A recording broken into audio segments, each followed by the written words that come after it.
So thank you, everybody.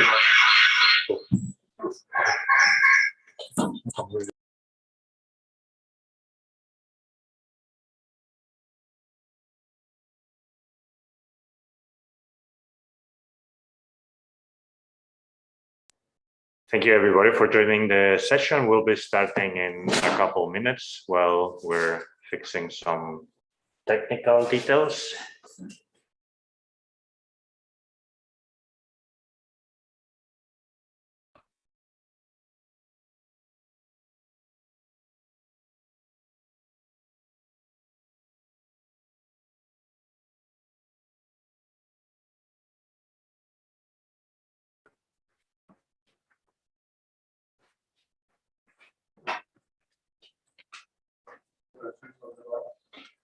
Sorry? Not for the moment, because but when we start the presentation, then.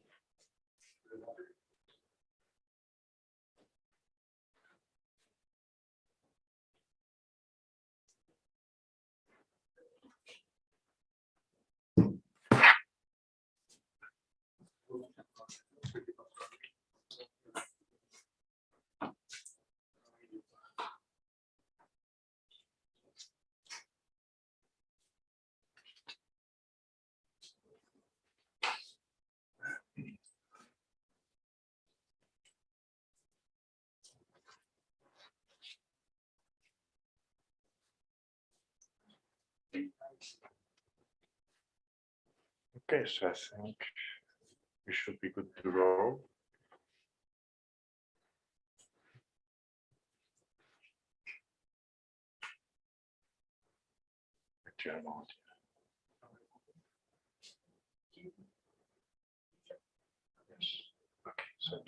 We can't count everybody on the two. If I can check, I don't know. Yeah, no, it's fine. I will be checking with my computer. Okay, so I guess we can start.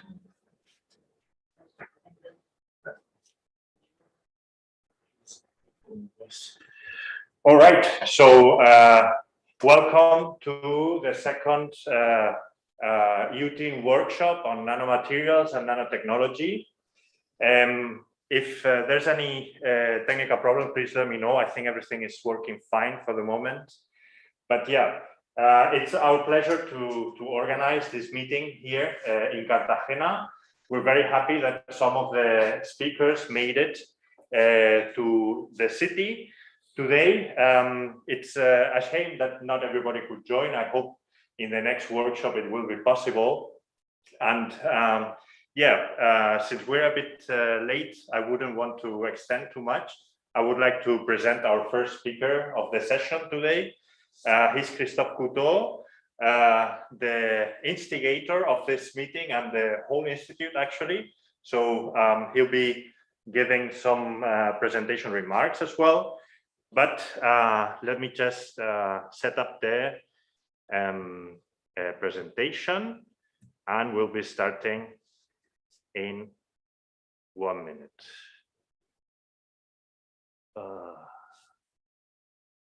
Okay. Share the screen. Okay, so. Okay. So good morning, everyone. So I guess you guys can hear us okay. You would have complained otherwise beforehand. So thank you. Yeah, so I just want first of all to thank Javier for organizing this. So as thank you. So as Javier said, but there is no, it's okay. No, you will need to. Just thank you. So as Javier said, so it's the second workshop on nanotechnologies and nanomaterials from the EUT+. So there is some improvements, right? For sure. I mean, the first one was fully online. This one, there's some people in the room and some online. So fingers crossed, the third one will be, mostly with people and maybe some online. But again, so many thanks to Javier and all the people here who've organized this workshop and everything else, because it's the UT Press meeting going on. And as Javier said, it's especially important this week for us because there's this European Research Institute on nano, that is the EUTINN Institute that is going to be set and signed and everything. So there's a lot of excitement for the forum. Well, I think that's it. That's what I wanted to say in terms of sort of strategy and politics. So let's talk about science. So my name is Christophe Couteau, and I'm an associate professor at the UTT. So I work at the laboratory Light Nanomaterials and Nanotechnologies. And today I want to talk about nanophotonics with the single defect centers in nanodiamonds for quantum technologies. So, so I thought that I'd start with the general context for quantum technologies, and there will be at least one more talk on this given by Javier, I know of. Second of all, I'll mention briefly different quantum technologies there are and why we chose to work on photonics, nanophotonics. And then see how, I think someone has to cut off the mic somewhere. And see how we can use nanophotonics and photonics platforms and nanometers and put them all together in to make an efficient light matter interface for quantum technologies. And I'll give you some perspective on that. So to give you the context of what I say, why should we care? So it's a very general point of view, but very important, is that, as you know, information technology and communication is everywhere, is everything these days. So this is what we call an ICT war. And but the thing is that we know that classical information, as we use it and as we know it today, has two main limitations. The first one is the so-called end of Moore's law. So without going into details, what Moore's law tells you is that you can reduce sort of in an exponential way the sizes of transistors, except that at some point you will face quantum mechanics because dimensions are too small, and then classical transistors won't work. So that's the first, due to what we call quantum tunneling. So that's the very first limitation, physical limitation. And the second one, which is probably even more limiting, is the fact that in general there are some problems that are unsolvable by any classical computer. So it's what we call a combinatorial optimization, and there are loads of problems like this. So one of them is the traveling salesman problem, where you have this traveling salesman trying to go into various places to sell his products, but he has to go once and only once. And actually and to find the most efficient way. And this problem is actually not trivial at all. So for all these reasons, there are limitations. We know that to classical information. And the idea is perhaps we need quantum information technologies, and perhaps that could give some answers to some of these problems, especially when in the case of quantum tunneling, we're actually dealing with the quantum issues anyway. So for that, we are in the middle of the quantum technology era. I mean, I'm sure you must have heard of it by now. There's a lot of hype going on to that subject. So, but right now, the platform of how to use quantum technologies is not yet set. There are different ones. So I give you here 3 examples, like superconducting qubits. So this is an example of a 16 qubits computer that is available, given by IBM, for instance. People use trapped ions to try to make a quantum computer. Other people use impurities in silicon, phosphorus atoms, and then as you can see in this picture here, you've got all different electrodes to try to control the spin of a single phosphorus atom in silicon. And there are other platforms, and the one that is of interest for us is to use photons and condensed matter. And the reason for that is because we think that this platform will be necessary in the long run if you want to upscale and go towards sort of practical quantum technologies.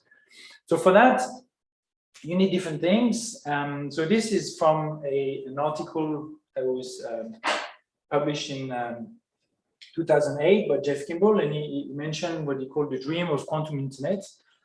And so how would it look like? So what you need is basically quantum nodes and quantum channels to link them up. And quantum nodes would be where interaction occurs, where computation occurs. So there would be a light matter interaction at this stage. And then, so this could be two nodes, for instance. And then these nodes are linked by some quantum channels, where basically linked by photons. And you would be able to entangle and to make these nodes talk and interact with each other and basically have a full network.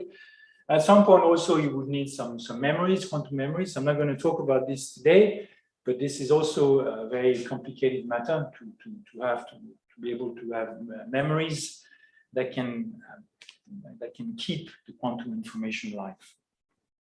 So how do you do that in practice? So our approach is to say, well, we could use nanophotonics and integrated optics. And the reason for that is because, so this is a picture of what it could look like. So you would have photonic waveguides, you would have detectors, you would have nodes here where you would have light matter interaction. So in this case, this would be done with nanodiamonds I'm going to talk about. And the idea of using, so first of all, integrated optics is to be able to scale up, as I said, and to be able to have many qubits, many of these quantum nodes, because that's what you need if you want to build a quantum computer or any useful quantum technologies for computation. And the second thing is you need nanophotonics, because on these nodes here, that's where you would have a piece of matter. So in this case, it will be, as we will see, defect centers in diamonds. And that's where the local computation would occur. And then in between these nodes, you would be able to link them up using a single photon. So light would connect basically the nodes. And like I said, so if you've never seen what a single photon looks like, apparently it looks like this, or just to let you know.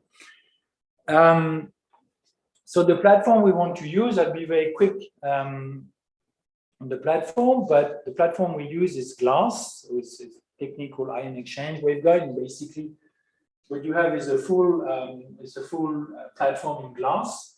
And locally, you can have a very nice confined optical modes, the waveguide, and that's where the light can travel. And the good thing about there are many reasons for using this technology. It's a low loss, it's a good confinement, very low cost.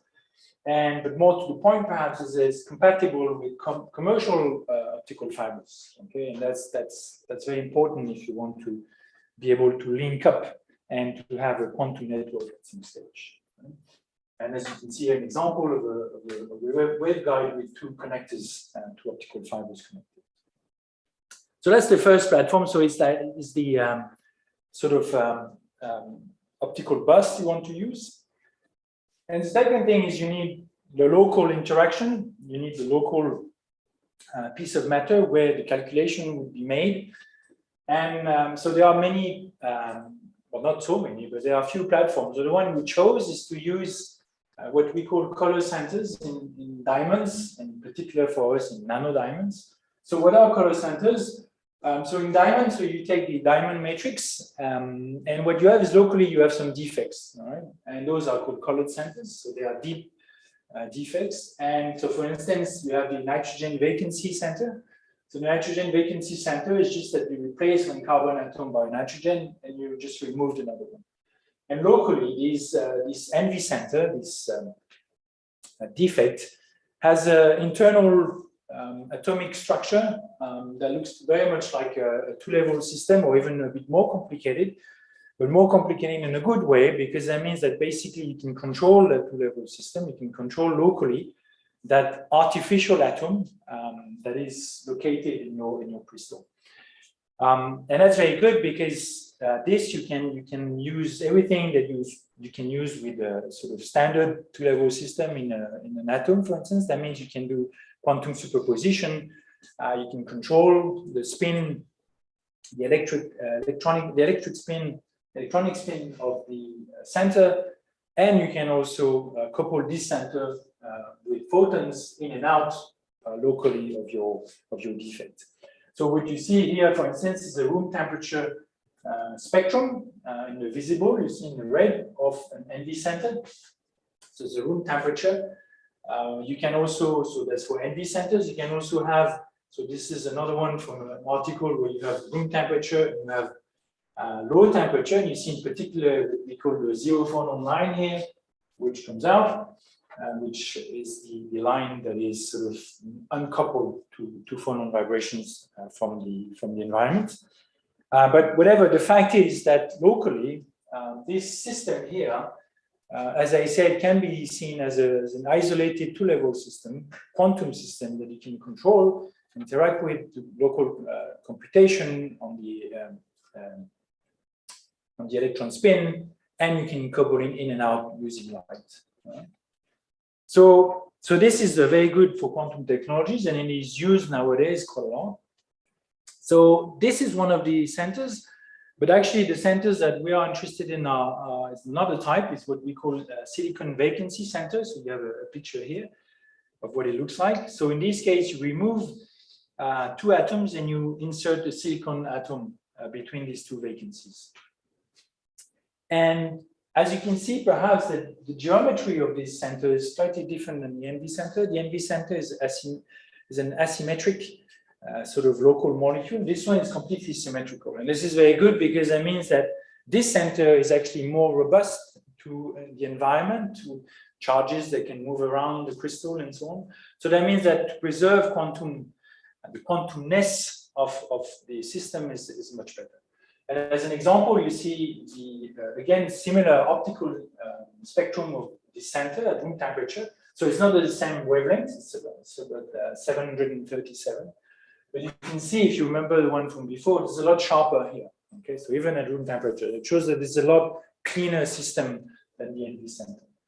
And here you have a view of a low temperature system that we took, where you can see that this line basically splits into 4 transitions. And if you look into the internal structure of silicon vacancy, you can see that indeed there are 4 transitions, A, B, C, D, between the upper level and the lower level. And all these transitions are optically allowed, and that's what you see here. So you have a good match between what is expected to see and what we actually observe. That's very good because, as I said, so this is a bit more complicated than the two-level system. But that means we can engineer and control this system in order to do quantum superposition and entanglement, for instance. So another thing that you can do, for instance, that we did is to put this system into a magnetic field. So when you do it into a magnetic field, so you have Zeeman splitting of all the transitions. So basically, and all transitions are allowed. So you go from 4 to 16 different transitions. And you can see here, so this is the wavelength. So it's an angstrom because, whatever, 737. So you have the 4 transitions I talked about. There's low temperature. And then, so here is for 0 Tesla, so no magnetic field. And then as you start to crank up the magnetic field up to 8 Tesla, those are just 3 different centers. So if you focus on this one, you can see that these 4 lines basically splits into all the different 16 lines possible, different transitions between the upper branches and the lower branches. So why do we do this? Again, it shows that you have Zeeman splitting, so which is expected from sort of standard atomic systems. So again, is a high control of the system that we're interested in, and that's good. We can go further because we also observe that actually, as you may know, silicon has 3 isotopes. So the silicon 28 is the usual one, but there's also silicon 29 and silicon 30. So if you have silicon vacancy centers, technically you can also have silicon with 29 and 30 isotopes. And because they are heavier than silicon 28, the spectrum of this specific center would be different. And that's what we see. So here you can recognize the 4 lines, but then you can see there is a bit more on the sides. And those are actually basically the silicon 29 and silicon 30 centers that you can see as well. And it's just shifted spectrally because of the fact that the weight of this silicon vacancy 29 and 30 is heavier than 28, so you have a shift in wavelength. It's also lower, it's much lower in terms of spectrum because there are a lot less isotopes, 29 and 30 than 28. And of course, if you start to put up 9 Tesla, so all of those will split due to Zeeman splitting every transition, and it starts to be a big mess. But the fact is, what we want to show here is that there is also an interest in using isotopes, especially the 29, because the isotopes can provide, if you remember, I talked about quantum memories. So through the nuclear spins, we can use them as memories. But that's in the far future. But again, is to show here that this is a very nice system that we spectroscopically understand and can control potentially using B field, electric field, magnetic field, and optical interactions. So what we want at the end is have a single center. So because we want to be able to have an interaction between a single defect center and a single photon. So for that, you need to show that one of those center is alone in one of these nanodiamonds. So here's a picture of nanodiamonds, so small pieces of diamond. Here's a spectrum. So in this case, it's yet another center. It's a germanium vacancy, but it's a similar symmetry than the silicon vacancy. And what you see here is what we call anti-bunching measurement. So this lower peak here, and what this is basically the signature of the fact that you have a single photon source. So this, in this specific case, so we picked up one of those isolated nanodiamonds somewhere on the sample, and then we excited it using light, and we picked up light from this nanodiamond. And if we have a single center in there, then we should have only sort of isolated two-level system, or at least at room temperature. And that means that this system should act as a single photon source, so it should be excited and then lower down, excited, down again, down again. And this cycle should be able to spit out one photon at a time. And what this is showing here is such a signature. So here's a continuous interaction, and here's pulsed excitation. And the fact that there is a peak missing here and there's lower here means that you have a single photon emitter where you only get one photon at a time. So if you get only one photon at a time, then you only had one defect center to start with, and so an isolated one. So how do we do that? The experiment is very simple. If you were to have a single photon source, what you do is you send the light onto a beam splitter, so something that would split the light into two channels. Then you have two detectors here and there. And the idea is you make what we call a coincidence measurement. So you look at the probability to have two clicks, one click here and one click there at the same time.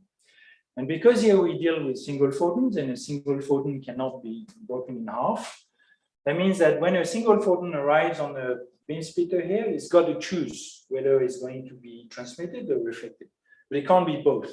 So if you look at coincidence measurement, that means that if you have single photons, you should never have a coincidence measurement. You should never have two clicks on this detector and this detector at the same time, because a single photon has to choose. You don't know which one.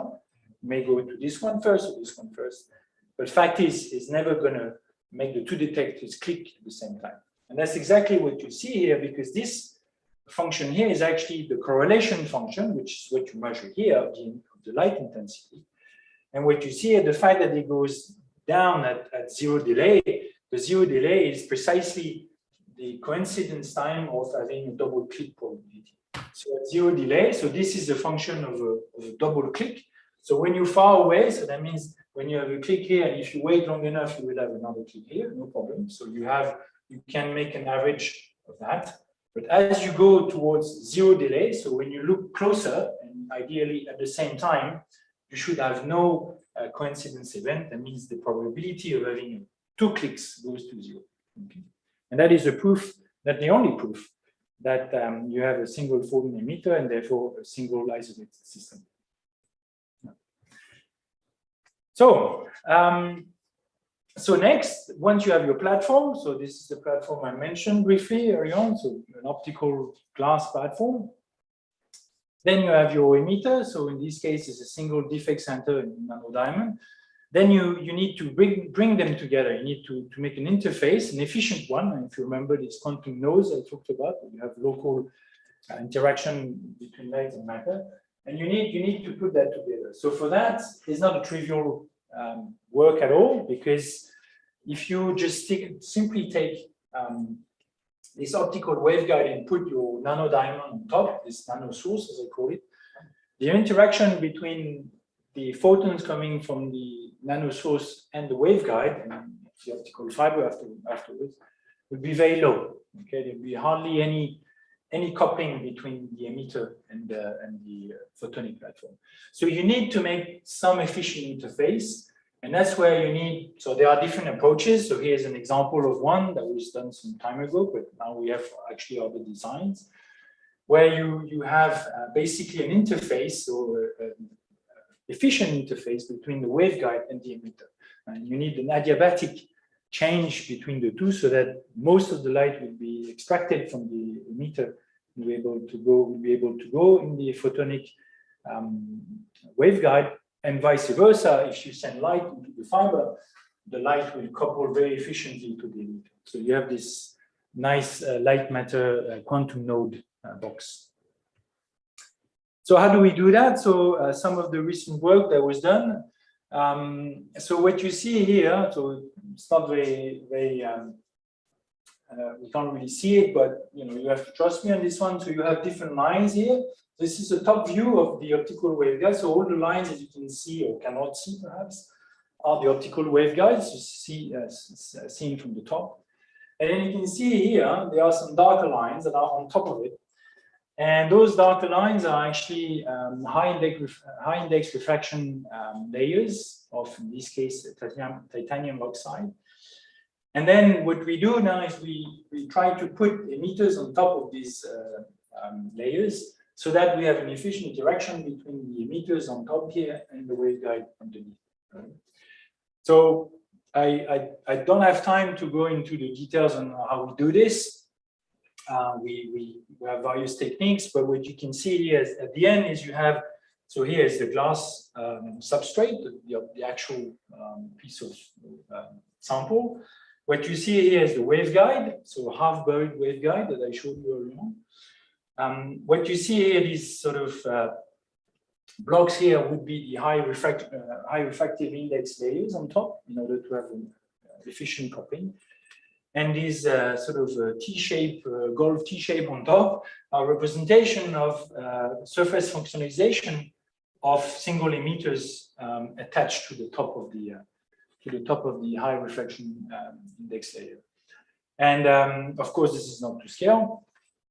And basically what you have is you have efficient ways of coupling your emitters to, or putting your emitters on top of these layers, and therefore to couple to the photonic waveguide underneath. Just to say that in what we've done so far is we've done also some works on nanodiamonds, but here we use semiconductor quantum dots as a proof of concept. And the next stage will have to be to use nanodiamonds, as I showed earlier.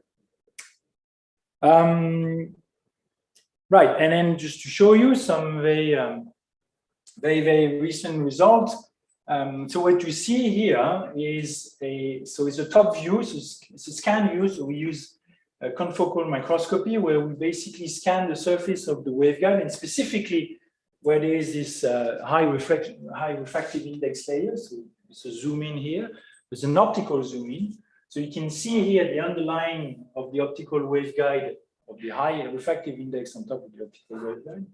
And what you see here, this dot here, is basically a single quantum dot, so a single emitter that is on top. And then we did check that this emitter is indeed a single photon source.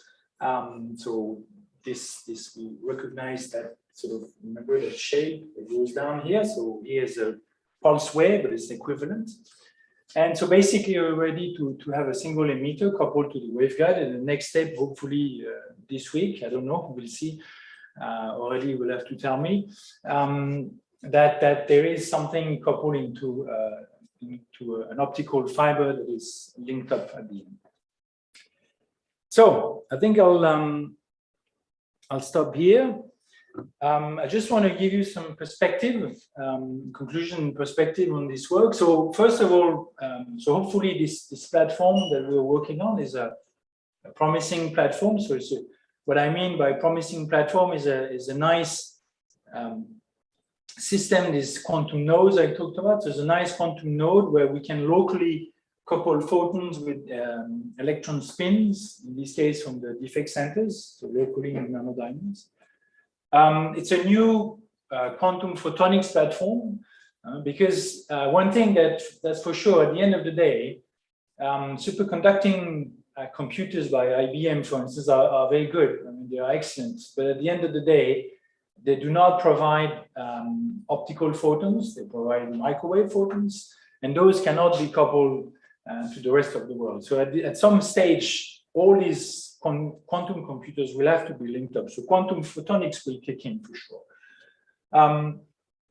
And so we showed that using nanophotonics specifically, perhaps we could do that. And now the next stage is once we showed that we can couple single emitters to these waveguides, is basically to do a bus where you would have different emitters coupled together. So one here, one there, and maybe more. And then an entangled system, which is the first necessary step to go towards quantum computers, or at least quantum simulators to start with. And I think with this, I'll stop, and I thank you for your attention. If you have any questions, thank you.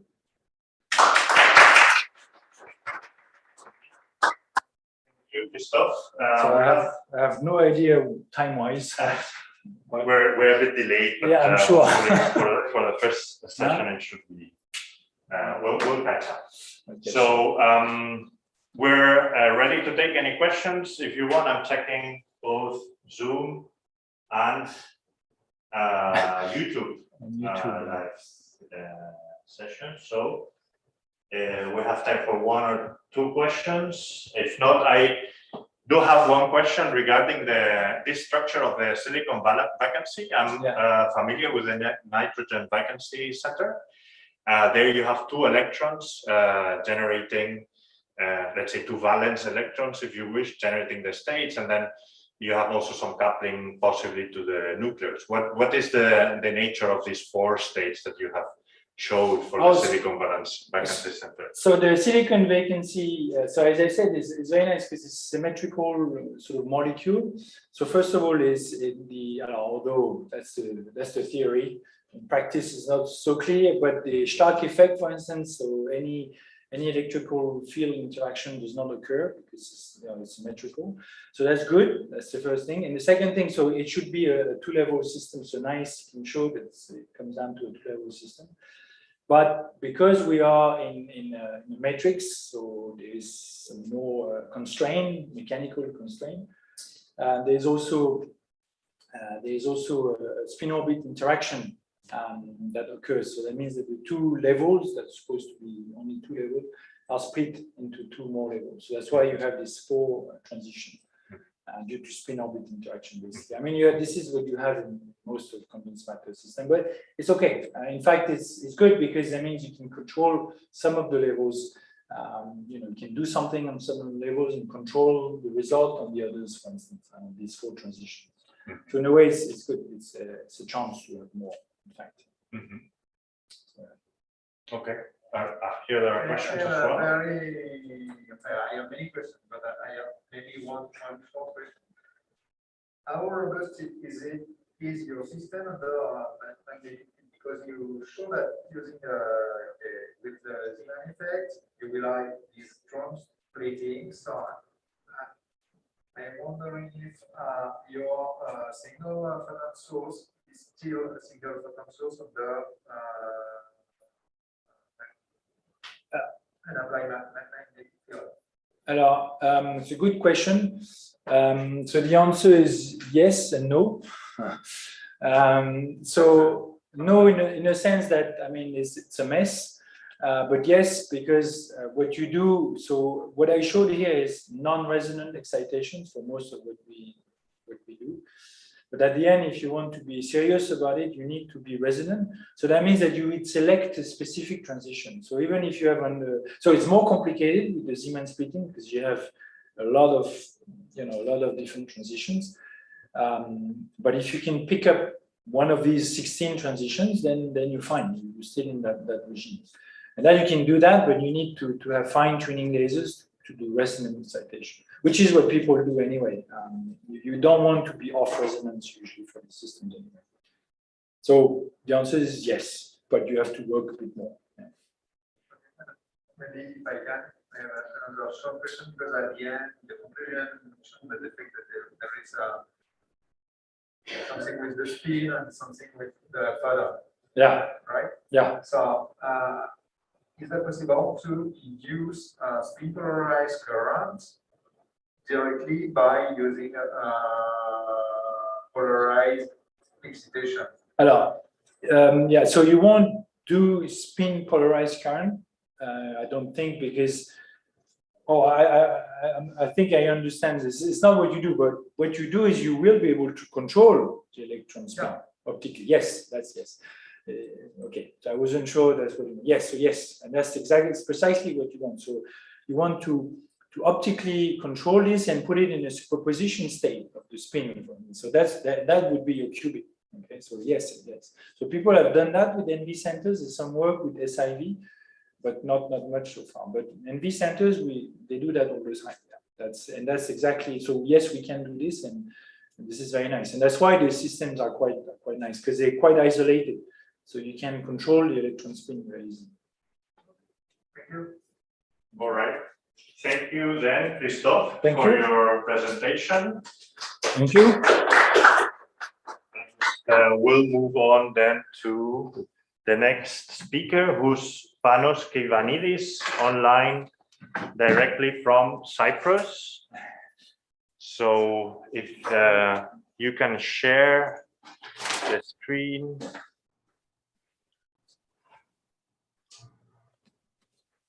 Yeah, hello, Javier and all. Can you hear me clearly? Yes, All right. I can hear you. Okay. Do you see my screen too? Let's see. I think you have to make me a host for a while. It should be fine, but let me check. Okay, we'll solve this. Okay, you need to stop sharing Christophe's, I think, screen. Yeah.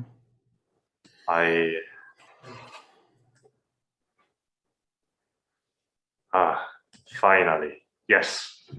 So you should be able to share now. All right. Mm-hmm. All Is right. it okay now? Okay. Yes, we can. Right. Perfect. Can I start? Yes, please go Right. ahead. Okay. Thank you very much, Javier, and the organizers for pulling this off again and giving us the opportunity to present our work in a broad audience that can be providing feedback to all. So my name is Panos Keivanidis, and today I would like to present you some recent work that we have been doing during the last 2 years here in Limassol. I will be presenting recent results of Yannis Antoniou, a PhD student here in my group. And these results were collected also in collaboration with collaborators in the University of Southampton and University Carlos in Madrid, in Spain.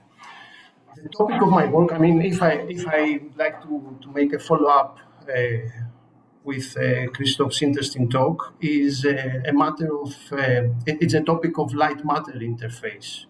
So we will be dealing with photodetecting devices developed from organic photoactive layers. In other words, we will be talking about devices that absorb light and generate charges. With that, I would like to make a remark and remind you that in contrast to inorganic semiconducting materials, organic semiconductors, when they are optically photoexcited, they create strongly bound electron-hole pairs, otherwise called Frenkel excitons. So although we have optically stimulated the material of a photodetecting device, we have created charges that are still correlated. And if we need to separate them and create free charges that give us the photocurrent, we need to bypass this relatively strong binding energy. Traditionally, people in organics split excitons by creating interfaces in the photoactive layer of the device. And this is operating based on the different electrochemical properties of the two materials at the interface, where a driving force is created capable to separate the electrostatically correlated pair in the photoactive medium. Another approach is to go through multiphoton absorption. So in a single component structure, one could use a very high repetition laser pulse that will induce a two-photon optical excitation in the material so that a higher excited energetic state will be formed. From there, it is possible through hot exciton dissociation to form these desired charges that can give you photocurrent. So in such a device, the logarithmic plot of photocurrent versus optical power should give you a slope of 2. All right? And this has been demonstrated in the past with the only cost to be the need to use a very high repetition laser with ultra short laser pulses. Okay, this is a two-photon induced photocurrent generation in organic materials. An alternative route to create a higher lying energetic state in a material of organic nature is the annihilation of the excitons. This can be achieved when you use metastable states, like triplet states that have extremely long lifetime. So the absorption of light by such a material that can activate triplet states through intersystem crossing can have this effect of triplet annihilation.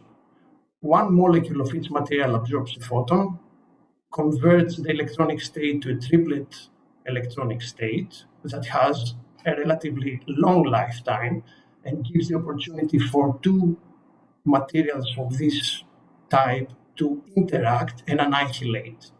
This annihilation then activates a high-lying energetic state from where energy can be transferred. This was demonstrated many years ago, and in that way, one could receive a photon up-converted luminescence of a blue light emitting material when excitation of this blend was in the green. So excitation of this film was at 532 with a continuous wave laser, and the generation of the blue luminescence from this semiconducting polymer was detected relatively strong in intensity. The idea now of the project was to examine whether this triplet annihilation process could activate a higher lying energetic state, not for inducing electronic energy transfer, but for inducing charge photogeneration. So simply to put, we have made a sandwich type structure of a photodiode of this material between two electrodes, and we wanted to check if the photoexcitation of this material with visible light could induce a charge transfer state from where free charge carriers would be generated. The first test to examine our hypothesis was to fabricate the device and to record the external quantum efficiency spectrum that is shown here for you with the open circles. And indeed, we have verified that optical excitation of this photoactive medium can produce charges with a relatively low quantum efficiency, but still measurable. And the spectral position of this photocurrent spectrum matches very well with the absorption spectrum shown in red line for this material. So in other words, we have used this organic disc-shaped material to develop a photoactive layer and the diode of this material gives us a very nice photocurrent spectrum when it is optically excited with visible light. The question now is whether this charge photogeneration spectrum comes from this two-body interaction of triplet-triplet annihilation. So the question was addressed with a power-dependent photocurrent registration. We have recorded the light JV curves of this diode with increasingly higher optical powers just by using an incoherent light source of a xenon lamp. Okay. So here one could see in a logarithmic plot that the evolution of the photocurrent in this device follows a slope of 2. In other words, this is a quadratic dependence of photocurrent on the light power, very much similar to the previous case that I showed you when the femtosecond laser was used. By having simply 21 milliwatts of white light power, we received close to 25 microamps per square centimeter short circuit current density, where the open circuit voltage was at about 600 millivolts. So we were very surprised to see that we could induce bimolecular photocurrent generation just by using an incoherent source. And we prefer to take a step back and check the microstructure of our photoactive layer. Here I'm presenting you diffractograms of this thermally evaporated film in comparison with the corresponding diffractogram in the powder form and a spin-coated sample just by dispersing this small molecule in the inert matrix of polystyrene. As expected, the spin-coated film is amorphous. There is no reflection in the XRD diffractogram, but given the reflection that we record in the diffractogram of the thermally evaporated film, we can extract the microstructure of the layer. So we see that the periodicity that corresponds in this reflection is at about 11 nanometers, and this corresponds to the distance between columnar stacks that are formed by the interaction of the monomers of these small molecules.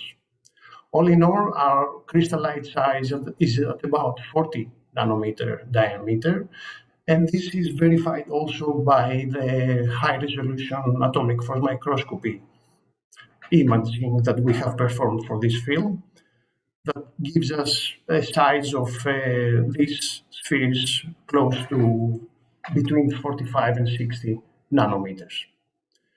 So we have verified that our thermally evaporated film of octaethyl platted porphyrin is semi-crystalline, and we thought that it would worth the pain to run some electronic structure calculations to see the effect of electronic coupling in this film. By using the single X-ray data that were published many years ago, we ran several density functionals for determining the absorption lines of this material. A series of functionals were used, but we ended up using a particular one that was applicable for organometallics. So by these calculations, we have determined the ground state equilibrium geometry of the monomer of this material, but as well of the dimer. So there is an electronically coupled pair of these materials in the ground state that when it undergoes a transition to the excited states, this is noted at lower energies, longer wavelengths, in parallel to an energetic splitting that is predicted by the electronic calculation. As a next step then was the verification of the theoretical prediction, and this was made by optical spectroscopy of UV-Vis absorption. So here I'm showing you the absorption spectra of this film dispersed in polystyrene in black line, in comparison to the absorption spectra of the thermally evaporated film again in a black line on the bottom figure. We see that the shift predicted by the DFT calculation is observed, but most importantly, we see that the photoluminescence spectrum of this material, when it is in the thermally evaporated form, it exhibits this dimer band in the luminescence spectrum that is absent in the spin-coated film. So we have verified that in the solid state of the thermally evaporated film, the dimers that are formed between these monomers are easy to detect simply by the luminescence spectrum of the film when it is optically excited in the green. Now, what was more interesting to know was the dependence of this dimer luminescence on optical power excitation. Here we see that as the optical power excitation increases, the relative intensity of this dimer luminescence decreases in respect to the monomer peak. If one plots this dependence on a logarithmic plot, we see a nearly square root dependence of this aggregate luminescence, which tells us again that the species that corresponds to the dimer form undergoes annihilation reactions that gives this particular dependence. So in the thermally evaporated film, dimers are formed that are annihilating and are giving this square root dependence on fluence. So as the last step, we have repeated the photocurrent, the JV registration of this device, but this time by using laser photoexcitation in a continuous wave form. Here I'm showing you the collected light current density curves that are taken with laser photoexcitations up to 40 milliwatts. And if we plot the dependence of the photocurrent density that is generated by optical excitation with laser, we see that again, this quadratic dependence is reproduced. Okay, we have repeated the same experiment with the commercially available silicon photodiode, and the quadratic dependence was not observed. And for this reason, we believe that in the particular system, this quadratic dependence comes from the annihilating events between the triplet dimers of the material in the solid state. Now, if we check the dependence of the open circuit voltage here, we can extract some useful information about the non-geometric combination losses that are ongoing in this photoactive layer. And this is better evaluated again based on the comparison with the commercially available photodiode. Here you see that the thermal voltage coefficient of the dependence for the organic material system is much, much higher, which indicates that charges preferentially recombine instead of being extracted at the device electrodes. However, please notice that the time is coming to an end. Yeah, I'm done. Thank you, Javier. So, despite these losses, still our device is efficient enough so that it exhibits a very high sensitivity with a very high specificity. We understand better the meaning of sensitivity based on this power law dependence of the responsivity of the device on fluence. So tiny changes on fluence that stimulate the photoactive layer bring up relatively large changes in the responsivity of the device.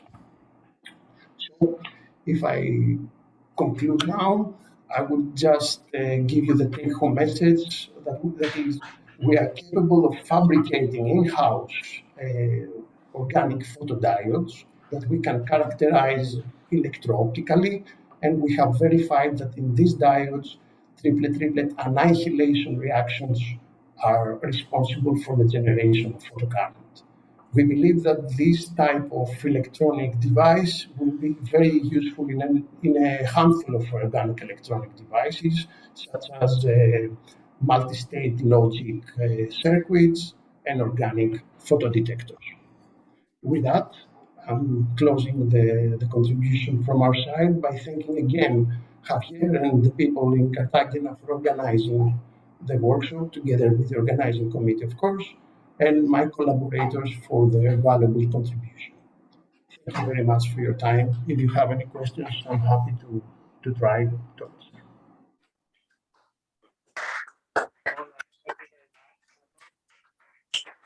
Ioannidis, we can take one very short question, maybe. Sure. From the audience on Zoom or on YouTube.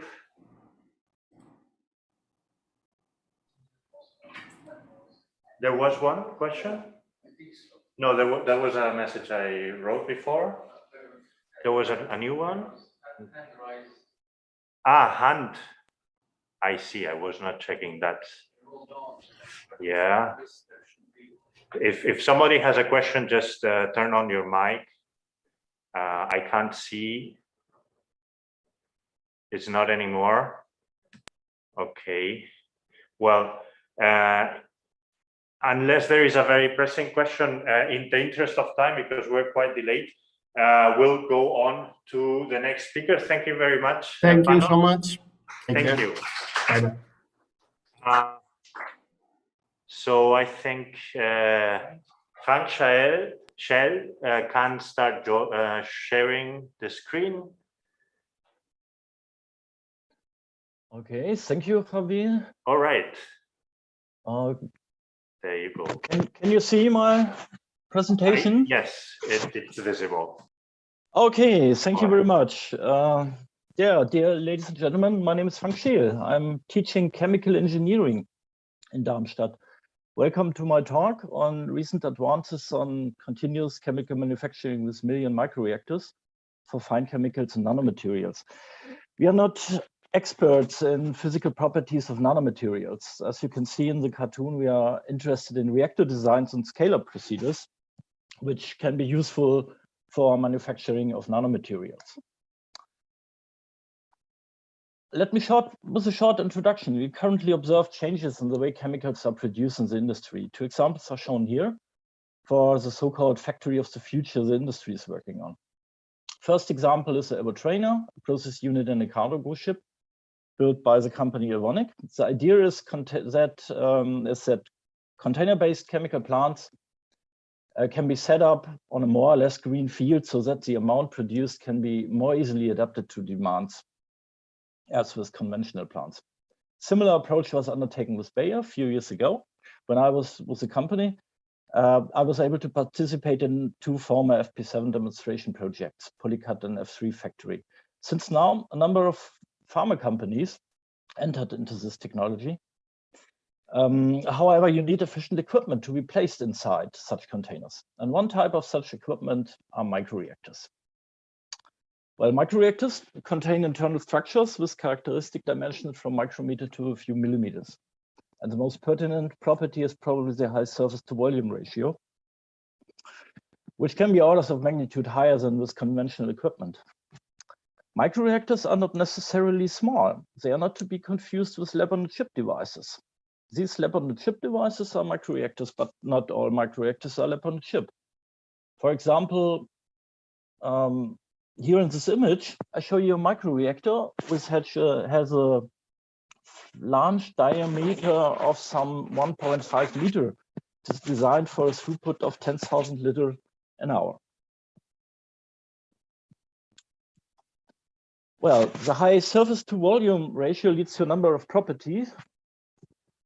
First, we observe mass transfer intensification due to high concentration gradients, which is interesting for very fast and for mixing sensitive reactions. Second, heat transfer intensification due to high surface area. Third, flow intensification can be achieved, mainly leading to narrow residence time distribution and radial mixing, also for low Reynolds numbers. Finally, there are short response times, which makes the equipment interesting. But there are also broad drawbacks, of course, as a sensitivity to clogging. I come back to this point later on. Well, how can we achieve improved mixing times? One possible design way is based on the multi-lamination principle. The diagram shows one exemplary mixer design. here on the left. Fluid A and fluid B enters a microstructured plate. You see these slits, and the fluid leaves the plate in perpendicular direction, which creates fluid lamellae. And now the mixing time can be approximated by a one-dimensional diffusion approach, as shown here, with the width of the fluid lamellae. But the width is not constant, as can be seen here with CFD simulations. The 90-degree redirection of the stream induces secondary flow, and you see what happens as you increase the flow rate and the Reynolds numbers. The fluid lamellae width is decreased, and by this the mixing time is decreased. This can, where's my cursor? Can be also observed experimentally. I do not comment on the experimental method behind it, but you can see clearly that here on the left plot, that the mixing time for micromixing here means mixing on molecular scale, not to be confused with micrometer or so. The micromixing time decreases with increasing flow rate. That's the effect of the secondary flow we just saw. And if you want to increase the flow rate of such a device, you can not only use 2 or 5 pairs of slits, you can use, let's say, several hundreds or even 20,000 of slits, and build an apparatus which has a nominal flow through of 1,000 liters per hour.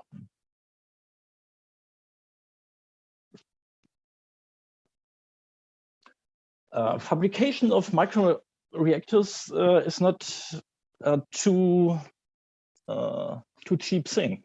So we started here in Darmstadt to fabricate micromixers by fused deposition molding. The drawback is that such a usual 3D printer is not designed to meet micrometer tolerances or to create fluid tight channels. So we invested a little work in it, and we ended up with by now some 7 different designs we've printed, characterized. We performed some printing statistic, determined energy dissipation and mixing time. This was mainly done for the application in our students' lab courses. And we used such a mixer in a proof of principle study together with Christina Graf, who will present later. She's the expert here on the nanomaterial we see here. And we employed the mixer to cover 200 nanometer silica nanoparticles with some 5 nanometer gold clusters. See, the idea is that this covered material later on can be ground to build nanoshells material, which is of interest because of their potentially tunable absorption and emission property.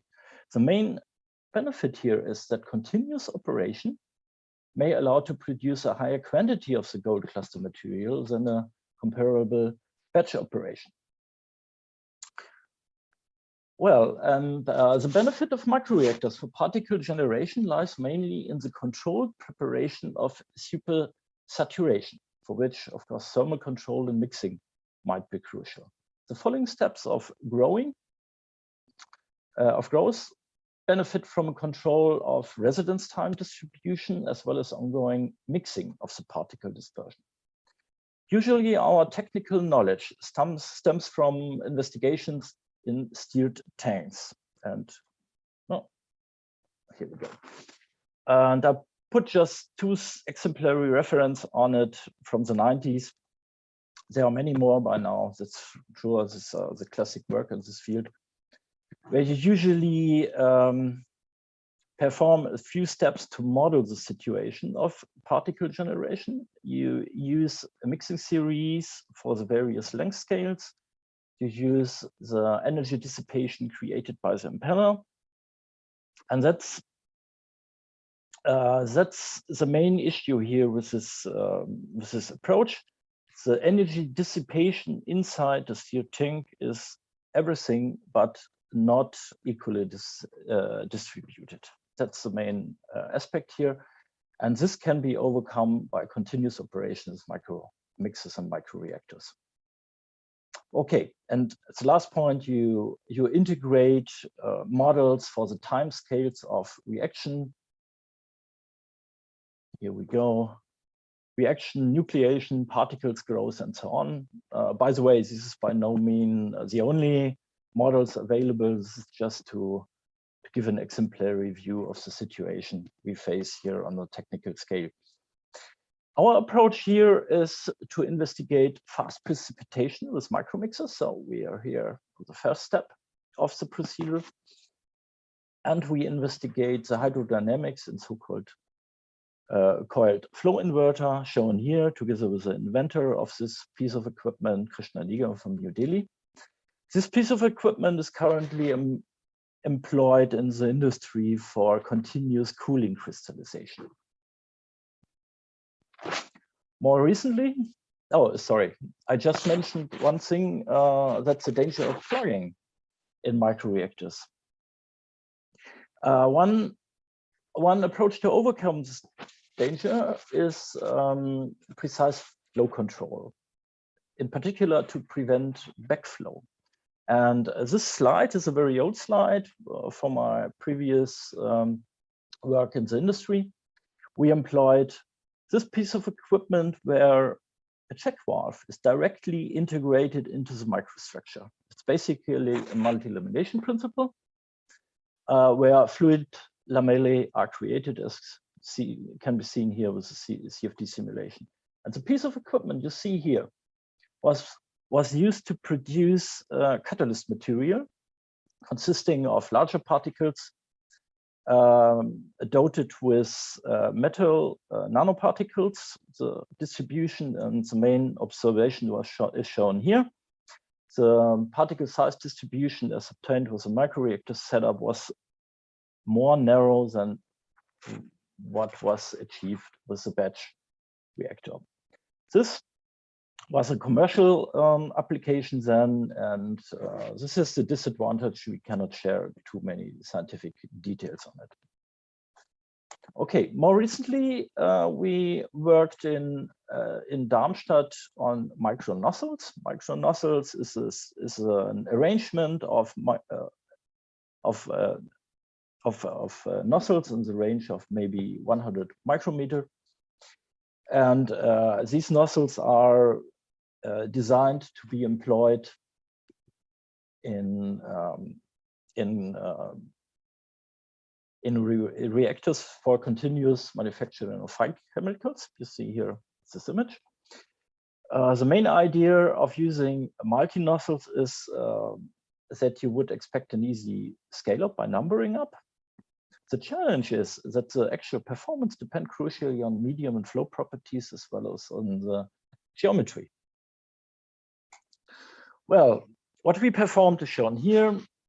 First, we modeled the energy dissipation along the flow path of a nozzle shown here. We incorporated a model for micro mixing to be able to extract mixing times from the measurements. Basic results are shown here. We performed also an assessment of various methods. I cannot elaborate on this here. And we observed basically a power law dependence on the energy dissipation, which is in accordance with the engulfment regime of mixing. Well, then we met on the last workshop here of the series last year.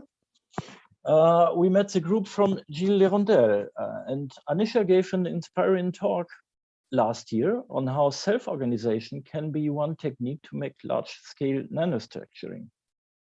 For this, size dispersion turned out to be a key issue, and microreactors may be one way of improving the situation. So Gilles visited us last November, I think, in Darmstadt, and we discussed if we can produce in the first step of our collaboration higher amount of a polystyrene nanobeads with a narrow size distribution.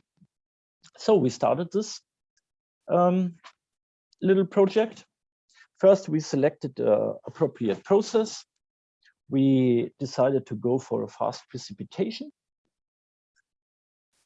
And we picked a setup based on a single nozzle shown here in the sketch. So my student Paul set up a small setup shown here in a cabinet. Basically, it's a high pressure setup. That's why it is placed in a cabinet. Based on existing equipment, it's not too difficult to set something like this up, and this is what we obtained. We employed first of all a very simple method. You can see here in these images that the distance it takes for the jet to distribute in the entire channel takes a certain length, and this length is decreasing when the Reynolds number is increasing. This is somehow expected, and we can use this mixing length as a crude estimate for a mixing time, as shown here, using the flow rate. And what we see was not completely unexpected. We see a decrease of the mixing length and mixing time with an increase of Reynolds number, and decrease with decreasing nozzle diameter. So let's have a look on the quality of material we obtained. First of all, we obtained some 20 milligram nanobeads in a mixture of water and THF of around 200 milliliter per minute, which means we can easily produce more than 1 gram nanobeads per hour. Preliminary characterization results by dynamic light scattering and scanning electron microscopy is shown here. We found the particle size distribution a bit narrower than with the reference batch experiment, also the particle diameter. Here we compare some 80 nanometers we obtained with a microreactor setup to some 150 nanometer mean diameter. But we do not want to stress the statistics too much. This was just the beginning experiment of our small project. And now we are in the stage of performing much more systematic investigations of systems. By the way, we were, of course, not the first one who produced polystyrene nanobeads. It's a very well-known system, and also not the first who employed nozzles to produce nanobeads. But I believe this is the starting point of doing more science and going more deeply into the subject. Okay, so I'm at the end of my little talk. Here are all the people who contributed to the results I showed.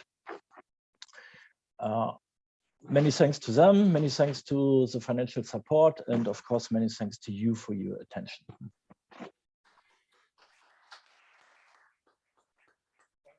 You. So we have time for a couple of questions from the audience here, from the audience on YouTube, and from the audience on Zoom. So we have three directions, let's say, of questions. Okay, I would like to ask regarding you. So, well, first, it's really nice that we saw collaboration within EUT plus here. I'm interested in the aspects of shapes that you can achieve. So you have been showing nanobeads, and my question is, can you generate maybe one-dimensional objects or some structure, let's say, in the objects that you generate? So, okay. Maybe I switch on my video so you can see that I'm actually here. Yes. So, actually, we did not investigate if we can produce other shapes. We are just at the beginning of producing nanoparticles with our microreactors. Okay, so but the possibility. So I think that I would expect it a question of the concentration field we generate around the nuclei, and I would not exclude that we can control it by by certain measures to direct to control the flow field itself and to control the mixture. Okay. Maybe we can even use thermal management to influence it. But at this point, we are far away from this. We are just at the beginning. All right. So Christophe has a question. Yeah, no, just a quick question. So I hope you can hear. can you do any materials, or are there some materials, of course, not the dangerous one, but are there families of materials that are more difficult to do, or can you do any? Yes, I mean, what we basically have to do, we have to develop the process to do it. Yeah. We discussed already that PMMA particles could also be interested, but we would use a different way to create it, not a fast precipitation. For this, we have in mind to use actually a two-phase flow to create it, and an emulsion polymerization in a two-phase flow. But it's always, I mean, if you switch the material and you cannot stay with a simple precipitation like I just presented, I think we have to go a step back. We have to examine possible reactions to create the material and how to transfer it into a continuous microreactor setup. It could be in development work in its own. I mean, the industrial project I showed you, it took some time actually, although it was pretty clear from batch experiments in the lab how to perform it. It took some time to transfer it to the continuous scale. All right. So then thank you for the presentation, Frank. We'll move on to the next speaker who's actually here on site. So thank you very much. Yeah. And now we'll set up the presentation. Yeah.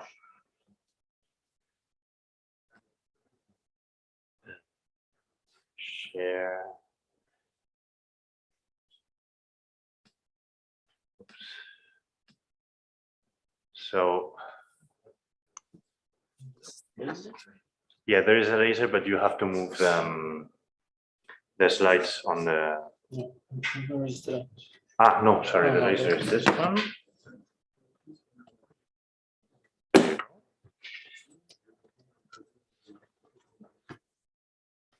Okay. Fine. So the first yours. Okay. Thank you very much. And thank you also for organizers for giving me an opportunity to talk, especially in the first session, which is a very good time to talk. And today I will talk about volumetric triboelectric laminates for mechanical energy harvesting. And I am associated Professor Andris Šilka from Riga Technical University, from Institute of Materials and Surface Engineering. This is the new establishment in the Faculty of Materials Science and Applied Chemistry, which was made by consolidating several different structural units. And my own research group is consisting from 6 postdocs and 2 PhD students and so on. And we are working actually on I'm working with different topics.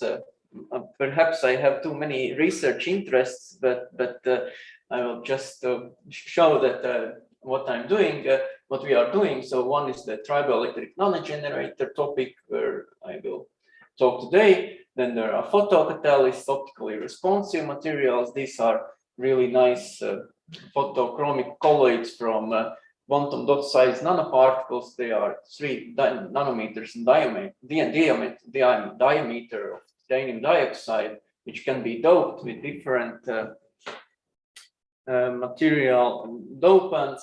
Then we also produce antibacterial coatings. Switch to the which we developed a very good approach to get durable coatings on flexible substrates recently. We're also doing amphoteric decoupled electrolysis for producing hydrogen in separate cells, so you don't need the membranes, and we also do some kind of gas sensor materials. But today I will talk about the mechanical energy harvesting, and the motivation is that we actually we want to detect more. We want to detect for safety, for controlling some kind of processing conditions and so on. And this number of sensors and nodes in these networks are increasing each year. But there are serious issues. For example, if you want to put a lot of nodes in different places in the industrial plant, for example, you need to put the wire for each node, which will make a huge maintenance costs, or you need to use battery, which also will be needed to replace on time, and will cause the environmental burden and also maintenance costs. And for that reason, scientists are thinking about some kind of autonomous devices. These are piezoelectric or triboelectric or photovoltaic devices, and also the thing is, what is important to know to mention is that actually the power consumption of these small devices, detectors and so on, wireless transmitters and so on, are decreasing in size and decreasing in power consumption. So we can actually start to use these different kinds of harvesting approaches. And today, and there are different, if we are talking about mechanical energy harvesting, then there are different types of these. So piezoelectric, electromagnetic, which are quite heavy and clumsy usually, and triboelectric, and also dielectric elastomeric generators, where you can apply the potential between the conductors, and if the size is changing, then the potential is changing, and you can collect your current and so on. So, but today I will focus on triboelectric materials. And what is triboelectricity? This we all know about the triboelectricity, that you rub two materials and the static charging occurs. Also very well observed on charging of balloons or something. And basically, and there is no actually electron transfer when you rub two materials. This is actually material transfer of polymeric substance. And there is heterolytic bond break, and for heterolytic bond break, you get charged species to be transferred to another surface. And for that, that was found out by Grishbowski and published already 10 years ago, that you have this material transfer, and actually what you have on the surface, what we measure is net surface charge. Actually, you get patterns with the plus and minus charges on this surface of materials when there is a triboelectric charging. So our group did a lot of experiments and conclude that indeed this is material transfer responsible for electrification of polymers. So what we observed, that softer materials are gaining stronger charge because it is easier to damage and transfer and break softer matrix and transfer it.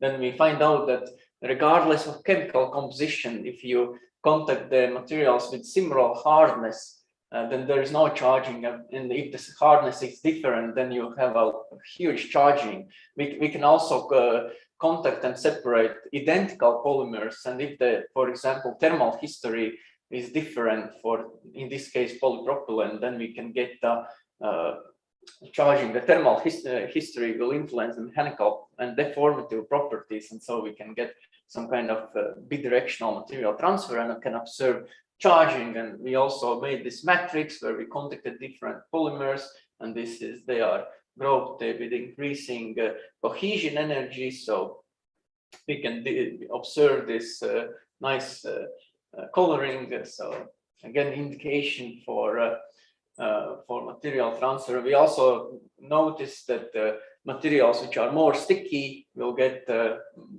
will tend to charge more strongly, and we also observed that that, for example, if you heat up this hard polymer above its glass transition temperature, when it becomes like elastomer, then you again like can get even orders of magnitude higher surface charge. So these experiments we did in the last 3 years basically, anyway, although it is like material transfer, it's anyway it can show stable behavior. In some cases, like huge number of cycles, like here it is 300,000 cycles of contacting, separating polymers, and you can get in this case it is a voltage, open circuit voltage in Faraday cap measurement. But yeah, and this the reason is that you can actually have a bidirectional material transfer, and these covalent bonds can be restored from energy from the friction. So yeah, that's interesting. And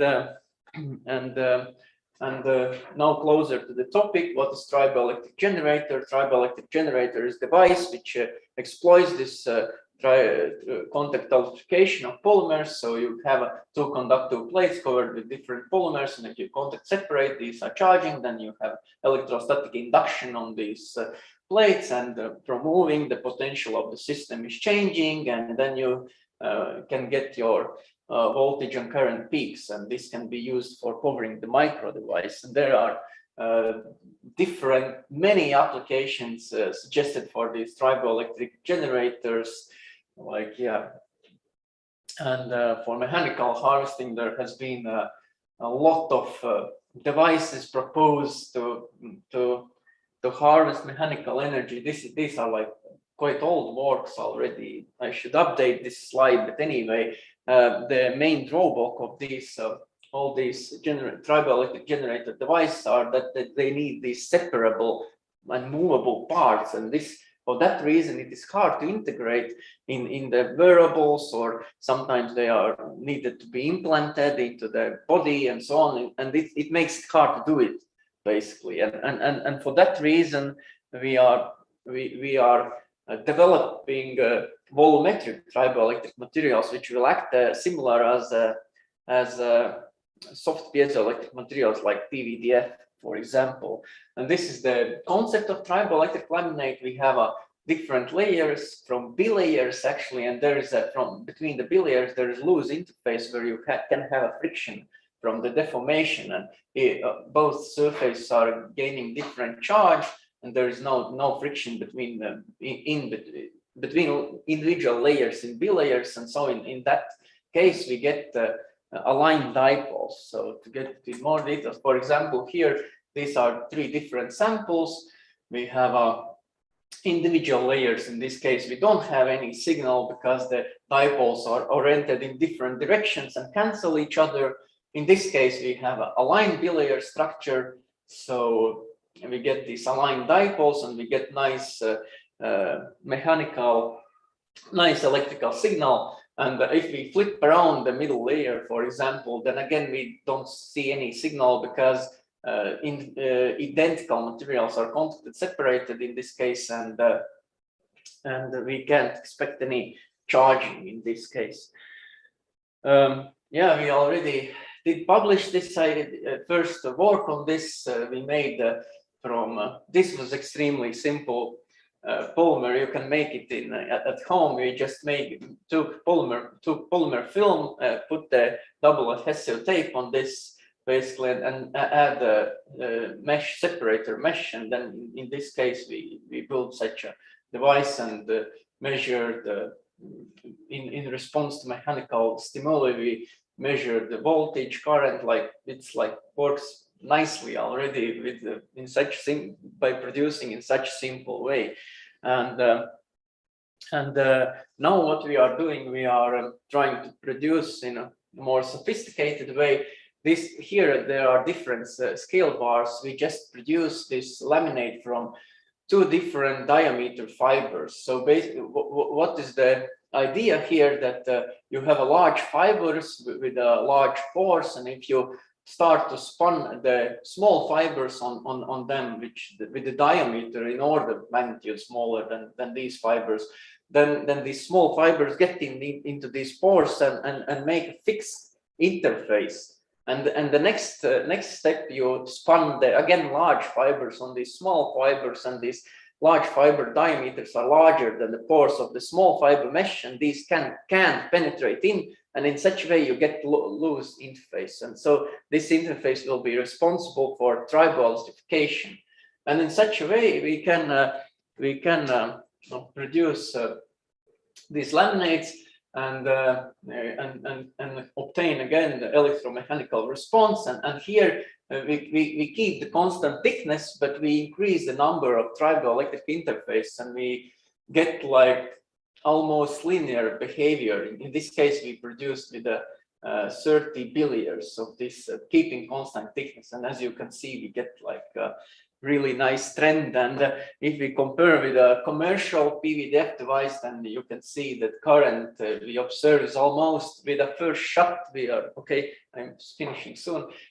We get already comparable electromechanical response.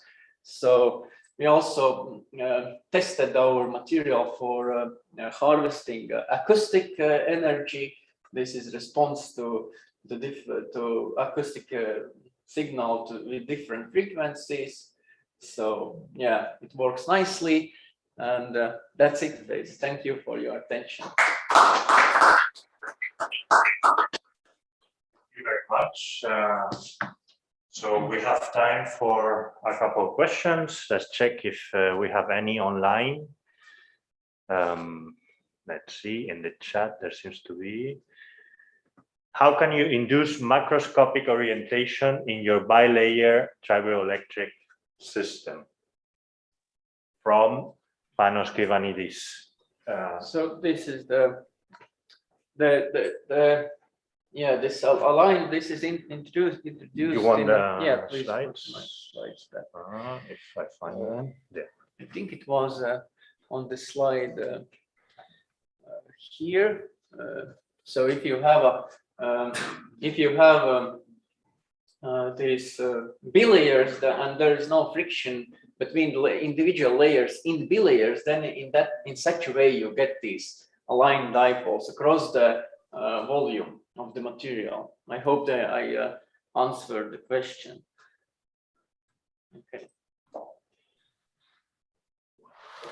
How do you make sure that there's this alternation between loose and tighter bound layers? This is part of the process that you showed before in this was you can do this in many different ways. I demonstrated this electro spinning, which will provide us opportunity to produce in large quantity, but you can also produce these polymer bilayers in different ways. You can melt them together, or you can actually use from the single material where the one surface is smooth and other is porous. If you will take any polymer film and in contact the two identical polymers which will differ in roughness, you will observe triboelectric charging. And if you in such a way, if you will stack from any polymer the laminate where this polymer film has the smooth one surface smooth and other rough, then you will get electromechanical response. This is like everyone can produce these materials in this simple way. So I'm curious about these specific experiments where you say you exert some mechanical let's say pressure on the object, but how do you do that actually? We have a test setup for that. We have a Instron dynamic mechanical loading device, so we can control pressure and everything, the load and separating speed. This loading speed, frequency, and so on. So we have a well-controlled experiment in this sense. Okay, are there any further questions here?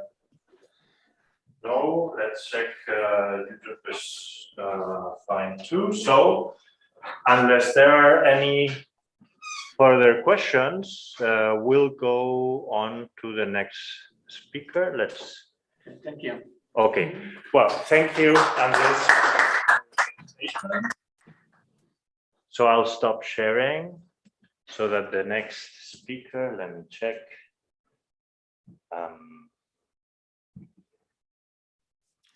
Javier, it should be me, I think. Yes, George, it's your turn. Okay, just give me a second. All right. So, Andre from Dublin Technical University. Okay, can you see my screen? Yes, we can. So you can perfect. And just give me a second. So I start to apologize for not being in Cartagena as initially planned, but yeah, there were some difficulties here in the university with the travel. Anyway, so today what I will speak about is how the nanotechnology can actually close the gap between three different fields, which are space, energy, and medical application. And then I will give a description of how we tackle this problem in TU Dublin by forming actually a new group.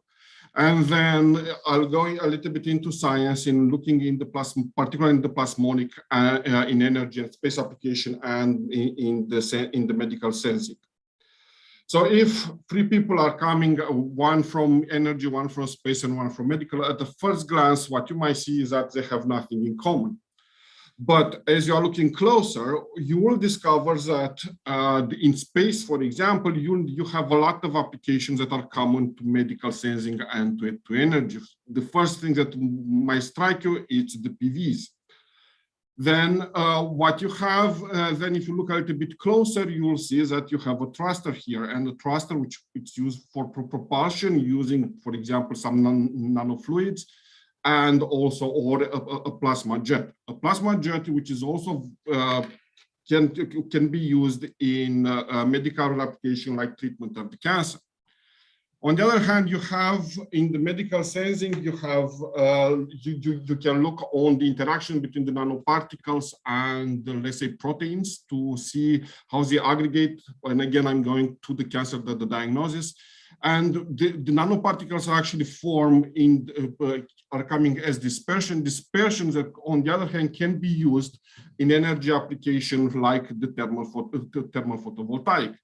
So when you put everything together, what you will notice that in fact, all this, sorry, I hope I don't see. So there are a lot of common area coming from the plasmonics, nanocomposite, thin films, smart material, and you also have similar solution to the problems in relation with how to pattern using, for example, soft lithography, using classical lithography, additive manufacturing. You are also using, for example, you will be trying to see what the nature is doing in terms of manipulating the light for energy application or for other or to enhance your signal coming from the medical diagnostics. And I can even go further with in energy, for example, for the plasma applications, when you will be looking on the cracking methane to create, for example, using renewable energies to create hydrogen and carbon nanoforms, or let's say like graphene, carbon tubes, and other carbon forms. Now, what is happening then with the researcher? A researcher which is actually in a certain area at some point. Well, for a while it will be safe, but then because you have such a big labyrinth, it will start to fall between the cracks. And when you are going to, let's say, industries, they said, okay, we're not interested in the fundamental research, we're looking only in applied science. In academics, when you are going to the academic fundings, they will say, okay, you're not doing fundamental science, you are doing something in between. So again, we are not funding you. So then you have a problem. And the majority of the people will say, what am I missing? What am I doing? And what is wrong? Did the university actually taught me wrong? The reality, it is not. The problem is that there are an infinite possibilities, as our logo is telling us. And the question is how you could actually group and find your path through this labyrinth. And if you and what can be done? If you try it by yourself, then it won't work. So what TU Dublin did was in 2016 actually to have a program which was calling Empower Our Schools with the idea of strengthening our research. And in the School of Physics, we won a grant in order to, and we found three main areas. One related with math, materials and technology, one related with physics and health, and one related with data science in health. The problem was that even like that, we were not 100% closing the gap. And this was actually obvious on the previous on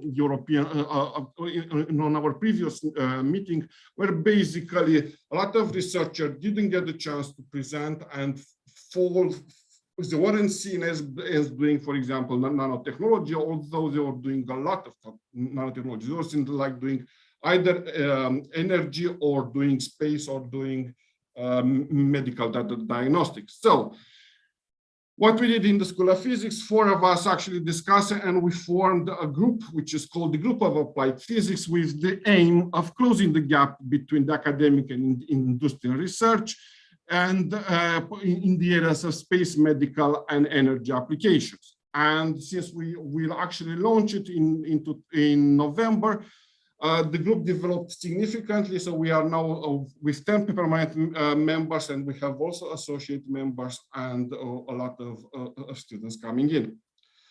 This actually gives us a very strong position because, to my knowledge at least, we are the only group in the TU Dublin who is now able to collaborate with all 3 main research institutes in the campuses, in the 2 campuses, so with the Environmental and Sustainability Health Institute, with Focus Institute and Center of Applied Science. And this gives us a lot of research interest and expertise, starting from renewable energies, photovoltaics, nanofluids, hybrid PVTs and TPVs, to medical diagnostics and plasma physics or self-organization, including colloidal science, proteins, and physics of plants. Anyway, so today I will not go through all of those. I will actually focus particularly on the plasmonics, as I said, for the energy and for the medical diagnostics. But if at some point people are interested to collaborate with us on the other topics, we can easily have a chat. So in terms of plasmonics, the first thing that you should to look into it's basically the photovoltaics. When you see a satellite, the energy is needed there. And independently, if you are speaking about upstreams or downstream application, the main aim is actually to enhance the specific power of the existing photovoltaic technologies, because the industry will like to invest less and have a higher output and recover the money they already invest into the technologies. And I can even push the leg here and say that we can actually have, even in the point of care in medical applications, this can be used as well. So because we don't have the facilities to invent new PVs, we are focused on spectral concentrator, particularly or spectral converters, particularly to luminescent the downshifting conversion and upshifting conversion. And basically, if you're not familiar with this, the concept, the idea is that if the PV cell has a certain area where it has a spectral window where it is more efficient, we are trying to absorb the energy in the visible and basically re-emit it in the ultraviolet and re-emit it in the area where the PV is more efficient, and similar for up conversion. Now, for the up conversion, we are at the very beginning, but in the luminescent downshifting, we are actually more advanced. So what we were looking basically, so if you have different luminophores, you are basically absorbing in UV, as I said earlier, and you are emitting in the visible where you have the highest efficiency. The advantage of the method is that it can be read retrofit it to the existing PV. But what we found is that actually you need a little bit more. So if you mix the luminophores with nanoparticles, you are forming what is called plasmonic downshifting layers or luminescent PLDS layers. And if you are careful in how you are choosing the anti-reflection coating, the IRCs, then you are leading to something that is called structure-enhanced PLDS devices, and that can actually have a much higher enhancement in terms of efficiencies. So here are some results that were recently published, and what you can notice here. So we use typically PMMA mixed with the nanoparticles. But even the PMMA itself, depending on how you are choosing the position of the ARC, it can have a positive contribution, or like here, or it can be detrimental. So for doing that, we are also using modeling it is quite a lot of process. It is in actually tuning the properties of the layers. Then if you mix with the nanoparticles, you can have actually a similar effect. And you can see that in some situations, the IRC is actually more efficient than putting the rest, it's less. But what we observe is that the thinner the film, actually, the better the result. And this is actually seen also in terms of the reflectors. Now, when you look at the solar spectrum, as I said, the photovoltaics can be dealt with solid layers. But then you also have the photothermal effect. And the thermal effect that actually is affecting the PVs will reduce the efficiency. And while the photothermal panels, for example, are quite efficient, the other one are losing the efficiency. So what we are looking for is to actually mix the two in a slightly different manner. Instead of actually cooling the PV from the bottom, as the majority of people are doing, we are putting the working fluid on top. And basically, we're having now a liquid spectral, liquid beam, liquid spectral beam splitter. And basically, we're looking to harvest the thermal energy without actually influencing a lot the electrical part, the electrical generation. So how you are actually increasing the thermal efficiency? Well, by doping with the nanoparticles. And here you can see that the photothermal efficiency is increasing depending on the metals that you are using, but you have to be careful on the absorption, because then you are ending up in the region where the PV is most efficient. So what we did on the other hand, so we used our initially LDS, and we went to our PLDS solutions. And we managed, as you can see here, and this is what maybe one of the most important graphs, we can see that if initially we had for the PV a 15%, some are 17% increase in conversion efficiency, that conversion efficiency can go up to 45% when we are using the PLDS. What we also notice that the size of the particles is actually very important, and not only the size, but actually the distribution of sizes. And to understand that, we actually went back for the photothermal, and we just use just silver nanoparticles distributed with different particle size during the synthesis. And we use it to test it for both PT and PV. And what we notice is, again, the nanoparticles themselves can actually have a very beneficial effect, particularly in the thermal part.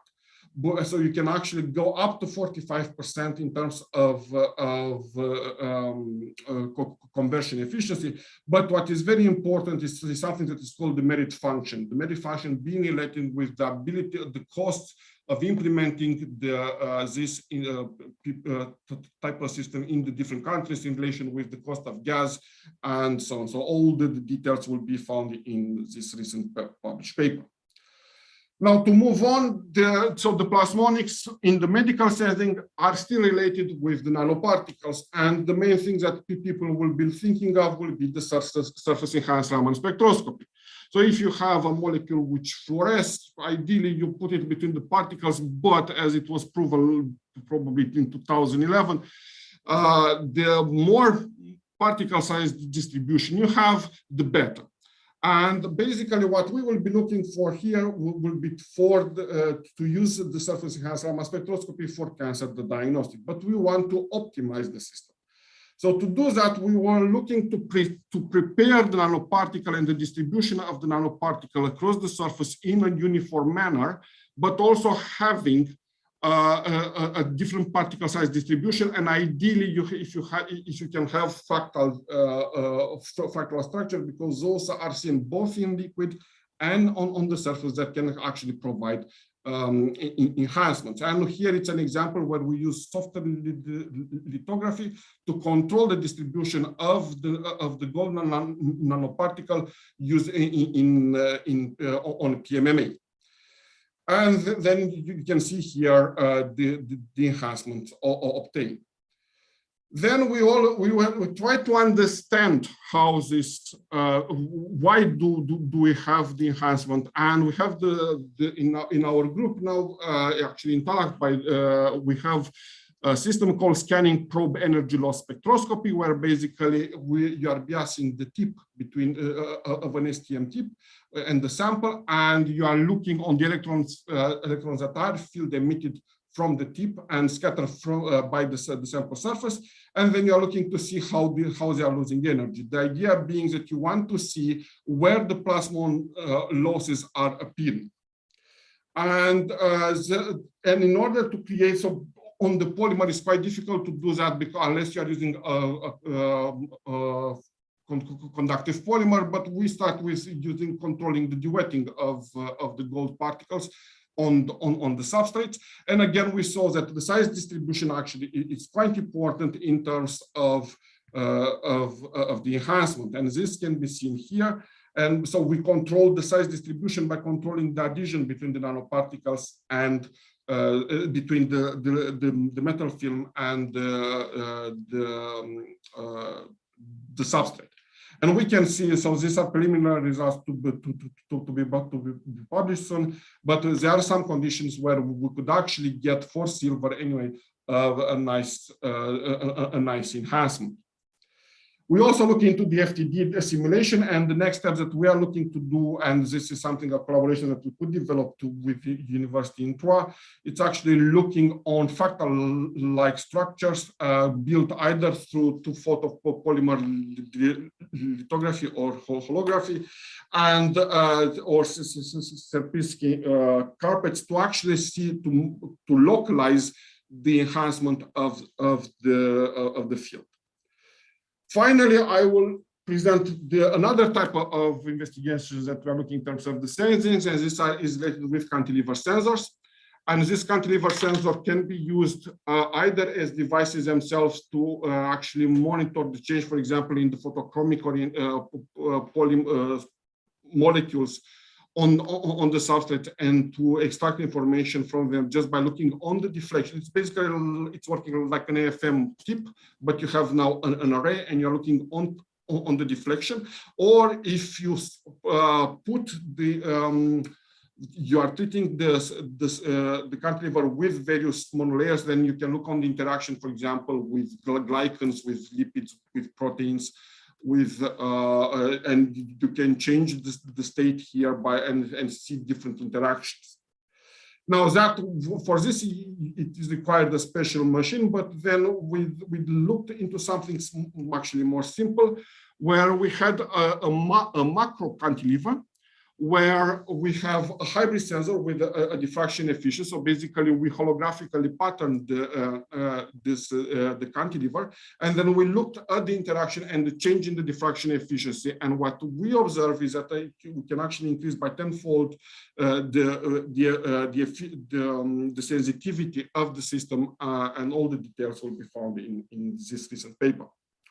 So I hope I convinced you that there is a gap between the space energy and medical scientists, and then with skills we can actually close the gap with transferable skills. And then I want to thank for the funding, for all the funding agencies that we get, and these are our collaborators, and I'm open to questions. All right.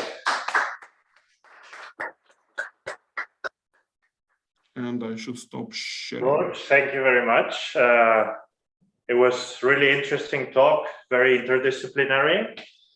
and we're ready to take some questions from the audience here, from the chat or on YouTube. Okay, so you showed at some point that there was an increase in the efficiency of the thermal solar cells when you increase the concentration of nanoparticles, if I'm not wrong. Yes, but So, there is a trade-off. Basically, you have a maximum concentration that you can reach, because afterwards you are entering in absorption, in high absorptions, and I will just go back on the presentation, and then it will decrease. Just give me a second. I see. Share screen. So I think I have it. So what's the intuitive idea behind that behavior? It's just too much scattering. It's just too much scattering, and absorption, obviously. So that is the main, or reabsorption inside of the fluid. So sometimes you also have a shift towards the region where so you have PVA, because some of the particles are captured with PVA. You have some other polymers, and they might absorb in the region where you are actually shifting the wavelength. So then you have, so there it is a multiple process. Let's put it this way. Okay, yeah, that's very interesting, and also the cantilevers really caught my attention. So thank you very much for your presentation. Thank you. And thank you. So, and we'll move on to the last contribution today from Professor Graf from Darmstadt. So I think you can share your presentation already. Yes. Yeah. Can you see my presentation? Yes, no? Yes, it's working. So the floor is yours.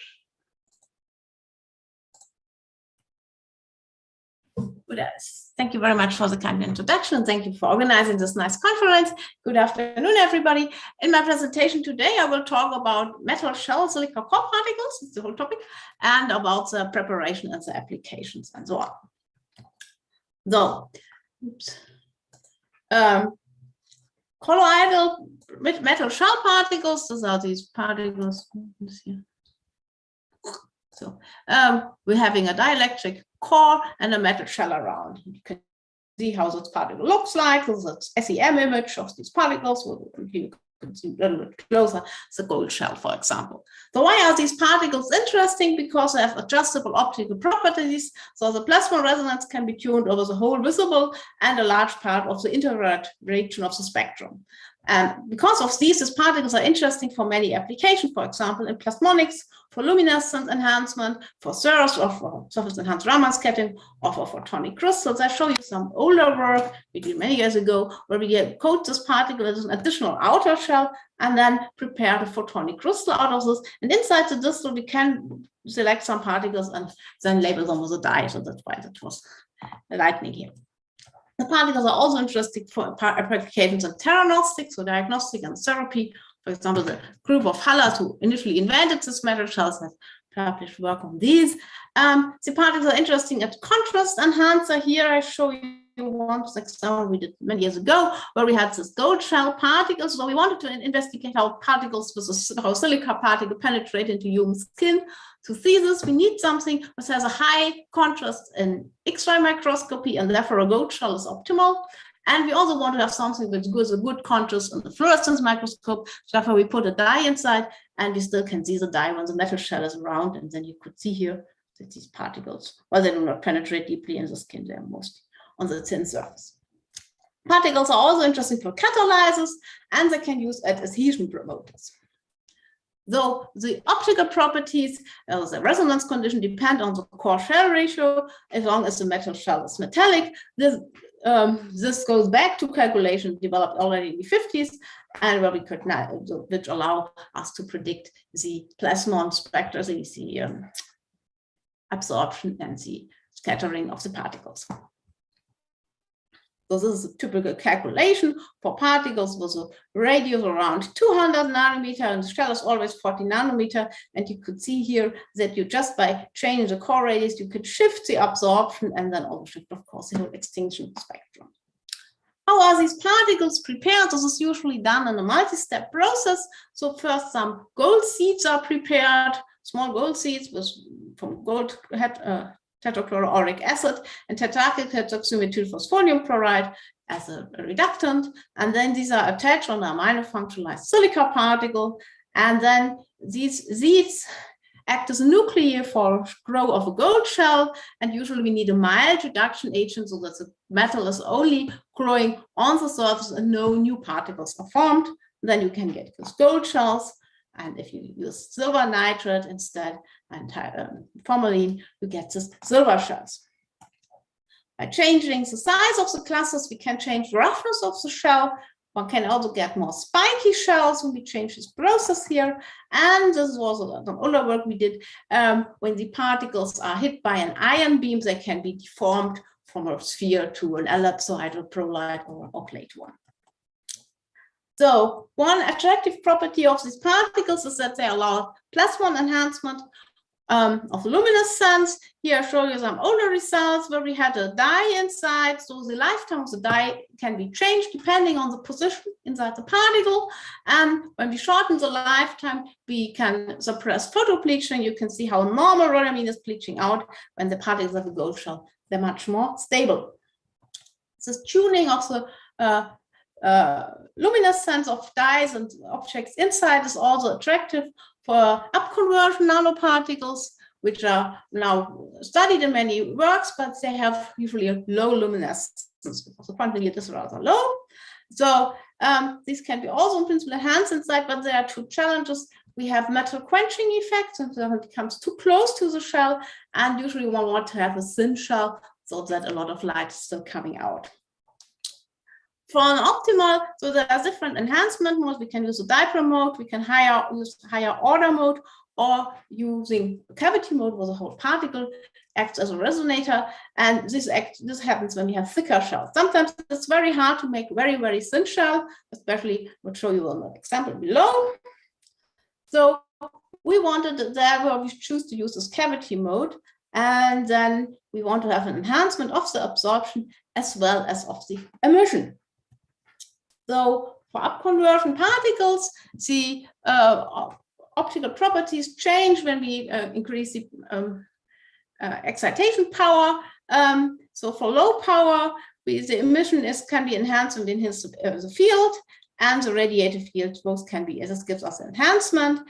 And this is a calculation done from the group of the Abajo, and you could see that for this enhancement, we need either very, very thin shell, far below 5 nanometers, or very thick shells. Well, technically, this would be nice, but it's not possible, so we choose to work in this direction.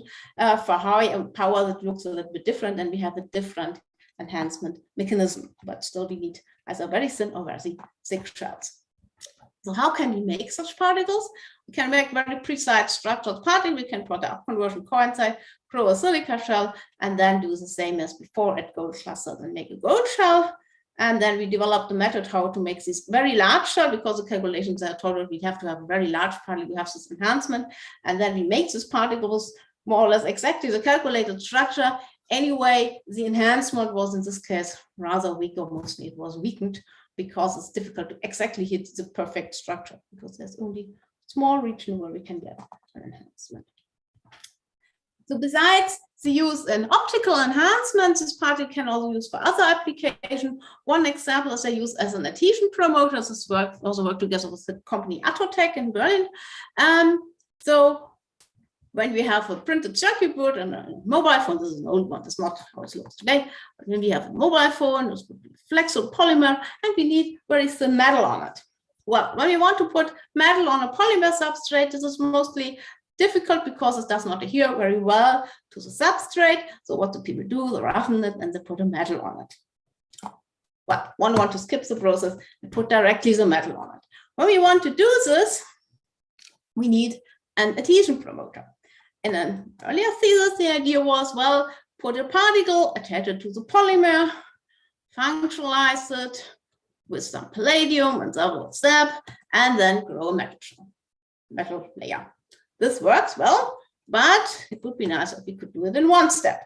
So for do so, we need some particles with two different functionalities. And to achieve this, we make some so-called Janus particles with two faces. Well, normally for this process of particles, we use silica particles, amino groups. In this case, the seeds are palladium particles in the industrial process, and then a metal shell can be grown. However, when you only want to functionalize one size, we have to protect half of the particles. So therefore, we put these particles in a little wax sphere, and then we can only functionalize one side, and then do the same thing at the palladium seeds and grow the metal shell. That was our idea. This is how down details how we make this. So we need this wax, but the particles are hydrophobic, so that the penetration in the wax, we had to add some surfactant. In this case, this is this one here called dimethyl ammonium bromide. And in this way, the particle can penetrate now in the wax. So, and then we get these so-called colloidosomes, so particles sitting on the outside, here, everywhere, and then they can be functionalized on the side which is not protected. And then, well, this is the reaction without the, just with the normal particles, and the whole particles will be functionalized. But in our case, one side is protected, and the other side is now first functionalized with amino groups. Then a palladium complex is added, some palladium complex is activated, and in this way we get these palladium seeds, and then we can grow a metal shell on it. For example, a copper shell. You could see here, you can also tune the number of palladium atoms, and then we can vary thickness of the shell over a big range just by adding more of this copper.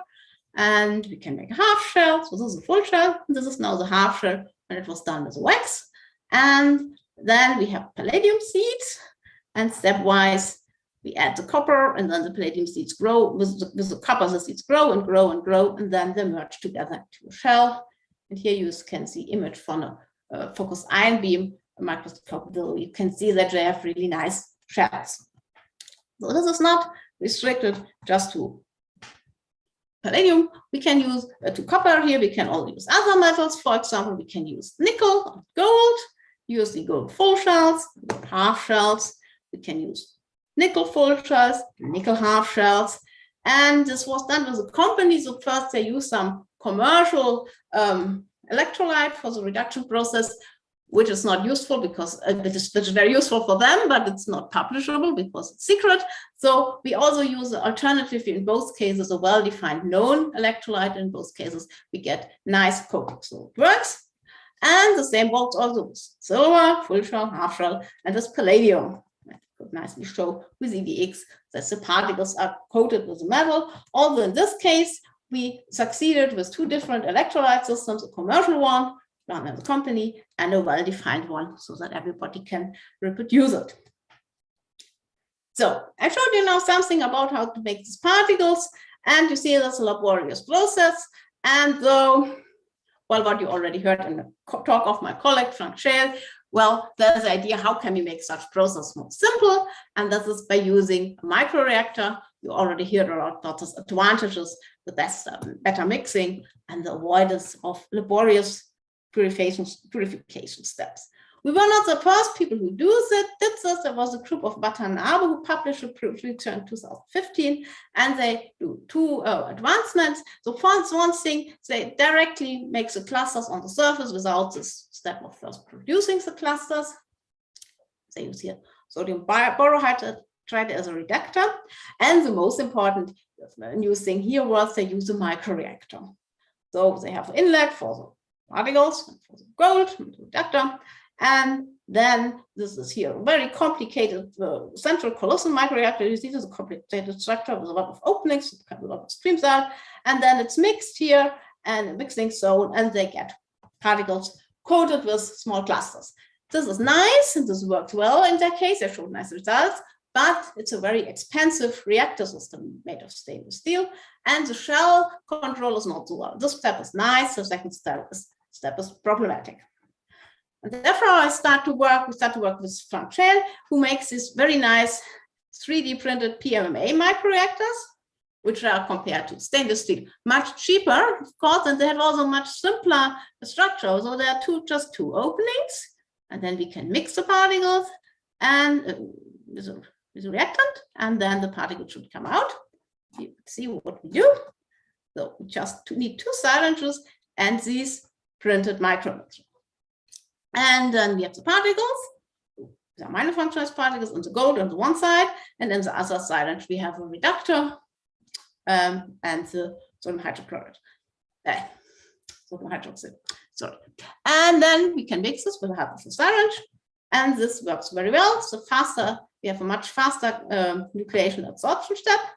We also try to use it then for the next step and growing the metal shell, so add more reductor to particles. But in this way, it was not so successful because the shell growth is a rather slow process. So the quick mixing is not well suited for this case. Let me skip it here and show you how this particle looks like. So this was the particles we prepared before in this multi-step batch process. This is when we try to copy the procedure of Watanabe and use this sodium borohydrate, but then we get very large gold clusters, which is not useful because then our shells become ugly. So we took our reagent, is tetrahydroxymethylphosphonium chloride, and then we get almost the same clusters as if we do this with the batch procedure, but much quicker, and it's easy to scale up now. Then in the next step, we can grow the gold shell on these particles. And as you could see here, this is the extinction spectrum, and the dotted line is a calculation. The black line is a measurement, and you could see we have a nice agreement. So we get nice, well-defined closed shells. We were now in the process of improving the step. So we try to get more clusters on the surface, because when we have more clusters, we hope to get thinner shells. And so this is a one-to-one, means we have approximately one monolayer of gold clusters on the surface. When we increase the number of gold clusters, we did not get really better shells.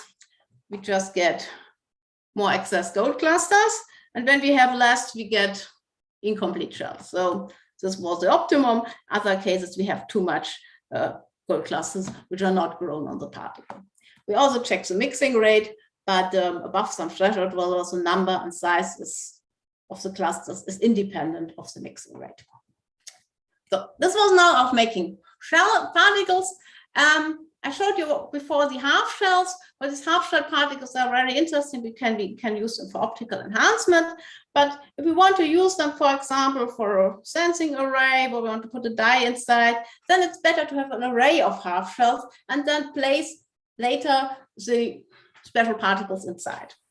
So to do so, we use a little bit different approach.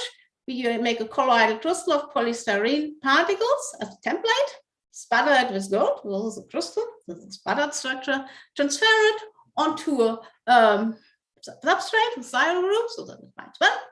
And then we remove the template, and then we have an array of gold zingy shells. It looks approximately like this. This is just the same, just in a larger area. You can see we can make large pieces of these structures with these gold shells. What we want to do then was placing particles inside. We might think it's easy, just let them fall into holes. What do we know when we order such silica particles on the surface? They have a certain distance. So we know very well the nearest neighbor distance, depending on the size and the charge. So we thought, okay, we make the hole in the same size as the particles, but maybe it's cleverer to make them at the same size so that we have the right nearest neighbor distance we found on the flat surface, or even make them larger so that one particle corresponds to the nearest neighbor distance. And with this, I thought now we can put the particles into the holes. Okay, when we have these rather small holes, it does not work very well, because if here's a particle and there's a particle, this is not accessible because the particles are charged, and this is forbidden for this particle. And there's another problem. Sometimes the particles do not fall in the hole. There's always a little remaining gold which sits there in the middle, and then the particles just placed here. So it was only 36%. Okay, makes it larger. Then if this is occupied and this is occupied, this is not forbidden. but we still have that problem. But in fact, there was not much improvement. It was the same. When we have even larger holes, it was not better. We have even less particles inside. So based on this, we thought, what could we do? What we know when we order the particles just on the surface, that we can adjust distance between the particles by adding salt. And then we just do the same experiment. We add so much salt that the distance corresponds exactly to the holes, so that the particle should fall in each hole.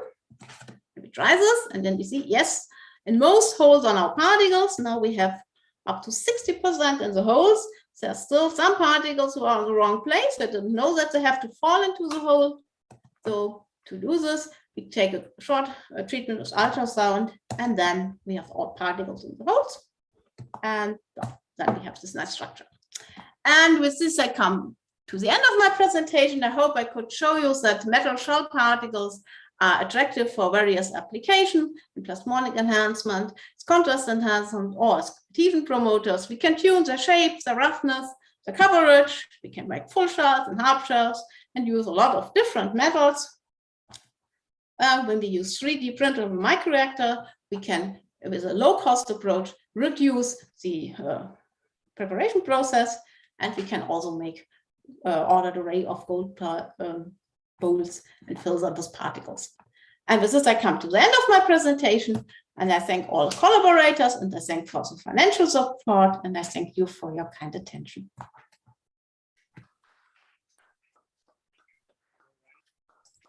Thank you very much, Christina. We have some questions here in the audience. Jerome? Yeah, thank you for this very nice talk. Did you try to synthesize nickel nanoparticles and then to cover such nanoparticles using gold, for example?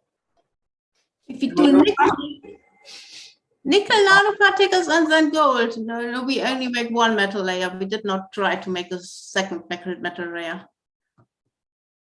Was this question? No, we have not tried this. Mm-hmm. They haven't tried. Okay. Okay. Okay, I was actually curious about how, because you showed some applications in medicine. How does the body process these nanoparticles? Excuse me, what? How? How does the body process these nanoparticles? How does what we did was only was that with skin removed from person. Okay, I see. So it was not a living. No, it was not on living people. No, it was on a microscope. It was on an X-ray microscope. I see. There are people who use them for medical applications, but I don't know. Well, usually the gold particles are highly stable on the body because they will not. When you use gold, it is highly stable. It should not be destroyed. Mm-hmm. The particles we use, they were always covered with a silica shell, and when we have such a shell around. And I also think when we just have the gold shell, I think the particles are just discreted by the body because they will not be destroyed in the cell. They're quite stable. Okay. But we always put then a silica shell around to increase the colloidal stability. But then I think they are just discreted by the body because the cell cannot destroy them. I mean, the gold is stable and the core is also stable. Mm-hmm. Mm-hmm. Okay, so there are also applications in that direction. There are also applications of people who use them in cancer treatment, but I'm not an expert on the diet. But I think they will just they will not be. I mean, there's no metabolism for these particles in the body. I think normally because the gold is stable and the silicon too. For other metals we won't use. I mean, all the other coatings they will dissolve, but this is not so useful. Okay, thank you very much. I think we're gonna hear more about these topics tomorrow as well.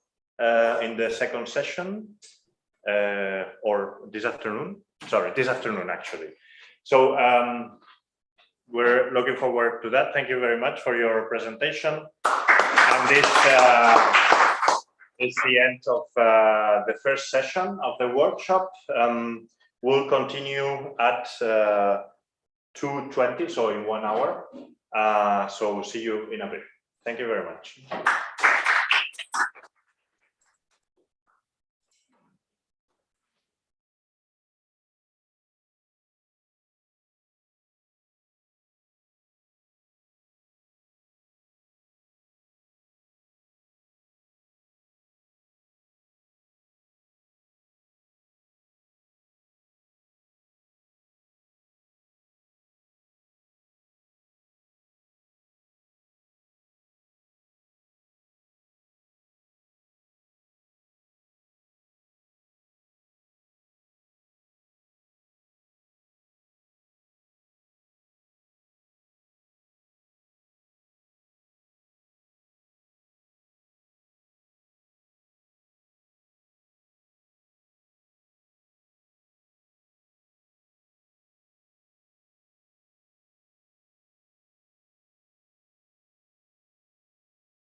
Hello, hello.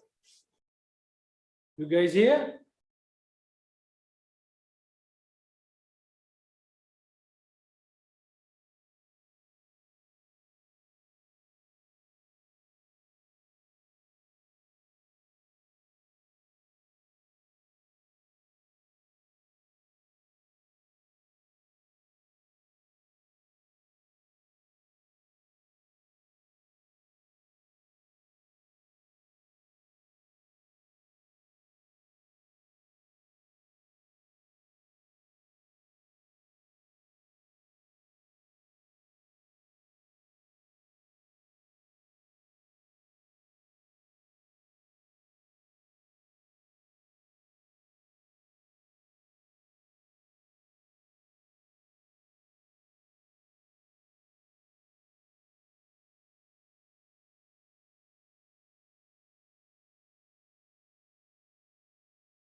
Sí, sí, es verdad.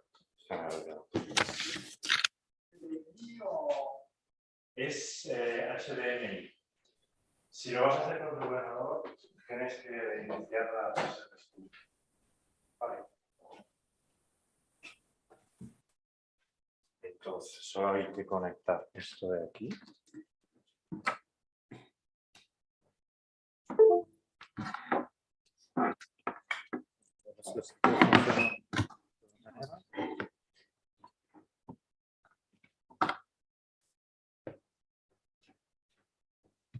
Hope for it's not really detecting.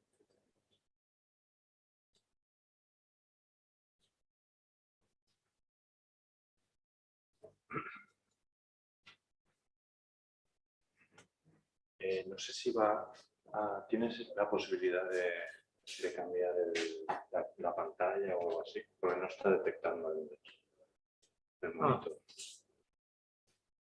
Sí, supongo que sí.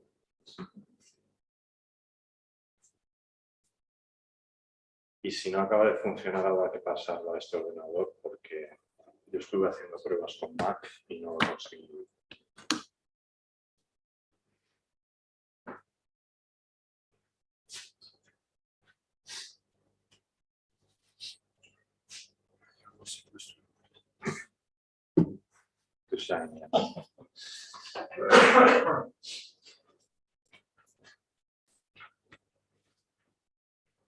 It's not seeing anything.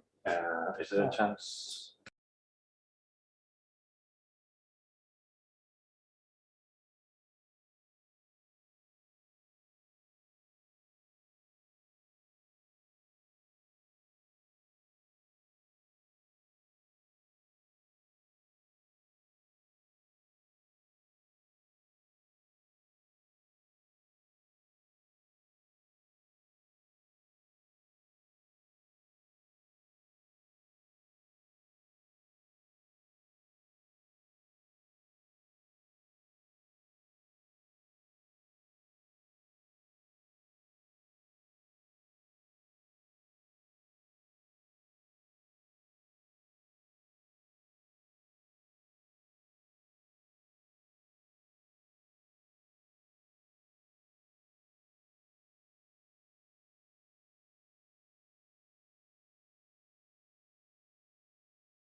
Chair, just before that, I have to do the, I You have have to to be go connected on- to, Exactly, you have to go on Zoom with the email, with the link. Do you need me to send it again? I think that I will find you, no?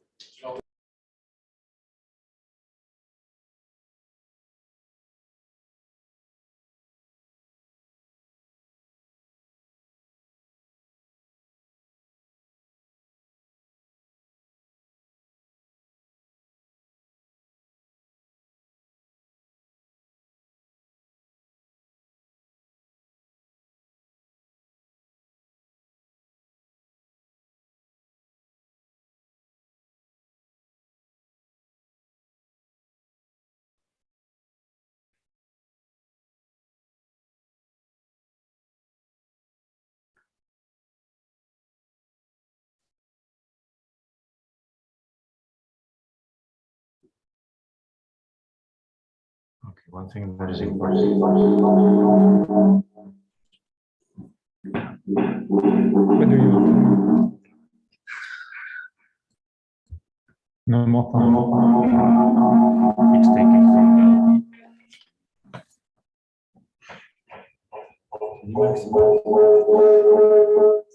J'ai pas de son.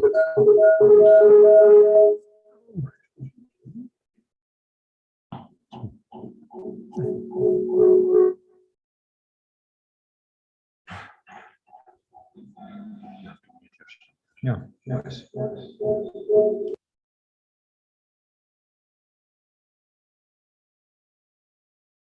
Going to mute. Is it working?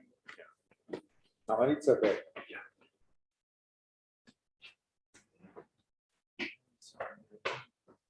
Ils sont américains.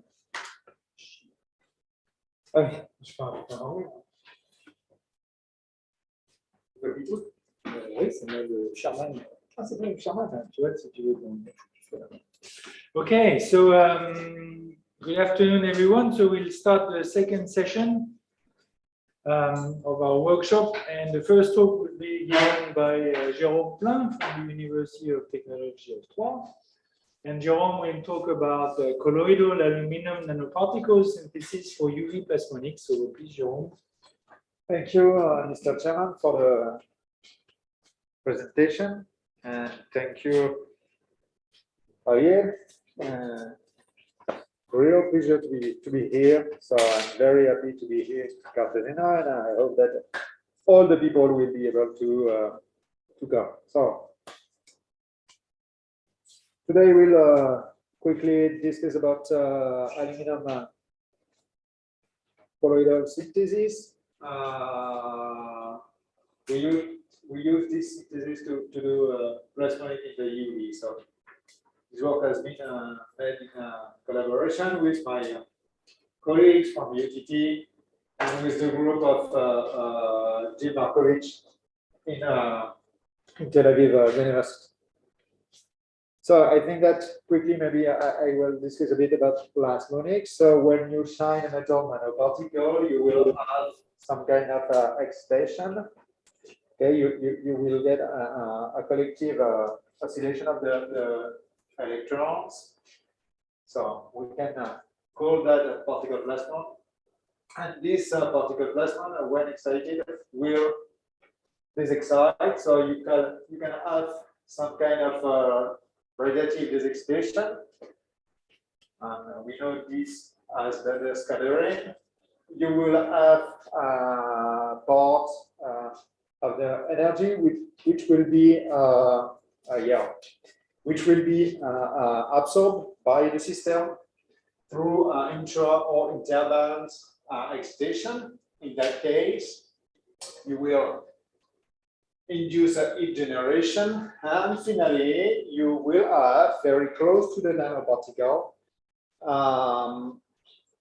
the near field enhancement. So basically, scattering is used to some application of nano antennas, so coupling the near field to the far field and vice versa, for example. The near field enhancement is used for metal enhanced fluorescence, surface enhanced Raman scattering, coupling with molecule, local chemistry, etc., etc. Heat generation now is used for medical issues, for example, killing cancer cell using the local increase induced by the metal nanoparticle when shine at its resonance. So basically, as you can see, all the applications of plasmonic are based in these three excitation pathway. So now quickly the outline of my talk.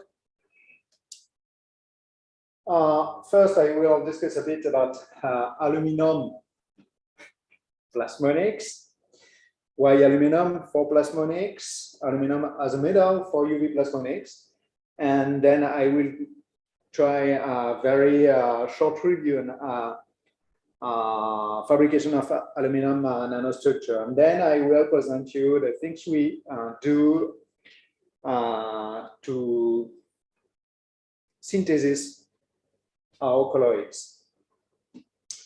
So first, why aluminum? So I will say because we are trying to now envision plasmonics in a sustainable way. So plasmonics using abundant materials on Earth. So basically here you can see the abundance of materials as a function of the atomic number. And I try to show you different materials used to do plasmonics. So you can see like here gold. So gold is definitively not abundant on Earth. Silver, more or less the same. And then, okay, this line is 1. So because this abundance is normalized by atoms of element per 10⁶ atoms of silicon. So you have zirconium, nickel right here. We discussed a bit about nickel this morning. Titanium, nitrides. So all the nitrides like nitride, titanium, nitride, zirconium, etc. And then you have here aluminum. So aluminum is the more abundant metal you can use easily for plasmonics. I didn't speak today about doped silicon in order to do plasmonics, but in the near infrared or infrared range. So just considering the electric function, right here you have the real part, and so you can see that the real part of the electric function of aluminum is definitively negative, and you can see that there is this kind of fissure right here around 900 nanometers wavelength, corresponding to the interval transition in aluminum. And on that side, there is the imaginary part of the electric function. And you can see that, okay, quite limited, let's say, till to 400 nanometers. There, you can see that there is a strong increase of this imaginary part, this corresponding to the absorption. So you will have not a very, very good resonance of this part. Okay, and at 800, as I mentioned before, you have these interval transitions, inducing this strong increase of the imaginary part of the electron, right? So I will skip that. And there are already things made using aluminum in plasmonics. For example, this very nice paper of people doing or studying localized surface placement of aluminum nanorod by cathodoluminescence.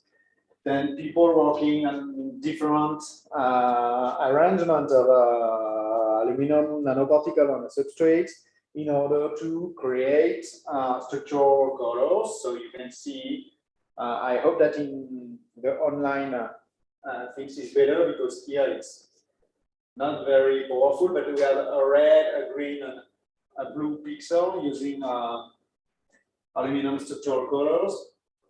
And here, okay, there are some people working on very, very small aluminum nanoparticle made by deposition directly in a substrate in order to promote lines, elements, and then they met the optical characterization of such nice nanostructure.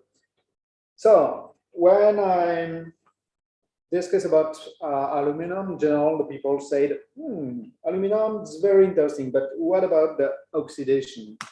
So I will discuss a bit about the oxidation of aluminum. There people made these very nice things. So this is the group of Langermer, if I remember well. They study the oxidation of aluminum thin film. And you can see that over the time, more or less, after 3 days, you have a passive layer of alumina of about 3 nanometers. Okay, and this passive layer stay more or less constant after 10 days, let's say. And we find more or less the same on aluminum nanostructure made by e-beam lithography. So we made basically the same, and we get the same results. So the aluminum nanoparticles are quite stable after the first oxidation step for, let's say, about 100 days in air. So now I will quickly review the different ways we can do aluminum nanoparticles. So the first one is the more easier. It's using e-beam lithography. So I will not discuss e-beam lithography right here. I think that you are all aware about this technique. Okay, we can have colloidal lithography. The same. Okay, we are doing a mask, evaporating through a mask, and then removing the mask, and you can see the plasmon resonance and that. And then the self-assembled aluminum nanostructure on lithium fluoride substrates. So I already showed in this paper just before, and the same, you will align aluminum nanoparticle. So we began this thematic some years ago right now by doing the more simplest technique you can find, basically in order to do colloidal nanoparticle on 2 substrates. So we evaporate the thin film, and then we heat the thin film in order to promote the dewetting of the film. The trick using aluminum is that the surface energy is very, very high, so it's quite complicated to do that. And basically, if you directly do that, so deposition of the film, reannealing of the film, you will just have a cracked film. But this is not a very efficient dewetting of the film, so you will not have a very nice reproduction of your nanoparticles. So basically, we just functionalize the substrate using these perfluorosilane. Okay, so that this we graph the silane terminated by the fluor function. Okay, and then we deposit the aluminum film. So this layer will induce a very efficient dewetting of the aluminum film, and in that case, we get these very, very nice films of aluminum nanoparticles. So you can see right here the absorption of such a film, and we get a very, very nice plasmon, about 220, if I remember well, nanometers. And then the blue line is the fit using the me theory. So you can see that there is a very good agreement between experiment and me theory. Just now, the colloidal synthesis, basically there is a different two ways. The first one is using a laser ablation. So the people shine a laser on a substrate and then will induce colloidal nanoparticles into solvents. Basically, it works pretty well. They get an absorbance as a function of the wavelength, in that case, of the incident laser. You have different concentration. The problem of this technique is there is no control on the size or on the final size of the nanoparticle. There, the group of Naomi Alas made this very nice thing. So they use the growth of aluminum nanoparticle from cells, but they use some catalysts, and they get these very nice crystals, as I show here. The problem in that case is that the nanoparticles are quite big. You can see that the bar here it's 100 nanometers. So basically, the smallest size they achieve is about 150 nanometers in diameter. So it's quite big, and in that case, the resonance will not be situated in the UV range, so not in the most efficient part of the optical, let's say, range. So our technique is much more simplest, based on the two approach. The first one is sonochemistry. So we will use, in that case, ultrasound in order to destroy aluminum microfoil. So we will basically get these black solution made of micro and nanofoils. So just by wetting or by filtering, we will get the aluminum nanofoils, and then from these, using a solvochemistry step, we will get aluminum nanoparticles, and basically a black solution will become transparent. Transparent solution means aluminum nanoparticles. So how it works, the gentleman showed me that we have just 2 minutes, so I will try to go very, very quickly. So basically, from aluminum foils to we get aluminum ions in solution using the ultrasounds, and again we can show that using the conductivity as a function of the time. You can see that in the solution with aluminum, the conductivity increases a lot with the time. So it means that we are doing a lot of ions in the solution. And then using the reannealing, we will be able to reduce the ions in order to get aluminum, metal aluminum nanoparticles. Then it's possible for us to control the size of our metal nanoparticles just by playing with the time of the annealing. Okay, so here you have the size of the different nanoparticles from day 4, so it means that we anneal the solution for 4 days till day 14. We have to optimize that, because now it's okay. 14 days is quite long, but okay, it works. And then we can tune the diameter from let's say 20 nanometers to 100 nanometers just by playing with the reannealing time. Then, to be sure that the nanoparticle we made are being studied using transmission electron microscopy, and as you can see, I hope in the room, I'm not sure, but they have to believe me. We have very, very nice crystals, and we have a shell around our crystals. The shell is the alumina layer, and basically the thickness of our shell is ranging between 2 and 3 nanometers. So this is very consistent with the previous studies. Let's skip quickly to the optical characterization. So this is the absorption of the solution, and you can see that basically we have these quite big peak around 280 nanometers, and there, as a function of the time, we have another peak right here, corresponding to the biggest nanoparticle. And this second peak will increase with the time.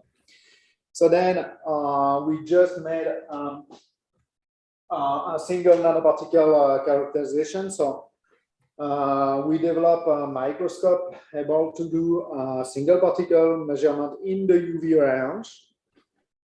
And then we will correlate single aluminum nanoparticle with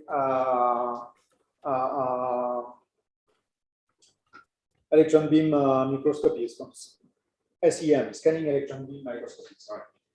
So you can see that we have particles ranging from 90 to 150 nanometers. Okay, this is the dark field image, and this is the spectrum. And in blue, you have calculation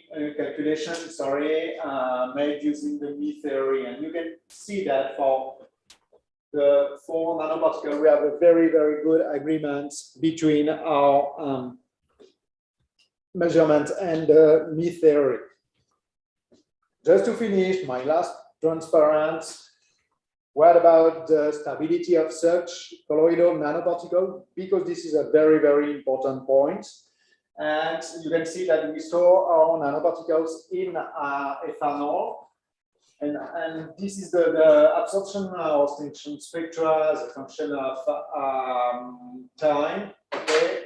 In red is the initial things. In yellow, after 3 months, and you can see that there is a small decrease, but nothing very strange. And then in green, after 1 year, and then after 1 year, the solution is quite good, and you can see that we have a quite stable solution. And if we have this part right here, around 320 nanometers, okay, meaning that there is some kind of aggregation. But even in scanning electron microscopy, we have no signature of dissolution or something strange concerning our aluminum nanoparticle. So the take-home message right now, okay, basically aluminum is cool, and you have to work with aluminum. If not, sorry for you guys. Now that it's abundant and very cheap metal on Earth, it's highly burden. I didn't show it today, but okay, it works in the UV, but then even in the infrared, you can have a quite nice resonances, and then after the small oxidation step, it is really stable. We show a technique allowing for mass production of aluminum nanoparticles, and then we control the final size and the distribution with the annealing duration. The scattering of light allows to cover a wide part of UV spectrum from 250 to 350. And our nanoparticles are highly stable in ethanol solution, more than 1 year. Thank you, and I have to thank some guys. Very nice for me.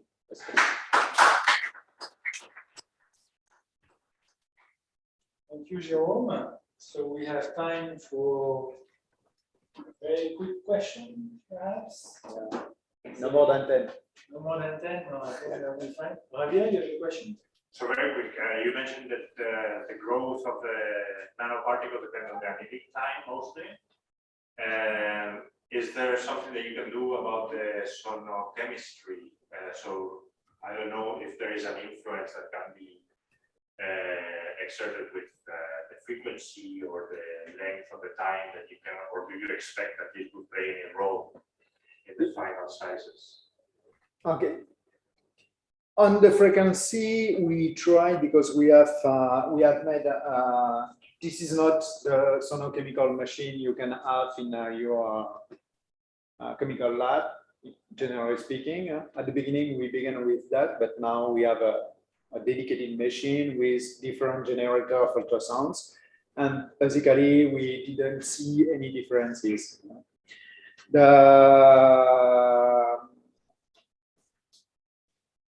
But then, okay, using that, we are creating ions in the solution, right? But the problem is it's very, very hard to reduce aluminum ions, okay? At the beginning, we did it as for gold. So basically, we bought aluminum salts and reduce it using sodium. So it was very, very nice. I have problem with the egg lab because we have some trouble with fire, explosion, and so on in the lab. But it works pretty well, and we were able to control the size and so on. But okay, we stopped this technique. And but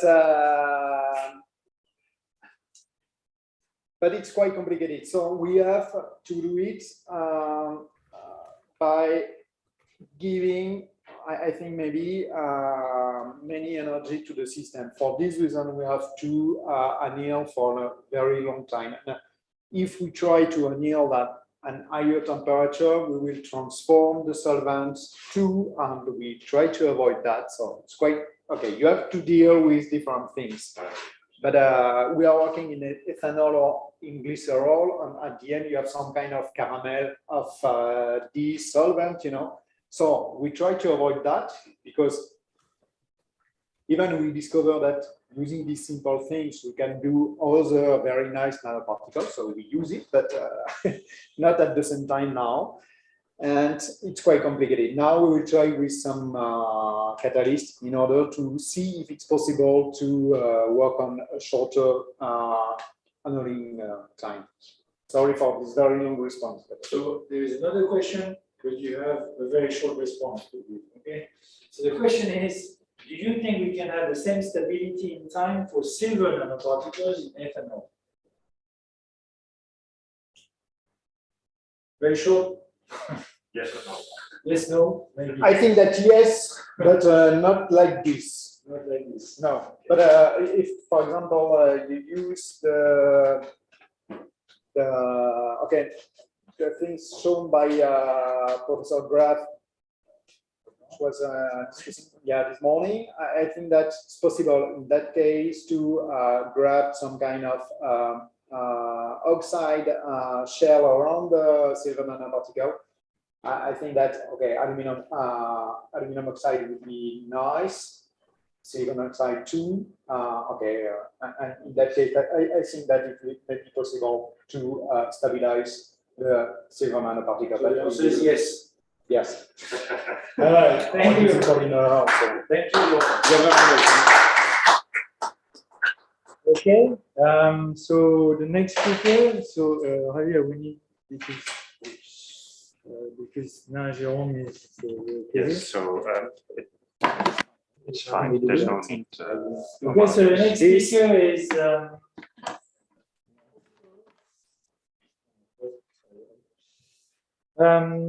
Apostolos Iokamidis from Cyprus University of Technology, and we are going to hear about metal oxide interfaces and additive engineering for high performance perovskite solar cells. And I guess we are ready to go almost. Oh, hello everybody. Hello, all right. Can you see my screen? Yes. Okay. Full screen would be even better. Yes. Please. We're not seeing the full. Now we're. Yeah. It's Perfect. working. Thank you. Thank you. We can start. Okay. So, greetings everyone. My name is Apostolos Iokamidis. I'm part of the molecular photonics and electronic group led by Professor Stelios Koulis here in the Cyprus University of Technology. I'll talk to you about some of our latest results about metal oxide interface and additive engineers for high performance perovskite solar cells. So this is an outline of my talk. I'll do some introduction about the photovoltaic technology and perovskite solar cells. I'll show you our experimental our fabrication techniques, and then I'll come to the results. So, starting with the photovoltaic technologies, perovskite belongs to a third generation emerging thin film technology, which shows a high efficiency and in general have lower cost compared to the typical crystalline silicon solar cells. The properties of these materials are the high optical absorption and the efficient charge collection. Perovskite solar cells have shown the fastest power conversion efficiency compared to any other technology. So, as you can understand, they are very interesting materials. Now, the perovskite as a structure is this one, as you can see, where in our case, I mean the hybrid perovskite, the A position have replaced by organic cations like methylammonium, and we get the classical, the more typical perovskite, which is this one, as you can see. Now, these hybrid materials have some ideal material properties for absorbing layer in solar cells, and this is the appropriate direct band gap, the very high optical absorption coefficient, the high defect tolerance, and the ability, the high mobility and low recombination of the charge carriers. Now, there's a great flexibility on the various cations and anions that can be used for the formation of the perovskite solar cell.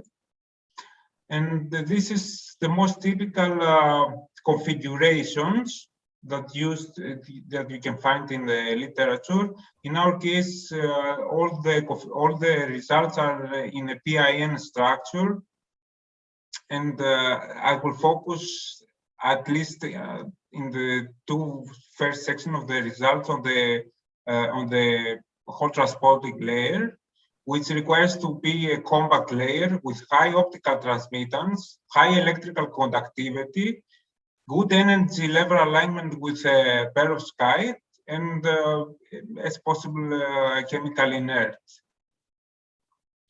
Now, for the fabrication of our cells, we use the doctor plate technique for the whole transporting layers. We fabricate on top of an ITO glass substrate.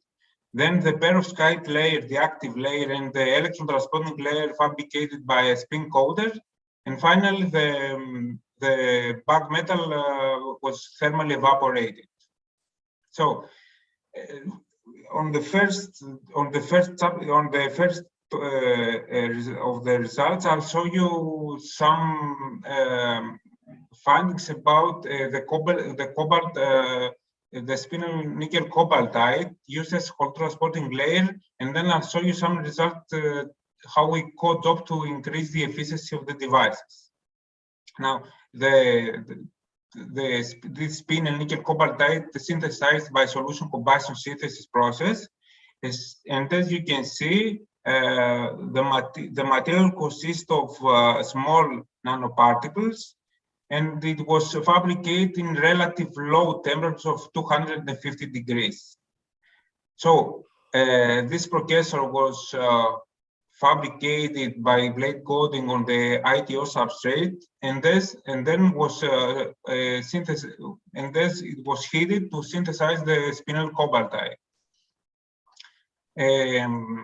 Various thickness was film thicknesses was deposited, and as you can see, the material has a relative high band gap, I mean higher than the perovskite, has a high transmittance, low roughness, and very high electrical conductivity for a metal oxide.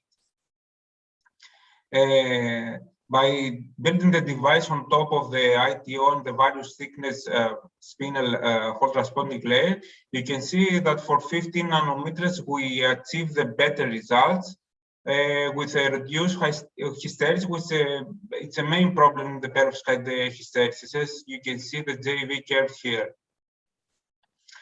And then we analyze the devices we characterize with different techniques, and you can see that we have an improved photo responsivity for the thick layer, for the thin layer, for 15 nanometers, higher charge combination resistance, increased built-in potential, and also by PL measurement, we can see that we have improved hole collection.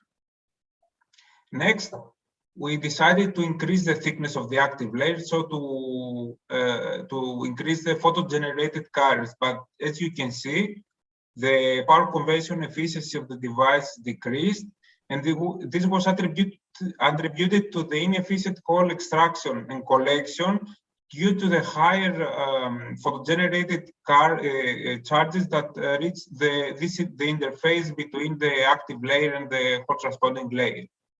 So to tackle this problem, we doped the spinel nickel cobaltite with 5% copper, and another type of doping was the co-doped of 3% copper and 2% lithium. And indeed, as you can see, the co-doped delivered higher PCE, while the 5% copper reduced the delivered PCE. So we characterized the result, and as you can see, the co-doped material shows lower transport resistance, while both dopings show higher combination resistance compared to undoped. This higher transport resistance probably we can ascribe to the higher electrical conductivity of the co-dope strategy.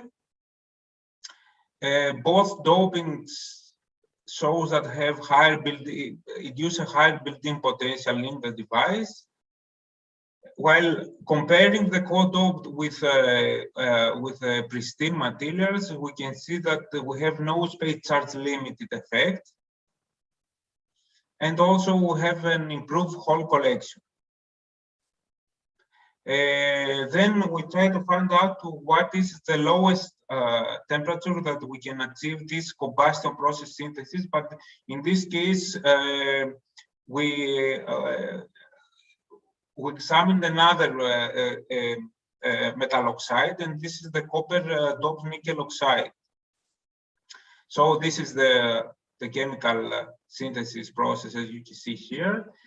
And in the first case, we examined the synthesis by varying the temperature and the fuel concentration.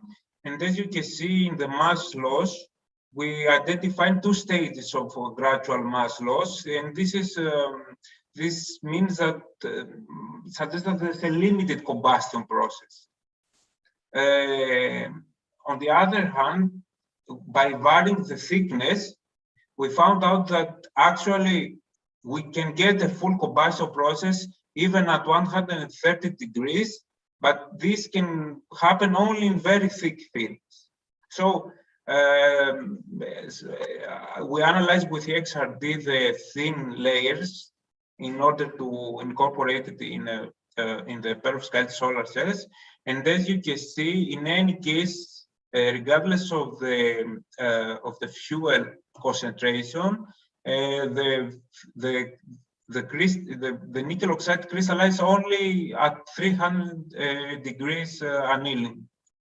On the other hand, the bulk material, even though it's a mixed crystal, I mean it's also metallic nickel and nickel oxide, we can get the crystal phase at only 130 degrees. So we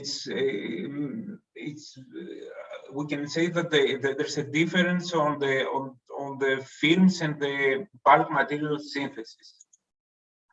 Then we introduce the various conditions, synthesize the thin, of course, the 50 nanometers films in a perovskite structure, as you can see here. And as you can see that for low annealing temperatures, there's actually non-functional device, just a bit of efficiency. But in the 300 degrees, as you can see, we get much better result with a better efficiency achieved for 0.01 fuel to oxidizer, and for an annealing to 300 degrees. Next, we introduce nitrobenzene in the photoactive layer in the perovskite, but in this case we used a methylammonium-free perovskite formulation, and here you can see the various results, the PCE results of for 1%, 3 and 5% nitrobenzene in the active layer. As you can see, for 1% we get the best result, and so we continue the analysis only for this concentration. So comparing now with undoped, with unmodified perovskite, you can see that we have increased the mean PCE, and so we have high reproducibility, since the standard deviation is almost half compared to the reference cells. Now, by analyzing this is the best efficient devices, we see a higher open circuit voltage, which indicate the passivation of substrate defects, and a higher short circuit current due to enhanced photoresponse, as you can see by the external quantum efficiency measurements. Yes, then we analyzed, we characterized the solutions with the precursors, and we see a red shift for the solution containing the nitrobenzene, which is probably ascribed to the complex formation of the colloidal particles of the perovskite. UV-Vis absorption shows an increase in the wave region of 500 degrees and shorter, which is in some extent agrees with the result from the external quantum efficiency measurements. And this was ascribed mainly to the smoother perovskite level topography, as you can see by the AFM measurements. And finally, we measured the PL of the perovskite of the modified and unmodified, and we see an increase in the PL intensity, which means that we have a less grain boundary defects. Next, we examine this modified perovskite against air stability, and as you can see here, this is the mean values and the champion device. So we can see that there's a reduction of the PCE close to 85% after almost 1,050 hours, while the reference cell decrease after the same time to almost 60%. So these modifications system to improve the air stability of the perovskite. Then we made an examination of the humidity lifetime by accelerated conditions, and as you can see here, the modified devices retains almost 85% after 550 hours compared to unmodified, which is shows a very steep reduction in the power conversion efficiency. Yes, here you can see that the main the parameter that has the greatest impact in this degradation is the short circuit current, and these results are in very good agreement with a photocurrent map. So concluding, we can say that the P-type spinel shows an optical transparency electrical conductivity that allows the fabrication of inverted perovskite solar cells with 50.5%. By co-doping this p-type material, this spinel nickel cobalt, we increase the efficiency to 16.5%. The solution combustion synthesis for thin films requires higher annealing temperatures compared to the corresponding bulk materials, while the copper nickel oxide corresponding layer results to better efficiencies by applying 300 degrees and fuel to oxidized ratio 0.1. And finally, the methyl ammonium free perovskite layer, by incorporating 1% nitrobenzene, we improve the PC reliability, we prolong the air stability, and it shows a higher humidity degradation resistance. So thank you very much. Any question?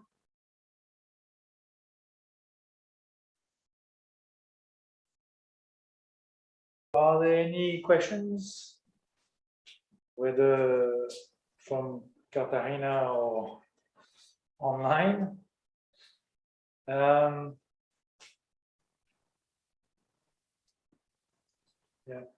I guess so. I have a very general question. So you mentioned that, you know, all the so to you, again, as someone who doesn't know, so to you, what is the main issue?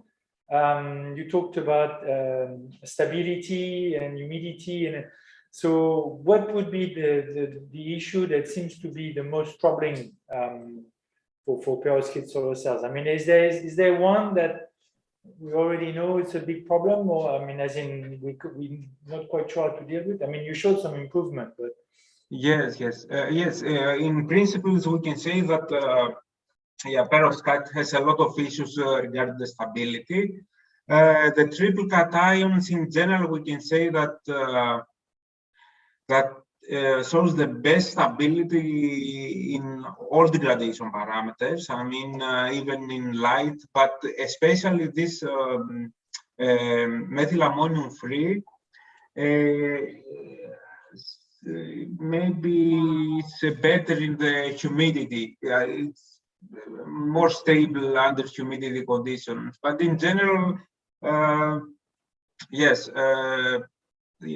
I can say that one of the issues that now perovskite inhibits the commercialization is the stability. I mean, also the UV seems to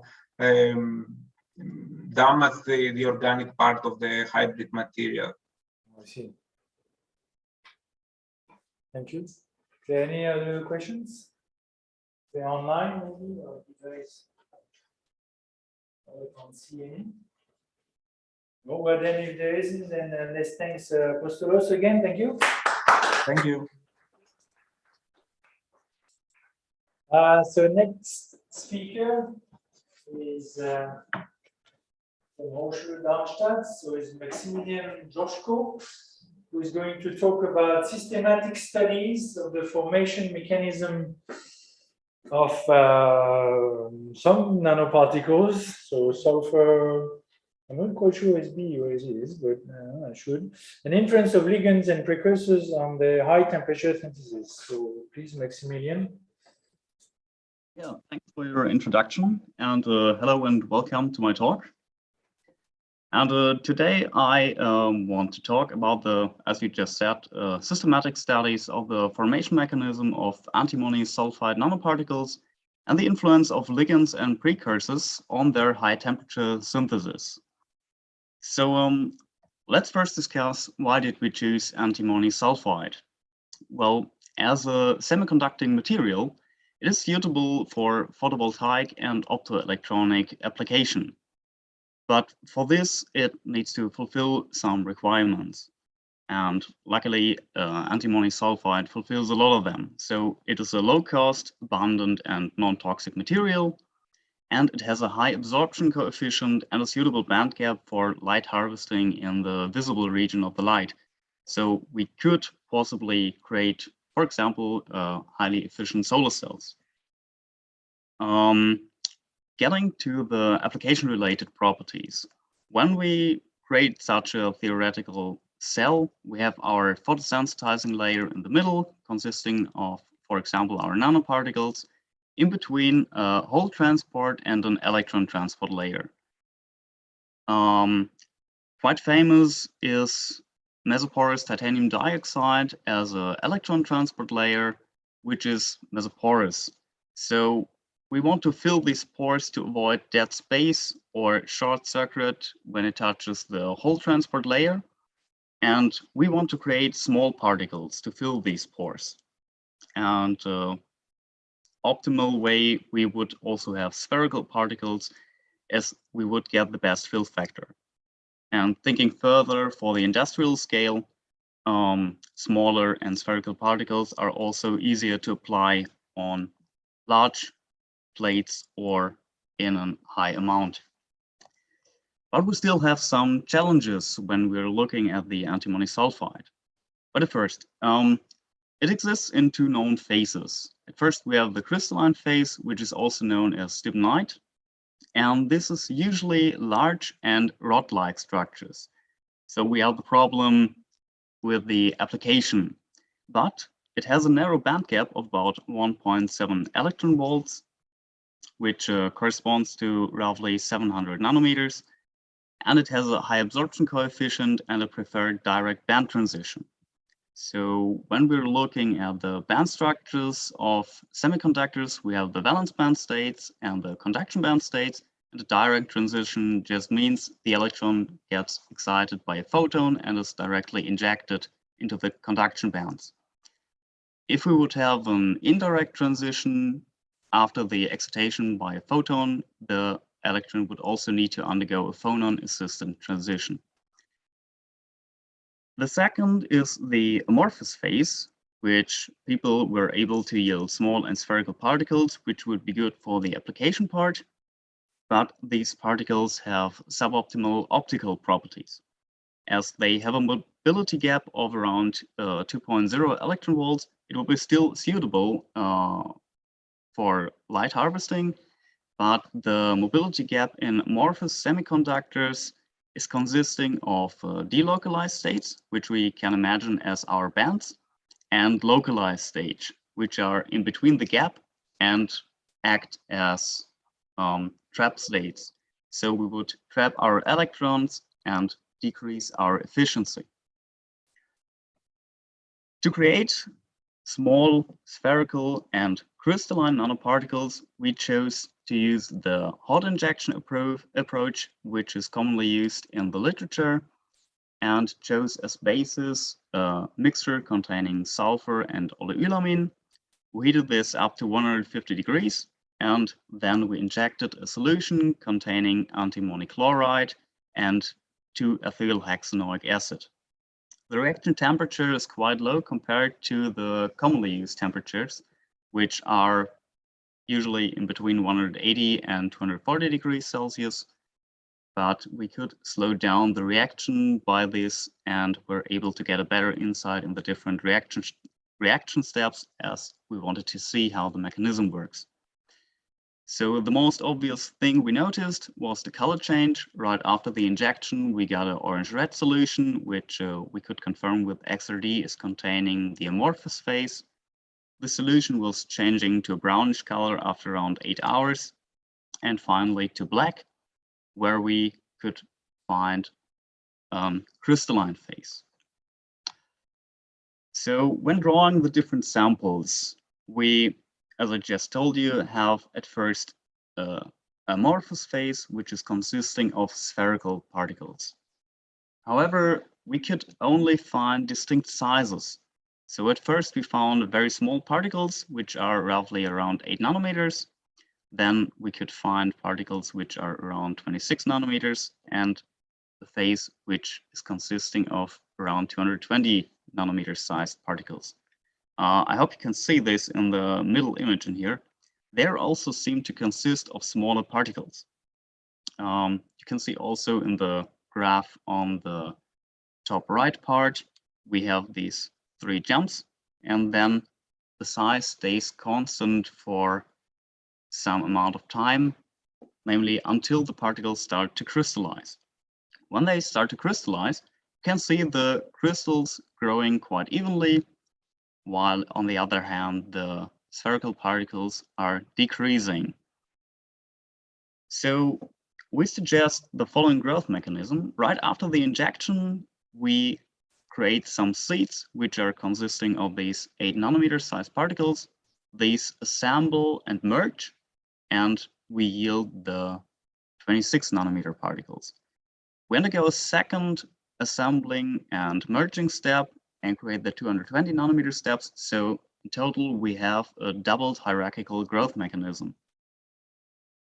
The particles we have now will form like this kind of superordinated structures after about half an hour until they start to crystallize.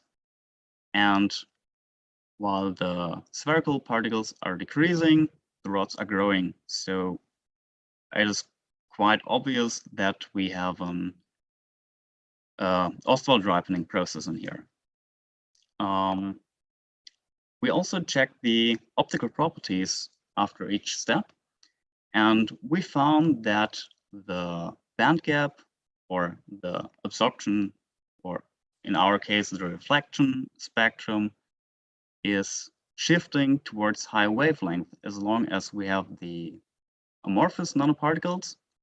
And as soon as the particles start crystallizing, we have a second slope present. So we have one slope for the crystal nanoparticles and one slope for the amorphous nanoparticles.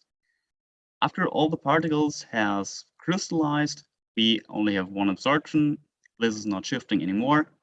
You can see this in the right graph. The values you got are all in the same error margin. However, the amorphous particles shift quite strongly, and we assume this is due to an electronic relaxation. As in amorphous particles, the mobility gap is depending on the dangling bonds and angles. And when we reach a higher order, we have less defect states. So we get a little bit closer to the band gap of the crystalline state. And after crystallization, we jump to the crystalline band gap. So with this knowledge, we tried to get the smaller particles. We thought, when we already have small and spherical particles, can we stop them from aggregating and get to the crystallization point? And antimony sulfide has the transition temperature at around 225 degrees Celsius. So our next experiments were usually made at temperatures higher than 240 degrees. And we tried changing the ligands, changing the sulfur sources, or the reaction method. But as you can see on the left and the middle image, we were mainly yielding even larger rods. So we were not coming towards our aim. Only one experiment was successful. You can see this in the right image. We were able to get smaller spherical nanoparticles. For this, we were just heating up L-cysteine with antimony chloride in an inert solvent, namely octadecene. The particles we got, you can see the surface is not very smooth. The surface of the amorphous nanoparticles was quite smooth. So this is the first indication that these particles were not amorphous. They were around 300 nanometers in size. We still want to get some smaller particles, but it is the first step, so we're quite satisfied by now. Now it's optimization. However, we still have some rods as byproducts. To confirm that we have crystalline particles, we performed XRD, which gives us quite a nice crystalline pattern. And we performed again UV-vis measurements. and got a band gap that is quite similar to the stibnite band gap. If we would have an amorphous phase present next to it, it would rather look like this graph, so again with a second slope in it. However, the transition now looks like it is an indirect transition, so a little bit less efficient than a direct one, but we think this is due to defect states which are still present, and maybe we can get rid of them. But now we have the question, why are the particles getting spherical now? And what makes them smaller? What is the mechanism behind this reaction? So at first we look at our components. The L-cysteine is not soluble in octadecene. So it will stay in its solid form until it decomposes, as it has no melting point.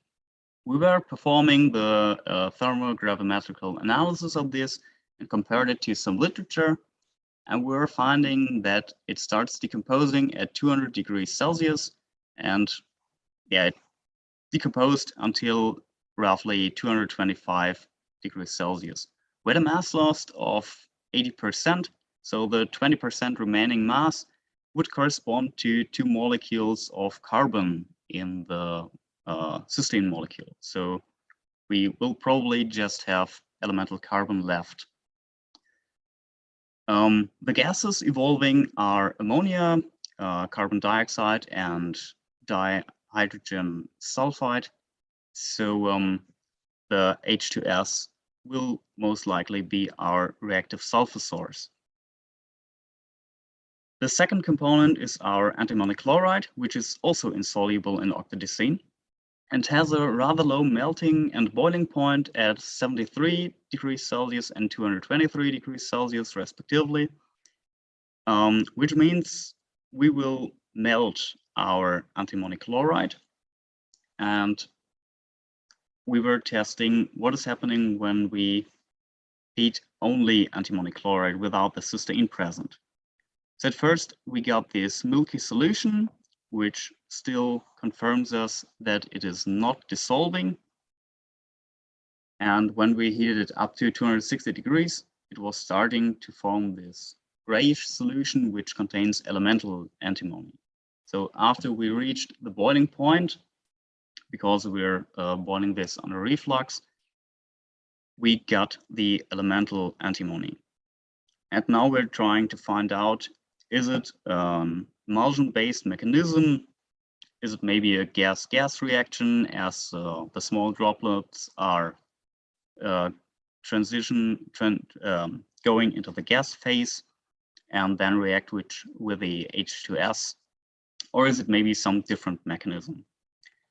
So to put it all in a nutshell, we're able to reveal the synthesis mechanism of the classical method, so the hot injection method, and we could perform some experiments to get these particles spherical and smaller, and we managed to get them spherical. However, we still don't know why are they spherical. What is the mechanism behind? So we are trying to find out.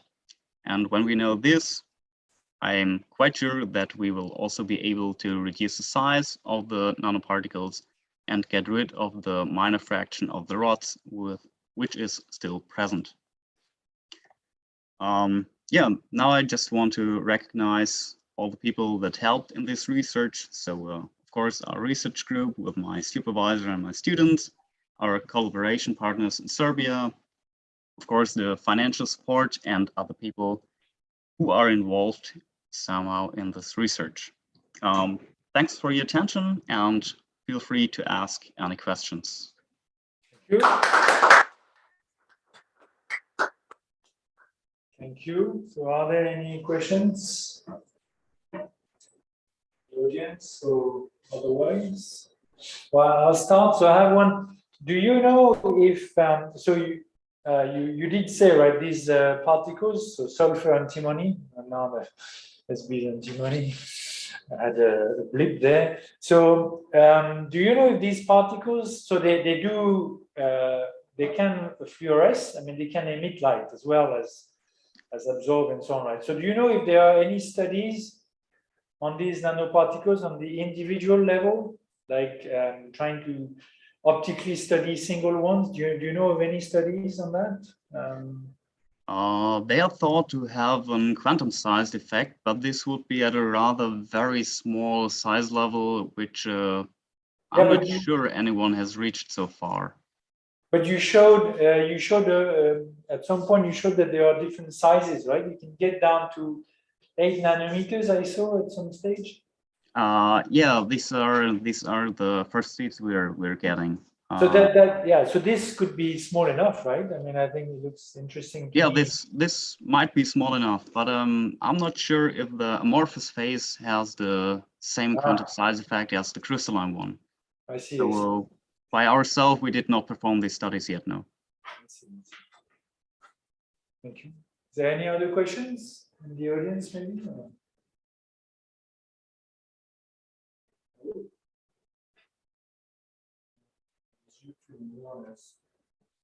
I don't know how they're supposed to say something. All right, then if there isn't, then let's thank Maximilian again. Thank you. Thank you. The next speaker is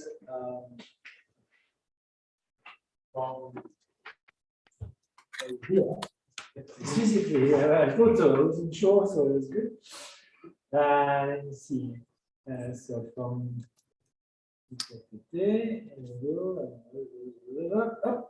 so it's Pascual Marignoso, is that correct? More or less. Yeah, Good.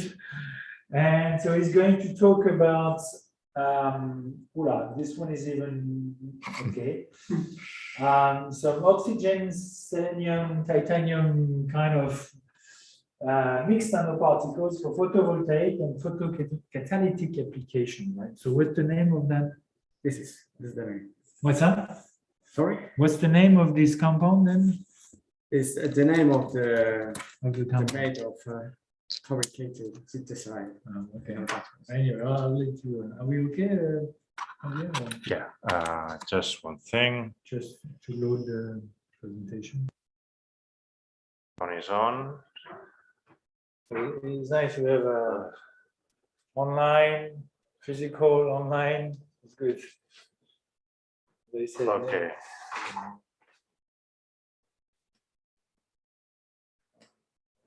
So now should be fine and oops.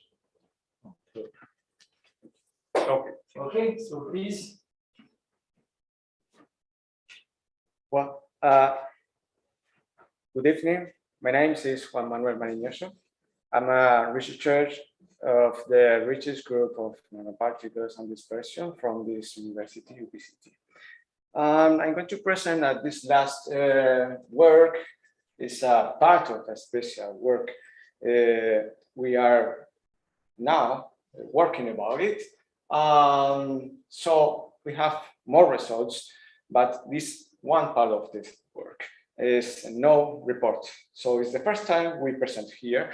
It's a kind of mixed nanoparticles for photovoltaic and photocatalytic application. It's a kind of selenium doped titania with selenium. This is a scheme we are following to explain the presentation. First of all, introduction, experimental crystal structure determination, and the conclusion.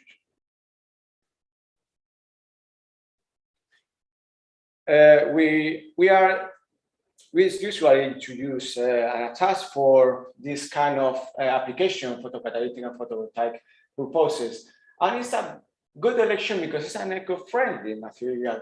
So as well, it's very tailored. So in this way, we use selenium in order to provoke some additional electronic states in bandgap and improve the activity in visible band. This is the purpose of the work.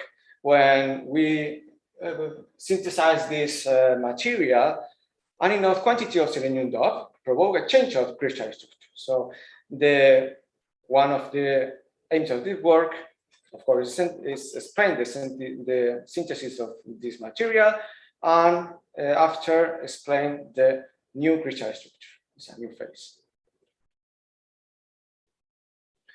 First of all, we use for synthesize the nanoparticles using these Gelson methods with seed for nanoparticles nucleations, and we use titanium isoproposite, selenium chloride, and tetramine for precursors. Tetramine is the stabilizant used in this case. We can focus on the specific conditions for the Gelson method, is a general method, is used to again, for first, promote the hydroxide, and secondly, promote the nanoparticles nucleation and growth afterward.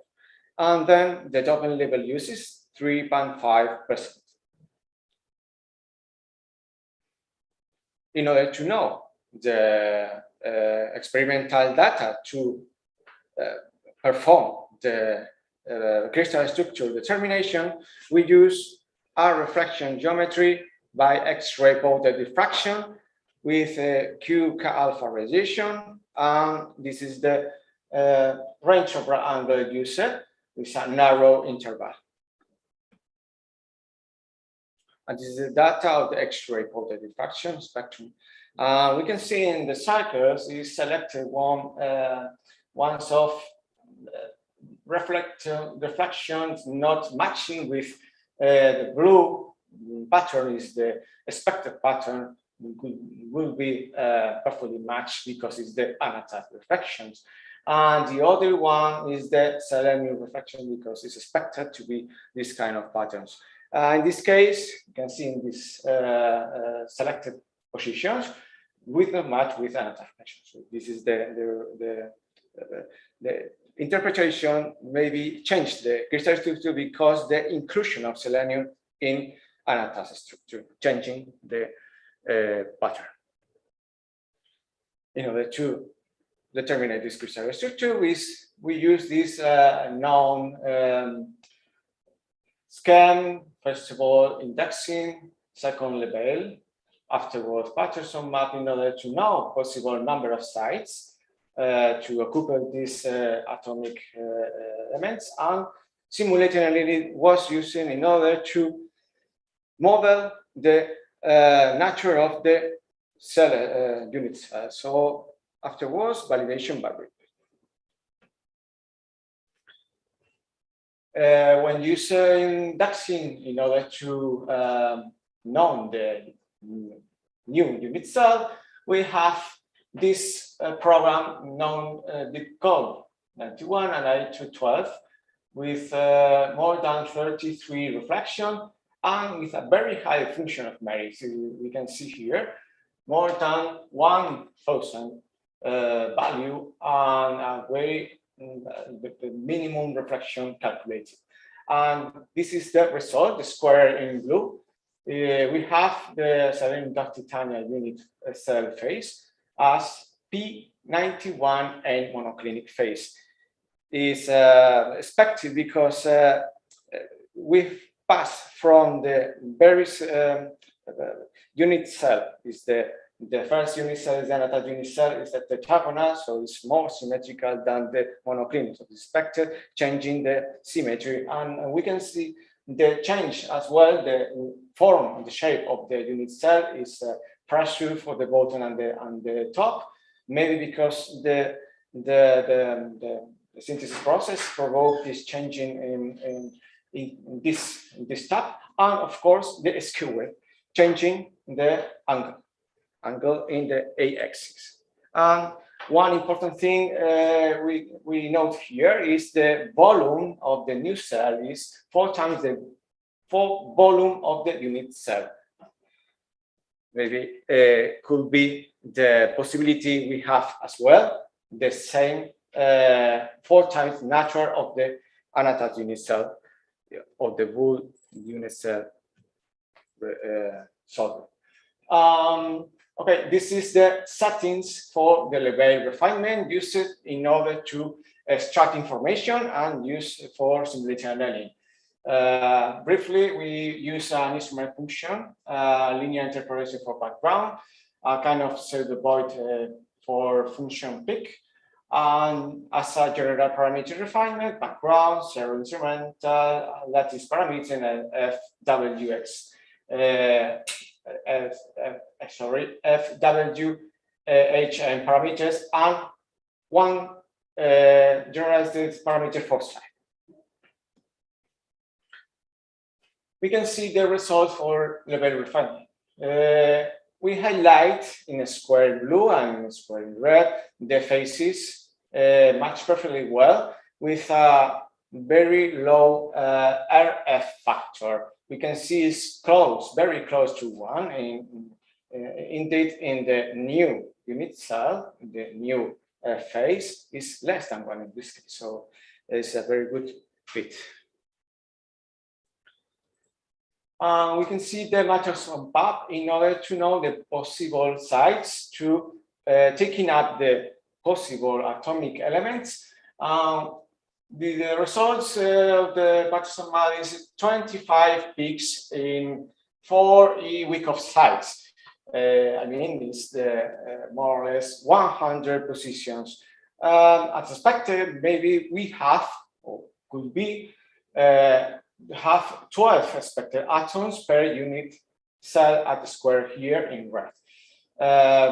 This is not the case because we have more than 12, maybe because the deformation admit the insertion of more atoms as expected for pure anatas. Then we use simulated annealing as said before. This is the typical settings used. We are node to 66 occupied sites as expected because before last slide we see 25 or one bar only. So in 2 selenium and 8 titanium and finally 16 oxygens occupy these sites. Varying per atom coordinates, occupancy, and isothermal parameters. And the results we have, all of them atoms take up 40 weak of positions. And then with a very low RF goodness of fit. Finally, we use regular refinement in order to put the inside information. We use previously setting for level and the refinement parameters used before: atomic position, isothermal temperature parameters, occupancy numbers, lattice parameters, and scale factors.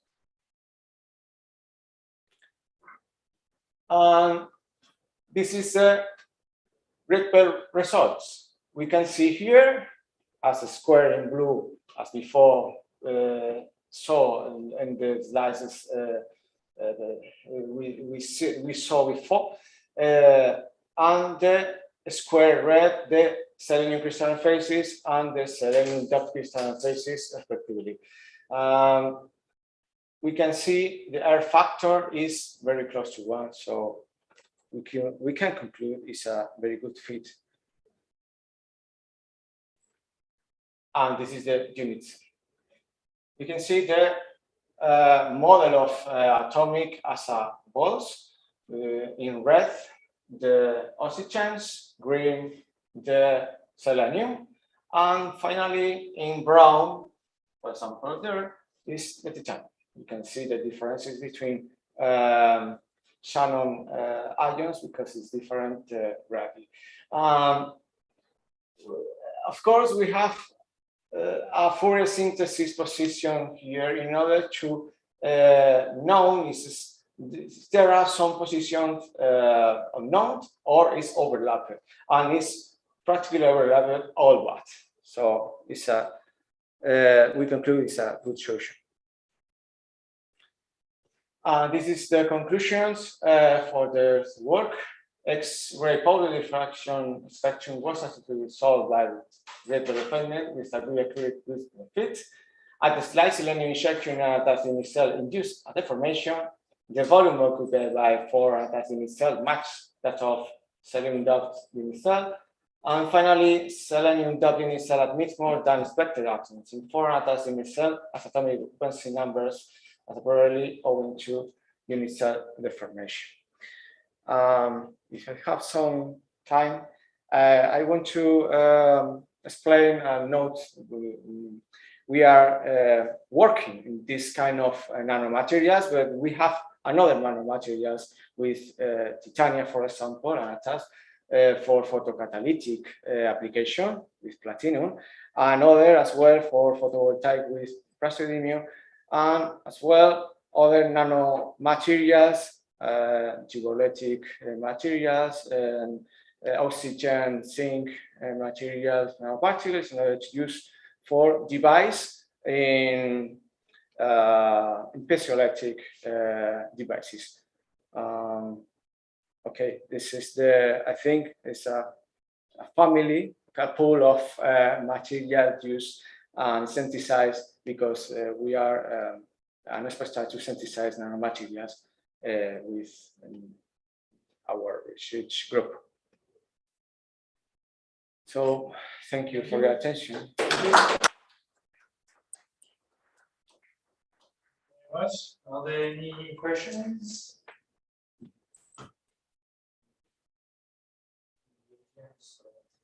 Otherwise,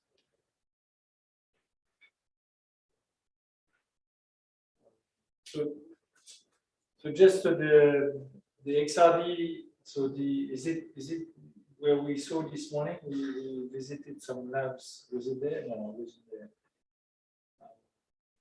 Where did you get the measurements? Was it here at site? Sorry? In this building? The XRD. Yes, yes. Yeah, so downstairs, right? That's the building. We have the laboratory. Is there any questions? No? Clear. So I wasn't aware of this material. So their uses in the direction of photovoltaics then, or what are the applications? What other applications are? What other? Well, yeah, there are a lot of applications. For example, we can use in water.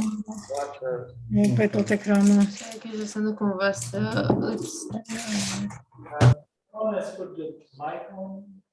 Thank you. Unless you want to ask a question. Yeah. Sorry, for cleaning water. So, of course, photocatalytic is I think is the most important line of the research now for this kind of materials. But there are a lot of kind of possibilities using these materials as a semiconductor. Thank you. No more questions? Yes, please. Did you made actually the photocatalytic activity tests and is it better than staying in dioxide, for example, or not? Did you make the tests? Tests for photocatalytic. Well, not it's tested now, right now, but for our studies we are performing now. We're focusing in energy calculations for first principle calculations as DFT, and of course the directly uses in photocatalytic purpose. So this is developing. Thank you. So there's no more questions. I say we thank the speaker again. Thank you.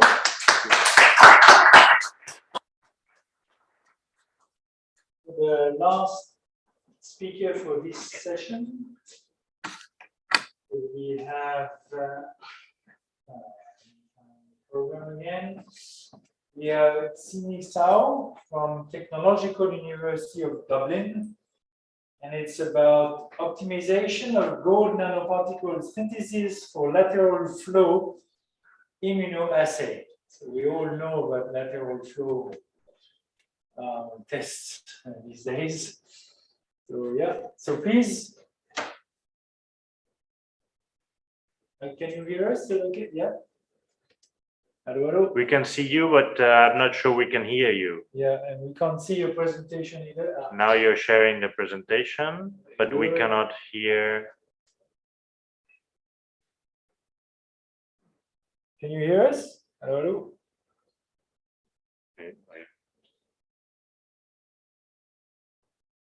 Dublin, are you with us?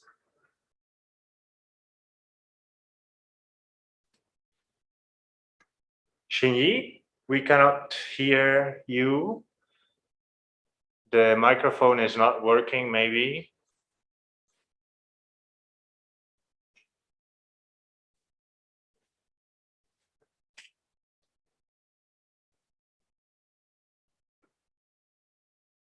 I think he's, oops. He stopped sharing. Okay.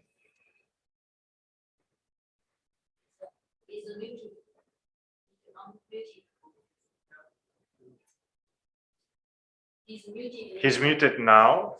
Xini, is your turn. Whenever you are He ready, has my to- friend, he or you has- just switch there. Alvaro, we still can't hear you.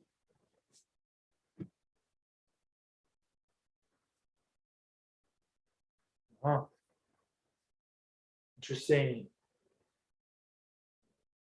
No, Xinyi, we cannot hear you still.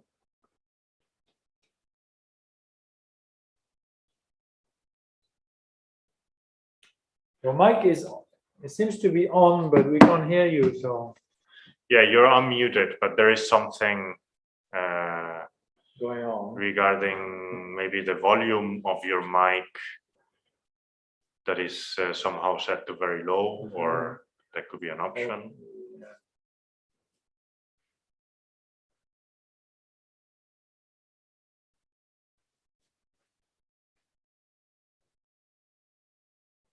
This is the last. Yes. Okay. We need 10 minutes late for that. We can also switch the break. Sorry, yes.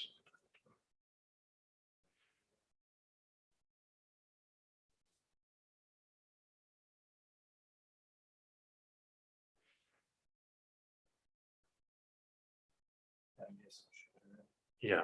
Okay. So one thing we can do is we can switch the break to now and start. Yeah.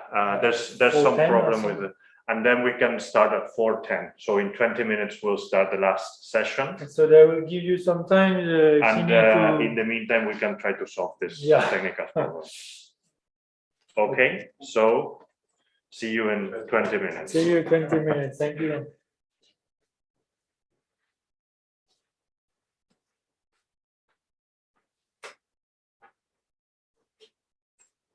Okay, but Xinyi, if you can stay with me so that we can try to solve the problem, would be great. So that we are ready when in 20 minutes time.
And can you hear me now?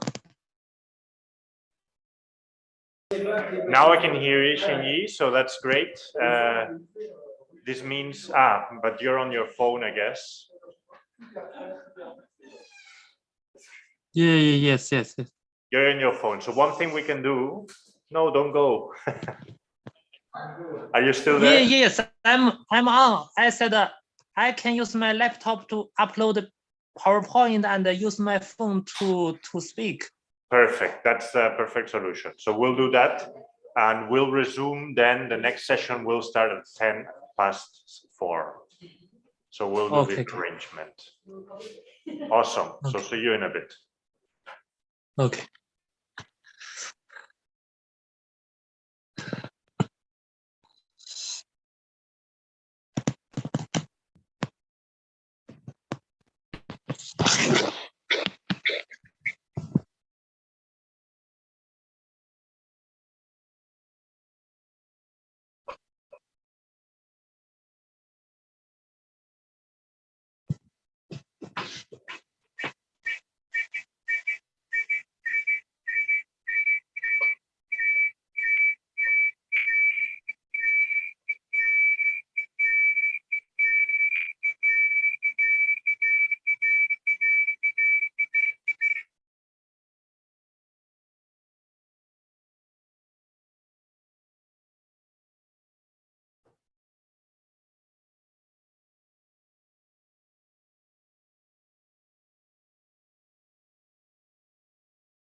Hello?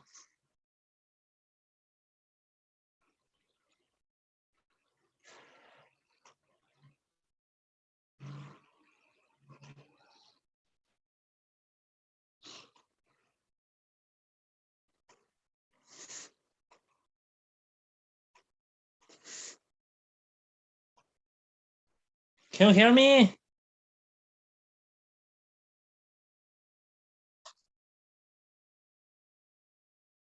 Yes, we can hear you. We're going to make one test and we'll be back with you. We need 2 minutes. Okay. We'll start in 2 minutes. Okay.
Okay, so we should be ready to start, even though the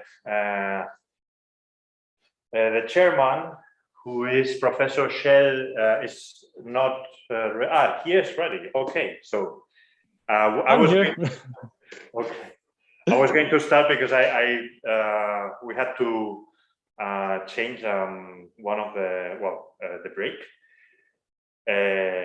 And I wasn't sure that you would be available, but if you are, then you can start sharing the session if you want. The first speaker is Xinyi Zhao from Dublin, and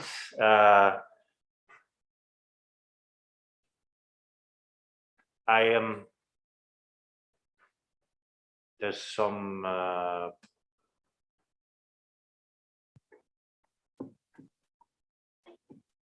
so Xinyi, could you unmute the source? No, Xinyi, we cannot.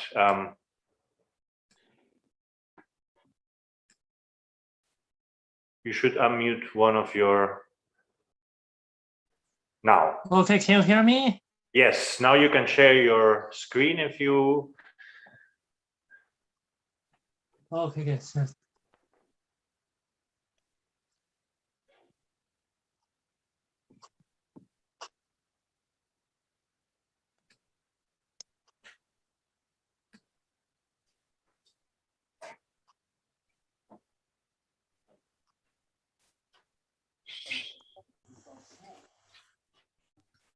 Okay, seems you're started sharing. Hello?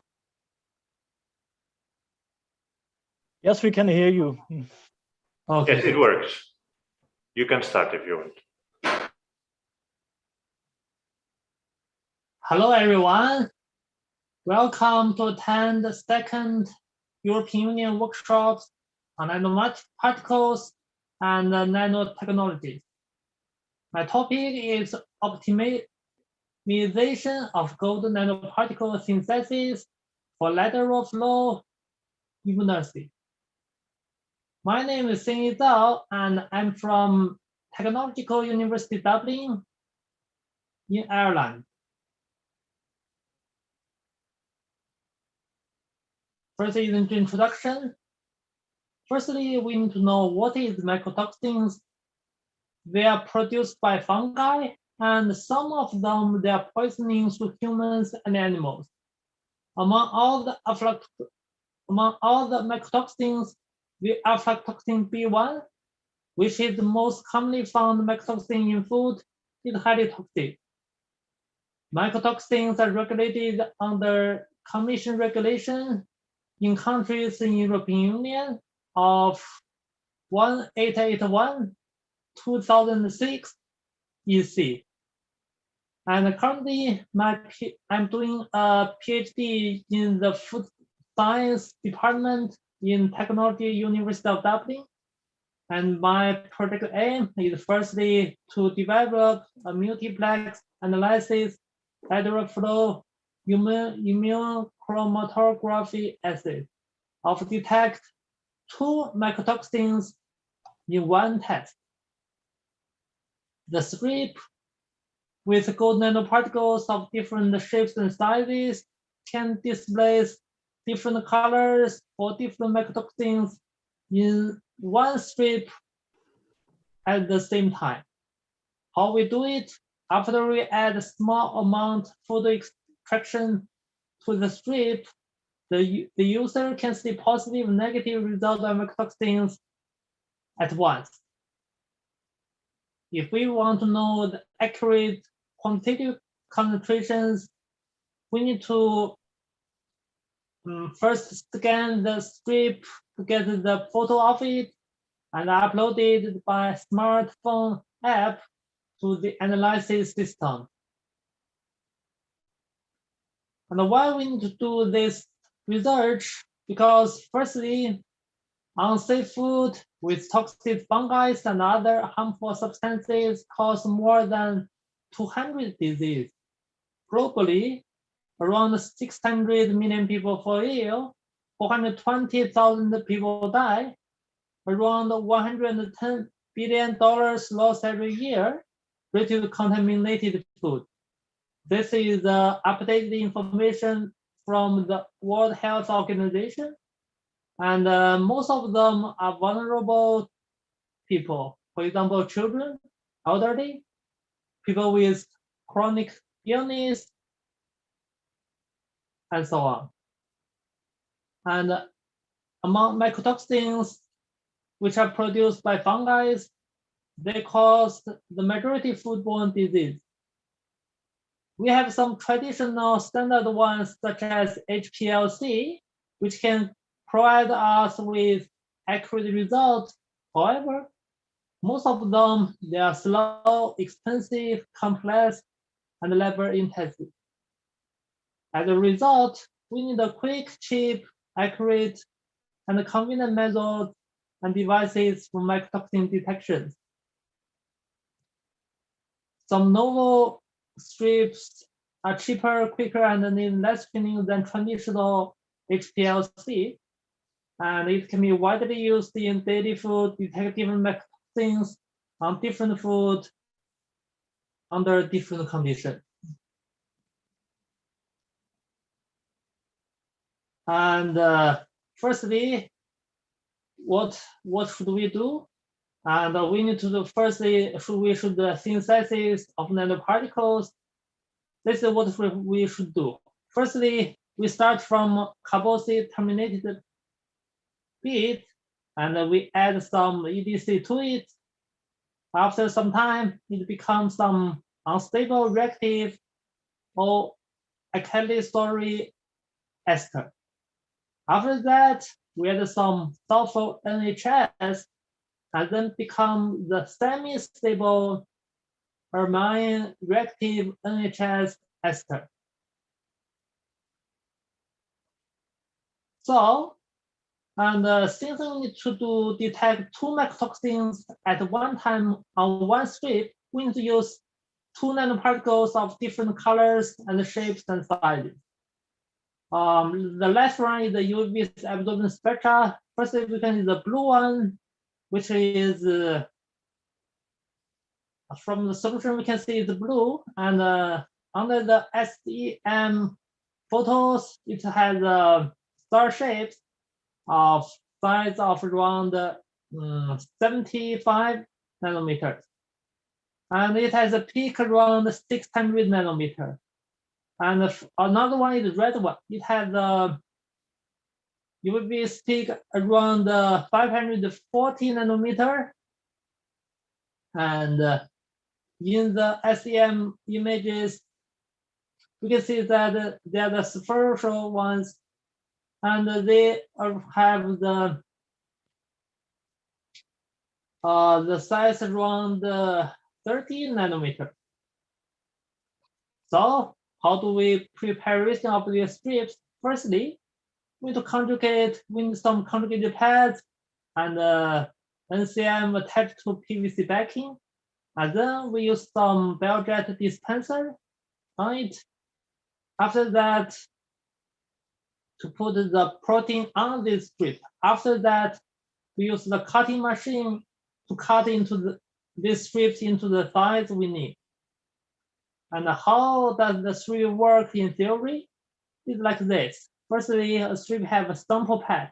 Sample pad here means we put the small amount of food some on it, and we have a nitrocellulose membrane. Then we have the test line and the control line. Before the test, both the control line and the test line, they are red. We also have the absorbent pad. And in the control line is gold anti-mouse antibody. In the test line is aflatoxin B1. And if we have some food sample with aflatoxin B1, it will go upstairs. So the red dot in the test line will be lower and lower. And at the end, it will show in the absorbent pad is like this. What we got is like this. We have some different samples and different strips.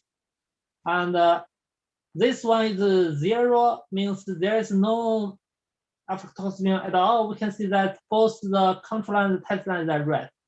After we add some aflatoxin B1, the color in the test line become less and less, but the control line will see. And more than 10 nanogram per gram aflatoxin B1, we can see there is no red dot in the test line. And here we get a standard concentration curve and app report. This is like this. This one is the standard reflection number, and 0.1 here means that the lowest limit we can detect from this strip, and 10 is the maximum limit we can detect of this strip. Because above 10, the test line is always transparent. We cannot show the number. And X here means the real concentration we get. And here 5.1 means that called the Hill's scope of curve, which shows how quickly it changes. And this is the graph show during its environment rain how it acts. And after like this, we prefer to make an app like this. It can show maybe the time and where we did the test. And here you can see that aflatoxin B1 reached low because we can show the exact number. But sometimes in most food examination, we do not need the accurate number. We just know it's risk low and high. And theoretically, it cannot be 0 if you test very accurately, but if it's below 0.1, we can show it's a risk low, and we can put this food in the market.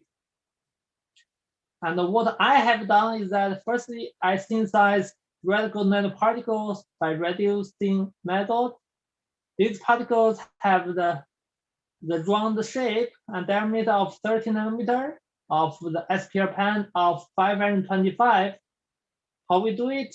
We put up 0.01 gram of gold acid in powder in 100 ml of pure water and heat it and shake it to boiling. After that, we put 1 ml of 1% of sodium citrate solution to it after boiling water and stirring vigorously. And the solution was stirred another 10 minutes and cooled to room temperature. And the right one, it shows the gold nanoparticles I have synthesized. Though they have some commercial ones, but they cannot meet all the needs we have. And then we optimize the amount of red gold nanoparticles within the blue nanoparticles. The blue one have the star-shaped diameter of 70 nanometers and the SPR band of 600 nanometer. Dissolve the previous red gold nanoparticles with gold acid in water, and we put some sodium citrate in it. After that, we put some hydroquinone to it, and the mixer was keep stirring until it's stable. And we repeat the procedure except the volume of red gold nanoparticle is changed. We also optimize the amount of gold acid. We first put the 30 microliter of red gold nanoparticles and series number of gold acid in it. And after that, we change the amount of gold acid. This is what we get. This UV spectra of blue gold nanoparticles of different red gold nanoparticles. We can see that from 0 to 100, the 31 have the highest absorbance. From the right photo, we can also see that the 31 has the darkest color, and not the 101. And we use the red gold nanoparticles for compare. After that, we also did the blue gold nanoparticle of different volume of gold acid. We can see that it also shows the similar things. First we increase from 300 to 400. It's getting higher and higher. But the 400 to 450 it decrease. And this is the right graph show the cuvette color. It also shows the from 300 to 400 microliter, the color become concentrated more, but the 400 one is the most darkest, not the 450 one. And we also did the size distribution from Malvern zeta potential. We can say that with the best combination, 400 microliter gold acid and 30 microliter red gold nanoparticles, it has around 50 nanometers, has a high peak, and maybe there are a small peak around 5,000, which was maybe because some impurity. And this is the red gold nanoparticles, for instance, that it has a high speed of 800, and it's really pure. And we conclusion that the blue gold nanoparticle of 9 nanomole is the darkest and the highest absorbance. And for gold acid, it's 20 nanomole, which also the darkest and the highest. So we combine the results, we can see that for this experiment, if we use 20 nanomole of gold acid and 9 nanomole of red gold nanoparticle we synthesized before, is the best choice for synthesis of blue gold nanoparticle. And thank you for the TU Dublin Research Award, and thank you for the supervisors from TM, Christine O'Connor and James Curtin. And also thanks for the people in the Nanomorph lab in Focus, Professor Hill and other colleagues. So that's the end of my presentation. Do you have any questions? Thank you very much, Denis. Let's have a digital applause. Are there any questions?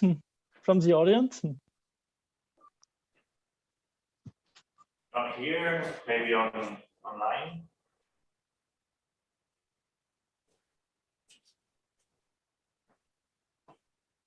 So I see no questions in the chat. Maybe via YouTube online. I don't know. If not, I have a question. Could you please repeat? Maybe I missed it. What is the difference to already available lateral flow assays? Because if I remember correctly, there are already commercially available lateral flow assays for mycotoxins. Yes, Or am I wrong? they are commercially available, but compared with the traditional ones, they have one obvious disadvantage that their accuracy, they cannot be compared with the traditional HPLC. So we want to, how we can invent a strip that have the advantage of LY5 strip, but also have the higher accuracy and the sensitivity. Ah, okay, I understand. Thank you.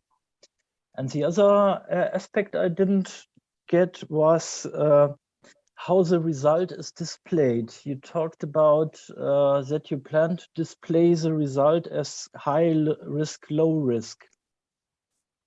Is somehow the intensity of the test line read out, or how does it work? Yes, well, here we know the standard curve of aflatoxin B1, but this is just one mycotoxin. We want to use a strip to detect maybe 2 mycotoxins.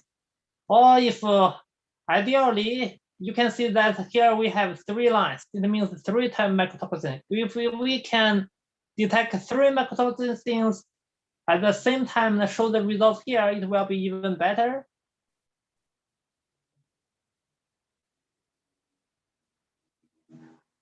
And here the risk low because sometimes, for example, when you buy food from the supermarkets, you just say that these food are past the experiment and the test. You don't really care about the real quantitative concentration of things in this food.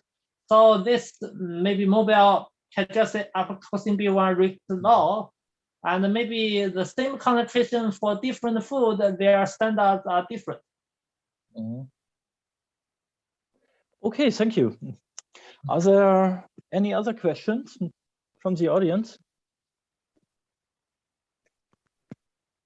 We don't have any here, and I don't see any on YouTube either. Okay, so let's thank the speaker again. Okay. So I sent my digital applause, and we continue with the next talk.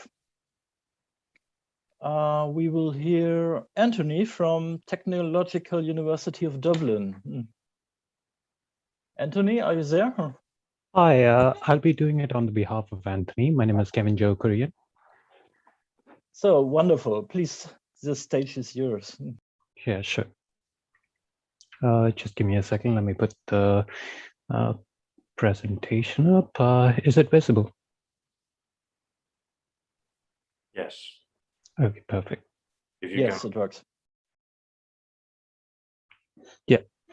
So to start with, my name is one good evening to one more present here. My name is Kevin Joe Korean, and I'm part of the Applied Electrochemistry Group, which is part of Focus Research Institute, which is also a part of Technological University Dublin.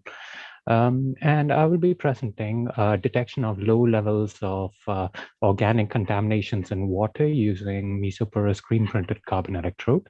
Now, this research is elementary in nature, and it is still research in progress. So unlike many of the things, there requires a lot of future work.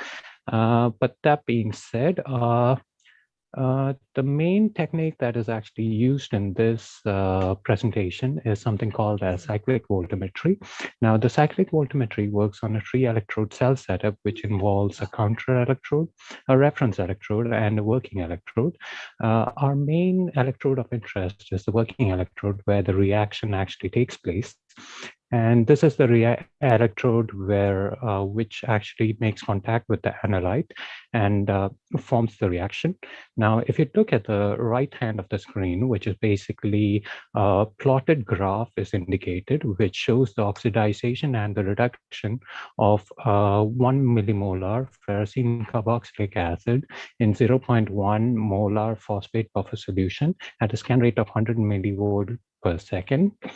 Now, there is an oxidization peak, which is indicated at the top, and a reduction peak indicated at the bottom. And this is basically a simple single electron transfer system. And this is one of the most simplest cyclic voltammograms that you would find. Now, moving on, our nature of electrode that we basically used is a screen printed electrode, which is a variation of the tree cell system, where the tree cell system, that is the working electrode, counter electrode, and the reference electrode, have been screen printed onto the a chip. And the chip that we basically used is a DropSense mesoporous screen printed carbon electrode. Now, what mesoporous basically is that it has a porous nature with a size of 50 nanometers or less. And theoretically speaking, the reason why we chose mesoporous screen printed electrode is because mesoporous nature would actually increase the surface area of the electrode, which increases the working area available to the electrode to react with the analyte, and further increasing the reactivity of the electroanalytical process. So that is the major reason which we chose mesoporous. Now, the image indicated above shows a side-by-side comparison of a normal screen printed carbon electrode and a mesoporous screen printed carbon electrode, the normal being on the top and the mesoporous being on the bottom. If you look at the normal screen printed carbon electrode, the carbon deposited is basically as thick flakes, whereas in mesoporous, you can see the porous nature, which is kind of available by SEM imaging. Now, moving on, the major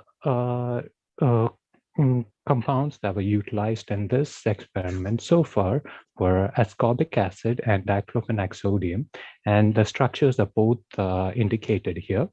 Now, they have a pKa value of roughly very similar pKa values of roughly 4.17 and 4.15. And we used a system with pH of roughly 8.8, which indicates that these compounds will be present as anions in the system that we are utilizing. Now, further moving on, something interesting that we noticed while we were trying to do a diclofenac detection analysis on a mesoporous screen printed carbon electrode was that on the first scan, we were actually, which is indicated on the right-hand side, we caught oxidization peak, which is indicated by peak 1, and then and attributed to diclofenac oxidization, and reduction peak, which is indicated by peak 2.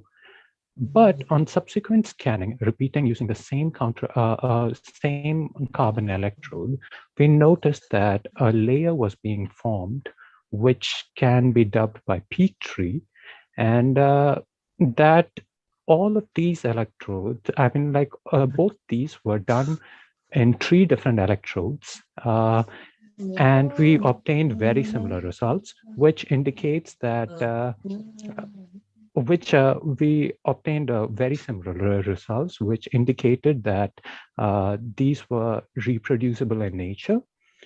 Now, moving on. To have a better understanding of what is actually happening in diclofenac at peak 1 in particular is the oxidization reaction of diclofenac. And this is what we propose is happening, is basically an easy mechanism, which is basically an electron transfer followed by a chemical reaction resulting in the formation of dichloroaniline and 2-hydroxyphenyl acetate. Now, to have a better understanding of what is actually happening at P3, we subjugated it to a scan rate study in the presence of only the K2HPO4 electrolyte, which is the electrolyte that we are using as a baseline scan. So we varied the scan rate from 2 millivolt per second to all the way to 120 millivolt per second on the same mesoporous thing. And we've actually noticed that when we plot both the oxidization peak and the reduction peak with the scan rate, which is indicated by the graphs on the top half of the right-hand side, we are getting a very linear system, which has an R-square value of about 0.99, which indicates that these are surface confined reactions occurring due to adsorption. Now, what is curious to note is that when we plotted the same oxidization peak against the square root of the scan rate, which is indicated on the lower half, it is no longer a linear system, which indicates that diffusion doesn't have any action to play with it. But what's curious is that the reduction peak still seems somewhat linear, which probably indicates that there is some form of adsorption and diffusion occurring at the reduction side of it at the same time. Now, to have a better understanding of what's going on in the reduction peak, which is peak number 2 that was indicated, it's basically, this is the proposed mechanism, which is 2-hydroxyphenyl ethanoate forming into 2-hydroxyphenyl ethanolate. Now, further going on, we had discovered that the layer it was possible for the layer to be grown in a controlled manner. So the diclofenac analysis was repeated on 2 different scan rates, which 10 millivolt per second, which is indicator on the left, and 100 millivolt per second, which is indicator on the right. And the 10 millivolt per second was repeated 11 times, and we noticed that towards the end, it was somewhat beginning to plateau.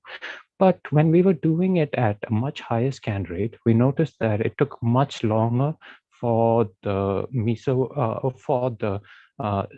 peak tree to actually begin to plateau, and even after doing it somewhat around 16 times. So this would imply that the second peak, peak tree grows is able to be grown at a much higher scan rate.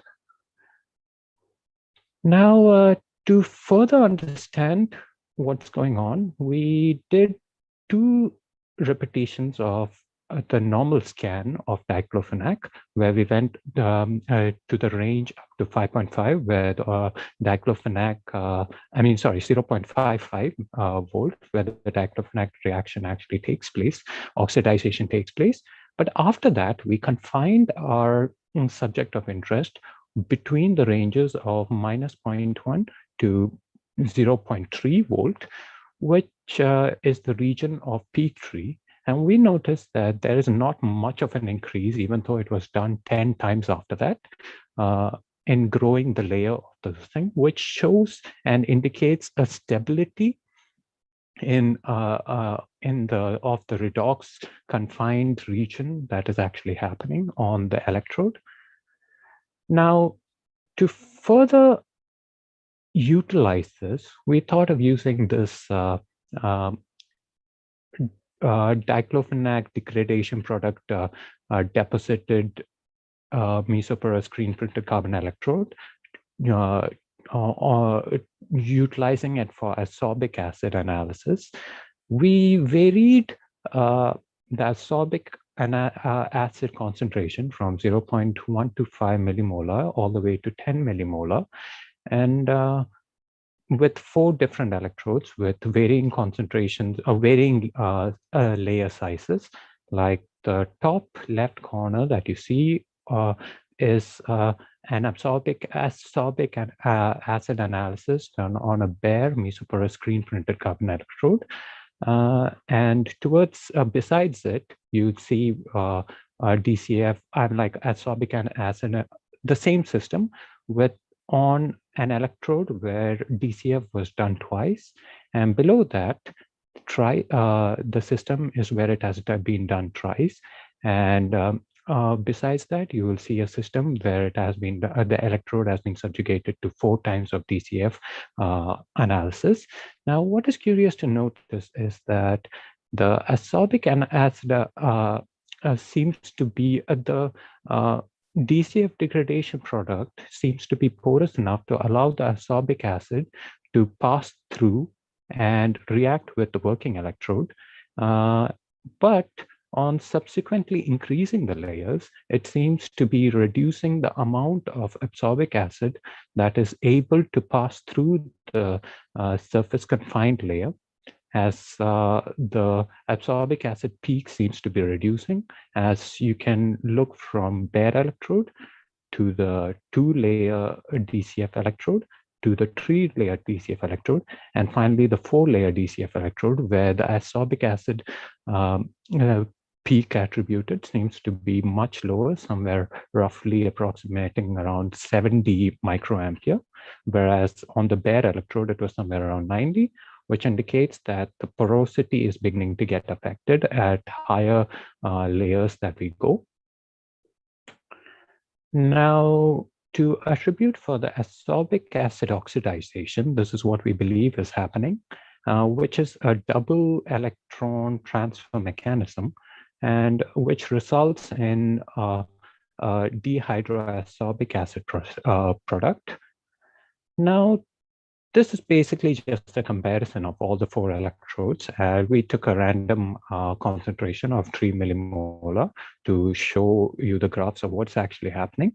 Now, the blue indicated thing is basically the at the bare electrode, which we see the potential is much less, and the red one is with 2 layers of diclofenac, and we can see that the potential is beginning to shift, and we can see the redox peak attributed at somewhere around 0.2. Then as we increase to 3 and 4, it seems to the redox peak seems to be the more dominant peak, where the ascorbic acid peak seems to be pulled into the redox peak region. And this is something that is very curious to note. And it also is a testament of its porosity, and some sort of effect seems to be taking place between the 2 layers. Now, to conclude, now to go into the conclusions and the future work. So basically, cyclic voltammetry conducted on mesoporous screen printed electrode detected a DCF, that's diclofenac oxidization peak, that is peak 1 at 0.45 volt, giving rise to an absorbed reaction product. Now, on scan reversal, a reduction peak, which is peak number 2, appears, which is probably a surface confined species, which can then be reoxidized to peak 3 on further scanning. This was very interesting, as that this layer was also able to be grown. Now, the detection of ascorbic acid is embedded in the presence of the surface confined film resulting from the diclofenac oxidization product. And the nature of the surface film will be further investigated using EIS and microscopic methods, SEM, all those things. Now, the major reactions that we were using were basically with an anion probe molecule. But we plan on using cationic probe molecules such as ruthenium hexamine and a lot of others involving cobalt, as well as other ruthenium compounds, to see if they can lead to enhanced currents in the presence of the film, and whether a catalytic property actually ends up happening. Now, we also do resolve to have deposition of no catalysts such as nickel oxide, selenium dioxide, bismuth trioxide, and others to be further investigated in order to increase the sensitivity of the electrochemical detection of DCF and some other non-steroidal anti-inflammatory compounds.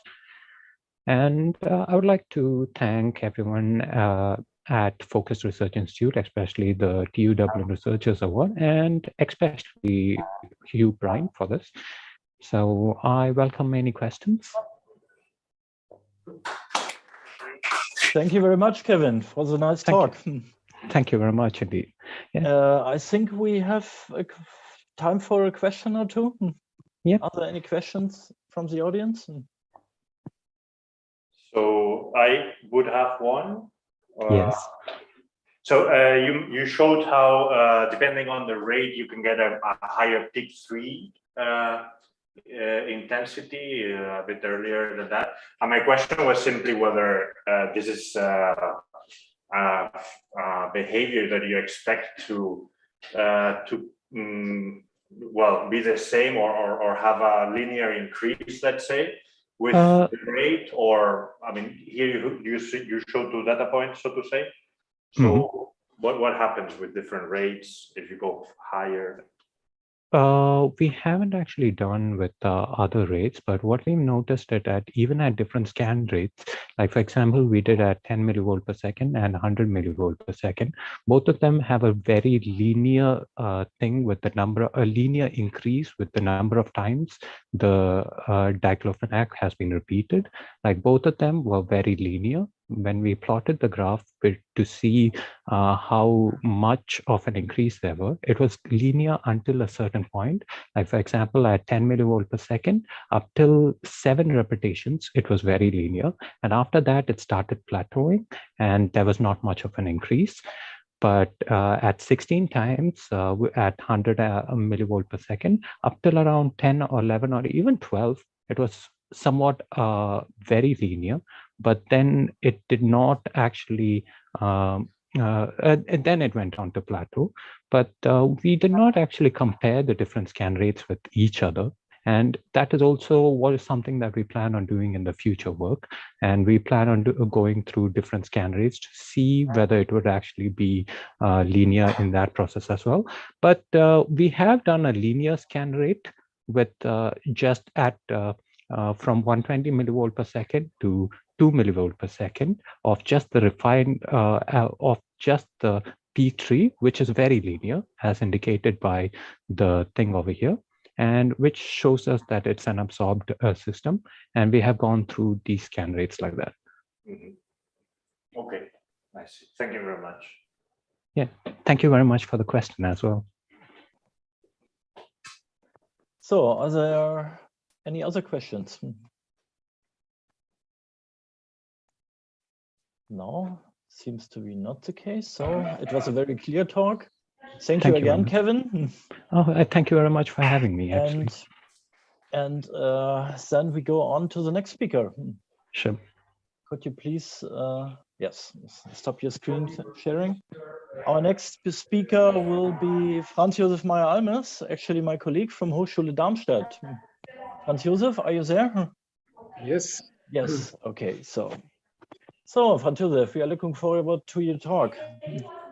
I just try to get this active, just a moment.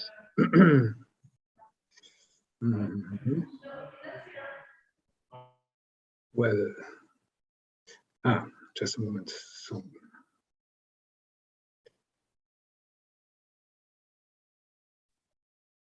You're not in presentation mode yet? Yeah. Okay.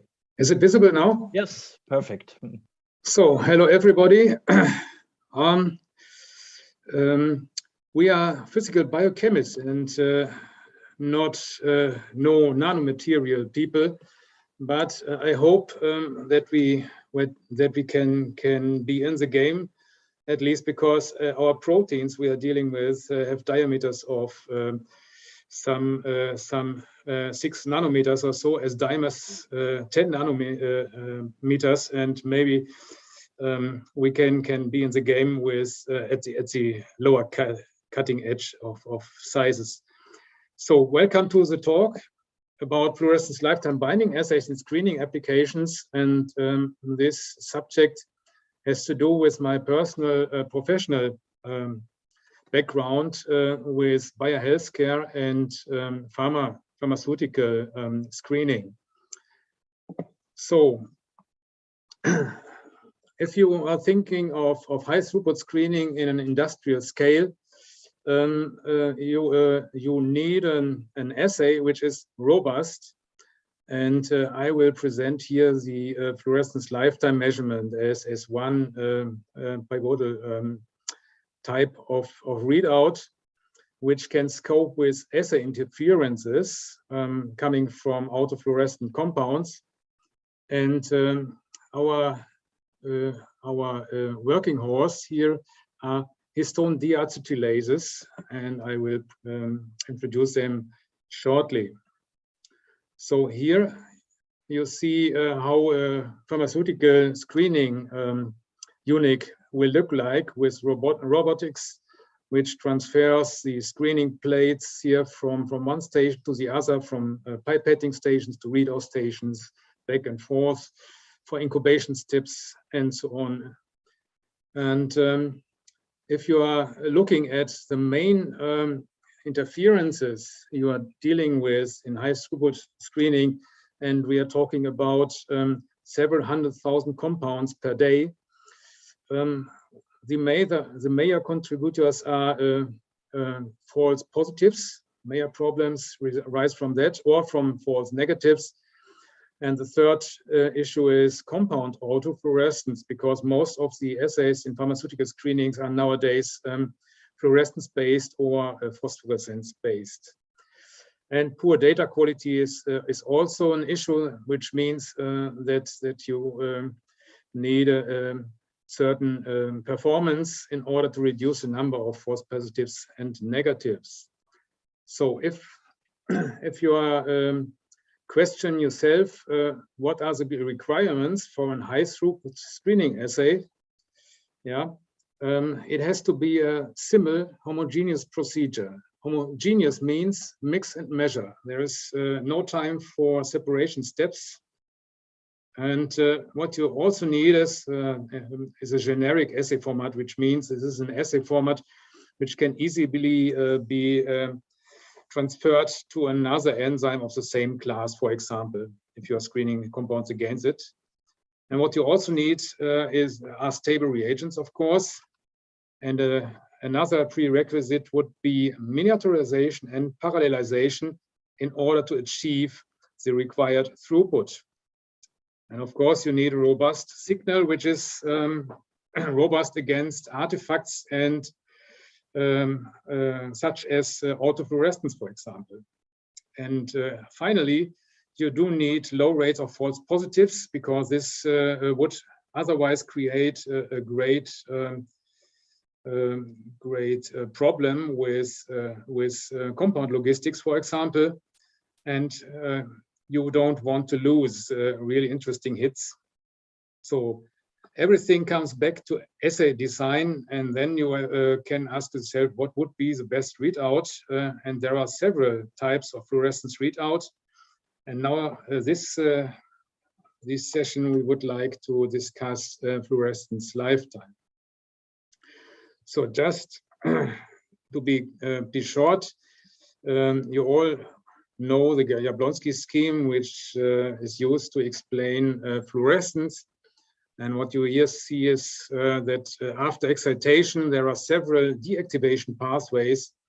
And here, for example, not only fluorescence, but also phosphorescence, here quenching, other deactivation processes. And if you create a first resonance energy transfer with a second acceptor fluor, for example, this pathway would also decrease fluorescence lifetime. So the fluorescence lifetimes is a sum of all processes, and therefore it can be used to detect, for example, binding of a ligand probe to an acceptor or a target protein, for example. because the chemical microenvironment changes upon binding. And this can be exploited by measuring fluorescence lifetime. So fluorescence lifetime, by the way, is also interesting because it is a constant for a certain type of matter, and it doesn't depend on the amount of this matter. Therefore, it is intrinsically robust. And this makes this readout very attractive. If you measure first the resonance energy transfer, the energy transfer efficiency is dependent also on these rates of deactivation, and therefore you can use both a single dye probe where the lifetime changes in the presence of different microenvironments, or you can design FRET systems where the fluorescence lifetime is decreased due to resonance energy transfer. So these are those two general types of fluorescence lifetime assays. And in principle, you can excite in a very short time. Here in femtoseconds, also it's femtosecond time laser your dye, and then you can measure the decay of the fluorescent signal. And here with a short decay of 3 nanoseconds or a longer decay with 20 nanoseconds. Typically, these lifetimes are measured via time-correlated single photon counting, where a statistics is made, and the time from excitation to the first occurrence of the photon is measured. This is done hundreds of thousands of times. And then it is counted how many photons have arrived after a certain period of time. And then you can make up a histogram. And this histogram gives you information about the statistical fluorescence lifetime. And it is equal to the slope of this half logarithmic plot. Another option is that you measure really transient fluorescence lifetime simultaneously. Yeah, you can do really time-resolved measurements by using a transient recorder card. This is done in our instrument here. We have a single pulse, and then you measure directly online the decay of the fluorescent signal. And as you can see here, this is quite reproducible. And we have used this technique to analyze the fluorescence lifetime change of fluorescent probes in the presence of target or in the presence of active compounds. Here is a list of assay interferences you are facing with fluorescence-based assays. And this is the one of the major causes of assay interferences, autofluorescence, and we will focus today only on autofluorescence. If you use a simple fluorescence intensity assay, of course, you are lost because autofluorescence compounds you are screening also add to the signal you are measuring. And then you don't know exactly is this effect due to a compound effect on the target or due to the fluorescence of the compound itself. So therefore, a robust signal which is independent on the concentration, like fluorescence lifetime, is highly desirable. And how you can eliminate the disturbances from autofluorescence is shown here in the next slide, where you do here a time-resolved fluorescence measurement, fluorescence intensity versus time. This is a logarithm. And that's the reason why you observed here linear behavior. It is, of course, exponential. And usually compound fluorescence, autofluorescence, has a very short lifetime. And your probe can design in that way that it has a long lifetime, like this here. and you immediately see that you can cut away the compound autofluorescence artifact and only have to measure the slope of your probe and can easily deduce the impact of an active compound, for example, on your biological system. Yeah. So by this you can separate your system signal from artifacts very easily, and this is not possible if you just measure fluorescence intensity, fluorescence polarization, or other simple fluorescence techniques. So interesting targets, at least from our view, are histone deacetylases, and these compounds belong to a big protein family, which and these represent targets which are involved in indications areas such as cancer, neuropredictions, and much more, diabetes, and what you like. Already there are 5 mostly unselective inhibitors approved by the FDA or by Chinese agencies for the treatment of cutaneous T-cell lymphoma or multiple myeloma up to now.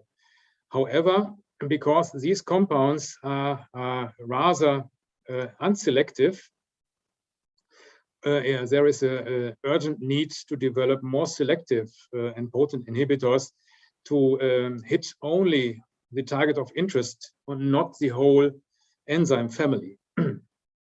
So for this, and this here explains how this special enzyme family works. It is able to deacetylase histone proteins where DNA is wrapped around, and DNA is, as you know, highly negatively charged.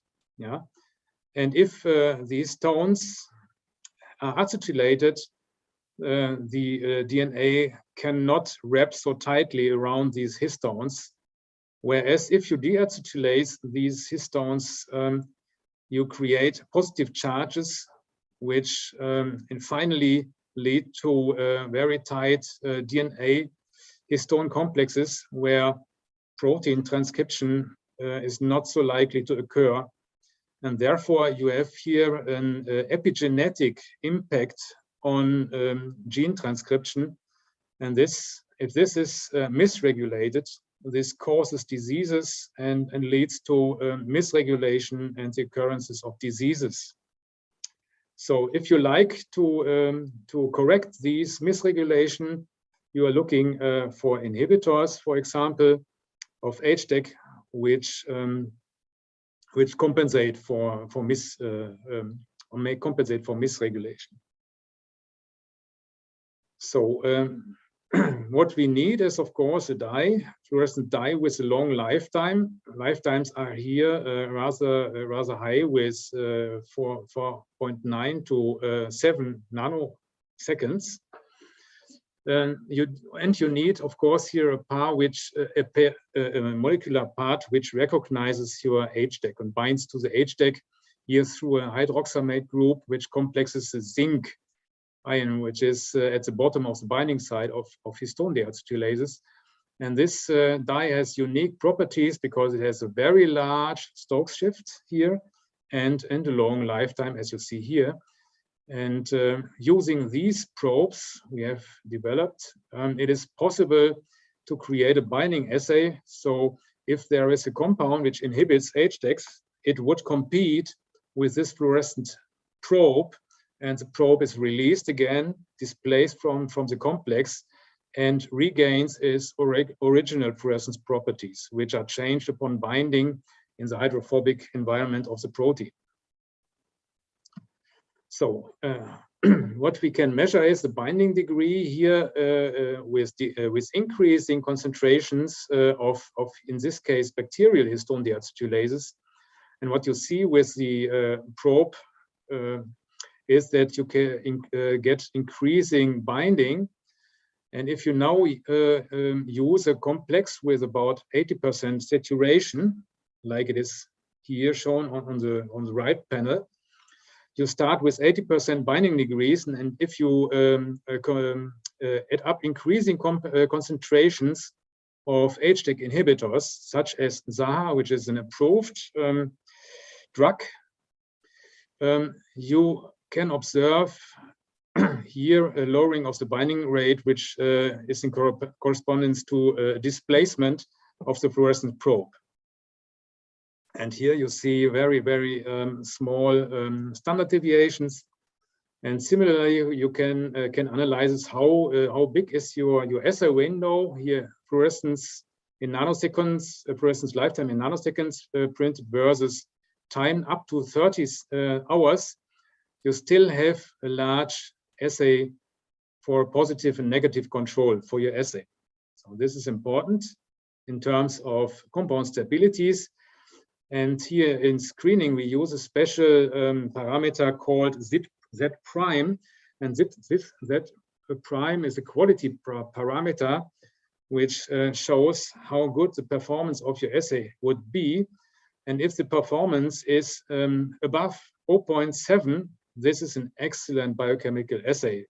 With cell-based assays, in most cases, you don't reach this limit, and you will accept even bad Z prime factors of 0.5 or 0.6, but this assay performance is excellent. And here we checked the assay robustness in the presence of other autofluorescence compounds which may interfere with the signal. We chose fluorescent diaminomethyl coumarin. It's a very, very strong fluorophore. And even up to concentrations of 100 micromolar, there is no real negative impact on the signal, on the impact between of positive and negative control. And you must know that in screening, you usually use no more than 10 micromolar of a screening compound, much less than this super strong fluorophore. So this assay signal is as we hoped, very, very strong against autofluorescence, robust against autofluorescence. So we then undertook here several other measurements with a similar probe here with a trifluoromethylketone head, which is able to hit another class of human HDACs, and this is can also be successfully used to determine binding constant of inhibitors. In this case, you see that this inhibitor this probe is selectively bound by some of the HDACs, but not by the others. So you can choose assay conditions where you are rather selective only for one isotype of the HDAC family. So excuse me, two minutes. Excuse me. All right, Frank, I will speed up. Here we compared several binding constants with independent methods and saw that there is in general very good agreement between different types of assays. And now I come to my conclusion, which is that the fluorescence lifetime signals are highly robust, more than 10 hours, and ideal readout for high throughput campaigns, and therefore consequently cause less, very few false positive hits. Dyes with long lifetimes, torque shift are prerequisite, like the DBD dyes I have showed you before. And these dyes are, more of these dyes are meanwhile available and allow the broad development of powerful lifetime-based assays for HA screening. With this, I come to the conclusion. I've come to the conclusion. I show you a picture of our group, and I'm happy to take any answers, any questions, and hope to give answers to that. Thank you, Frank Joseph. I give my digital hand. Are there any questions from the audience? It seems Jérôme Plain has a talk in the chat. Sorry, a question in the chat. One moment. I don't. Here I see it. Just a moment. So this something time responsive. time response of your system. Did you mention the time resolution? Do you mean the time resolution? Maybe Jérôme can explain. I read time response. Yes. Yeah, a time resolution is not so high, not so good as in time-correlated single photon counting, but it's about 0.1 nanosecond. You can measure precisely measurements lifetimes down to 0.2 nanoseconds. That's the limit. I know there are dyes which have shorter lifetimes, but we are focusing on longer lifetimes of 4 or 5 nanoseconds and longer, and these can be measured very precisely.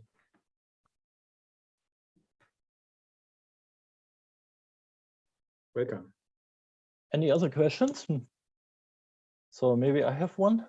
Franz Josef, you mentioned that time-correlated single photon counting is in use as method and direct waveform. Yeah. Is phase fluorimetry also in use? Yeah, this historically this is the first method which enabled lifetime measurement. I'm aware of that, and indeed there was a commercial instrument which has been offered, but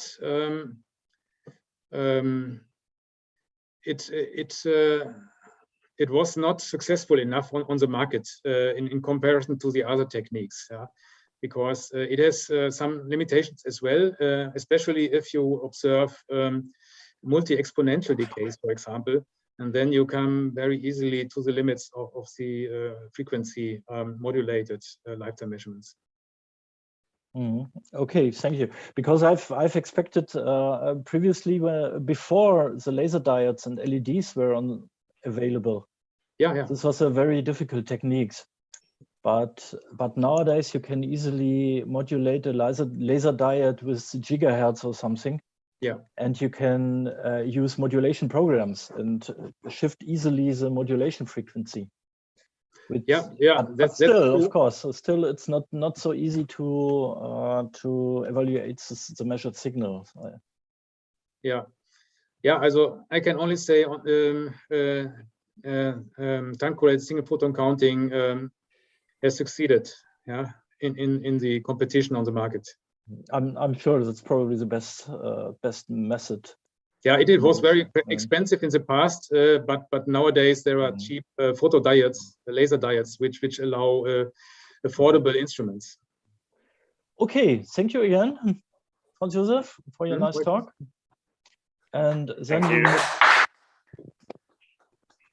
then we move on to our next speaker. It's Katalin Popper from the Technical University of Cluj-Napoca. Yes. Katalin, are you there? I think the speaker is not Katalin himself, but... Hello, can you hear me? Yes, we can. I am Chopra Alexandra. I am going to speak on behalf of Mr. Popper for this presentation. Wonderful. Please share your screen and the stage is yours. We are looking forward. I hope you can see my screen now. Is it okay? Yes, it works. Okay. Hello, my name is Alexandra Chopoi, and I'm going to present the research entitled Novel Drug Delivery System, designed to minimize the inflammatory effect induced in the inner ear by cisplatin therapy, research conducted by Mrs. Violeta Pașcalu and Mr. Maximilian Dindelegan. Sensory neural hearing loss represents a prevailing health issue, which occurs mainly due to sensory inner ear cell destruction. Once these cells are destroyed, in humans at least, they do not regenerate. Standard treatment right now is a corticosteroid therapy. The development of suitable and precisely controlled local drug delivery systems for the inner ear therapy is quite challenging. Due to this presence of blood labyrinth barrier, which limits the diffusion of the molecules into the inner ear, and it is accompanied also by serious systemic side effects. Right now, the most often used corticosteroid drugs for sensory reneural hearing loss treatment is the dexamethasone.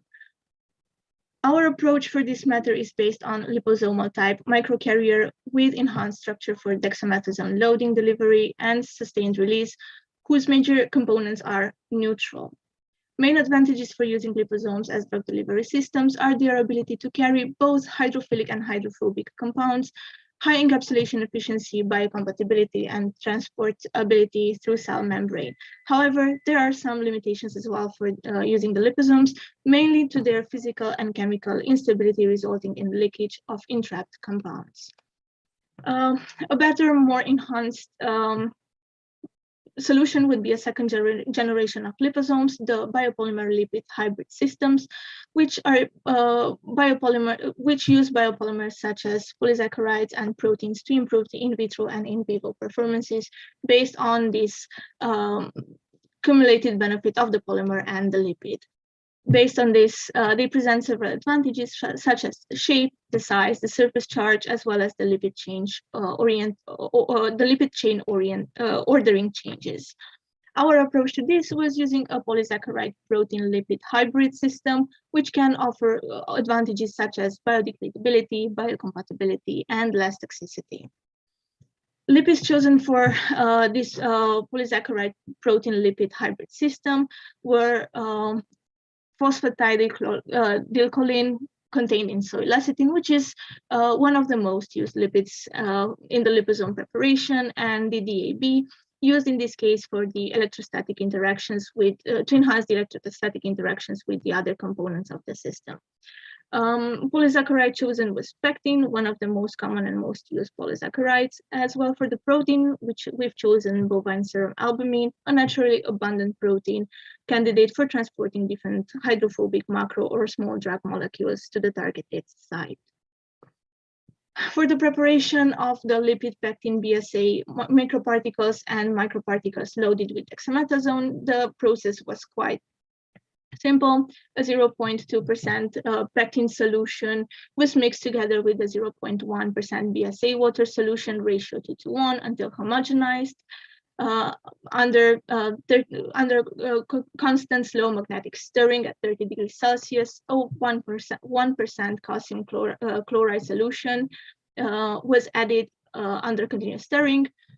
An ethanolic solution previously made by successively adding lipoid and DDAB in ratio 1:10 was then injected in a 2 milliliter syringe and added under the form of droplets into this solution. This was incubated at 30 degrees Celsius without stirring for 15 minutes, and the suspension obtained contained both micro particles and microparticles loaded with dexamethasone. They were stored at 4 degrees Celsius for minimum 24 hours before usage. The encapsulation efficiency of dexamethasone was determined using a UV-based spectrometry technique by determining the free dexamethasone remained in the solution and subtracting this from the total feeding dexamethasone times 100 over the total feeding dexamethasone as presented in equation number 1. Based on the equations presented on this slide, the encapsulation efficiency of dexamethasone and dexamethasone loading efficiency in the loaded particles was determined. For the physiochemical characterization of the microparticles and microparticles loaded with dexamethasone, we use the FTIR spectroscopy, X-ray diffraction, thermal analysis, and optical microscopy together with SEM and DEM. The FTIR spectroscopy was used to identify the functional groups of the microparticles and the microparticles loaded with dexamethasone. X-ray diffraction was used to determine the influence of the entrapment process on the crystalline structure of dexamethasone. Thermal analysis was used to determine the stability of the loaded microparticles with dexamethasone compared to the pure dexamethasone, compared to the microparticles themselves, and the physical mixture between the microparticles and the dexamethasone. Optical microscopy, SEM, and DEM were used to observe the shape and size of both the microparticles and the microparticles loaded with dexamethasone. Of course, there has been an in vitro release study carried out. It was performed at 37 degrees Celsius under slow magnetic stirring where 1 milliliter of microparticles loaded with DEXA were, and 1 milliliter, 1% ethanol solution were introduced in a dialysis bag. And this bag was sealed and immersed in 90 milliliters, 1% ethanol solution. This was ulteriorly placed in a 100 milliliter Erlenmeyer flask with a flat bottom and ground stopper for 144 hours. At certain time intervals presented lower, samples of 1 milliliter release medium each were removed and then replaced with the same volume of fresh medium. These samples were further incubated and then diluted with 50% ethanol solution, homogenized, and then introduced in the spectrometer measuring curve for DEXA quantification at the wavelength of 243 nanometers against the adequate calibration curve, which was previously registered. All studies were carried out in triplicate, and the concentration of DEXA at any specific time was determined. The cumulative DEXA percent was calculated as percent of the released DEXA at a specific time against the amount of DEXA estimated in the sample subjected to release based on the DEXA loading efficiency. The cumulative release in percentage of DEXA from the total DEXA before releasing against the release time was further plotted and presented in the results section. The encapsulation efficiency determined was 88.33%, and the DEXA loading efficiency was 0.5%, determining grams over 100 grams, as determined based on the equations presented in the previous slides. On this slide, you can see the Fourier transformation infrared spectroscopy spectra for the precursors and for the loaded particles, as well as for the physical mixture of the particles with dexamethasone. And as you can see, no major differences in the FTIR spectra of the particles themselves and the particles loaded with dexamethasone were observed.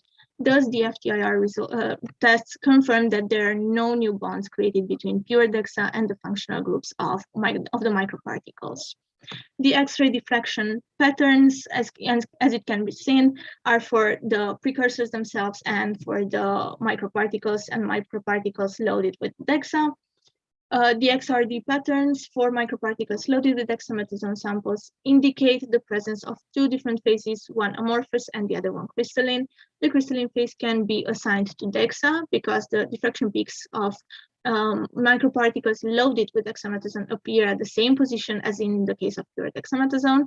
However, some intensities are not identical, indicating a preferential orientation of recrystallized DEXA crystals due to the spatial constraints. For the thermal analysis, the interaction between dexamethasone and the lipidic compounds of the microparticles loaded with dexamethasone was demonstrated by the decrease of the melting temperature, as it can be seen in the presented graphics. From 185 degrees Celsius for microparticles to 155 degrees Celsius for the particles loaded with dexamethasone, and to 157 degrees for the physical mixture between the particles and the dexamethasone. The DEXA molecules seem to be dissolved in the melted microparticle matrix, justifying the absence of the endothermic peak from 260 degrees Celsius in the DSC thermograms of the microparticles and the physical mixture of microparticles and dexamethasone.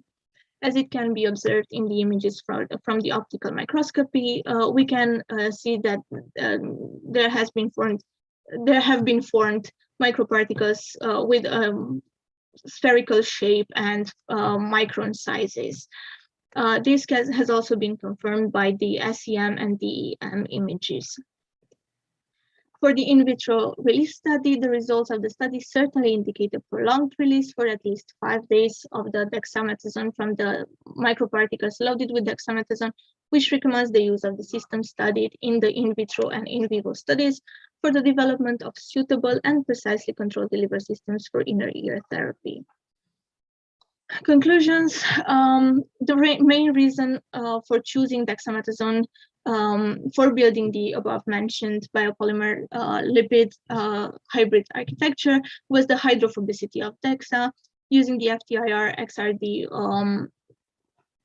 investigation methods, we have observed the formation of the microparticles loaded with dexamethasone, as well as by comparing the diffractograms for the particles and loaded with dexamethasone and the particles and the physical mixture between the particles.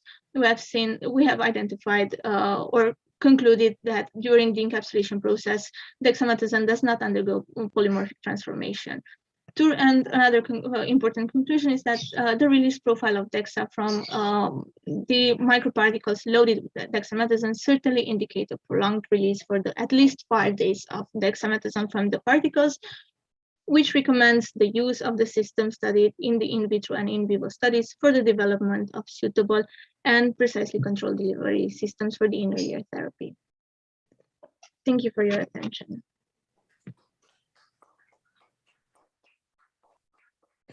Thank you very much for your inspiring talk. So, do we have questions from the audience? We still have a couple of minutes time. Let's check the chat.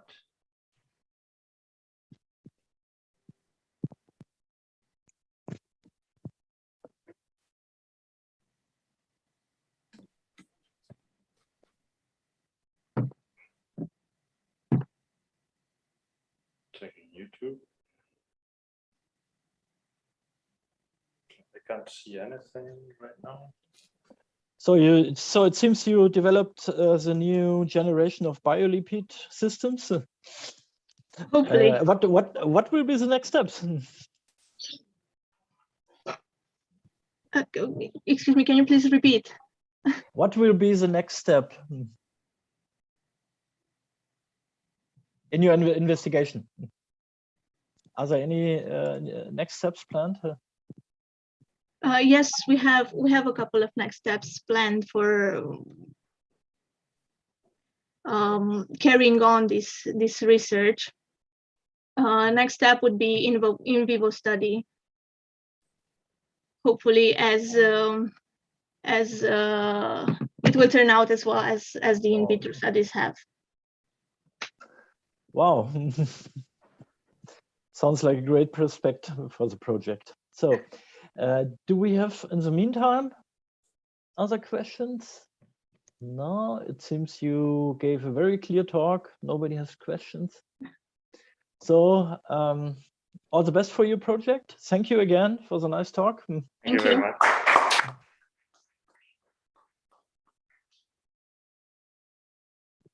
And I suggest that we move on to the next presenter. Yes, the next presenter is physically here, so we'll be wonderful. Setting up quickly.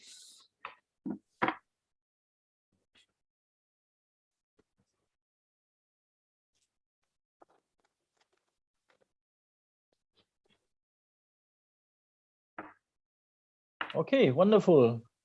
We are looking forward to your talk, please. Yes, thank you for that. Okay, as long as there's no conflict.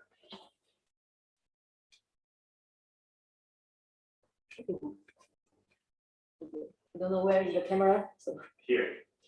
Oh, here, okay.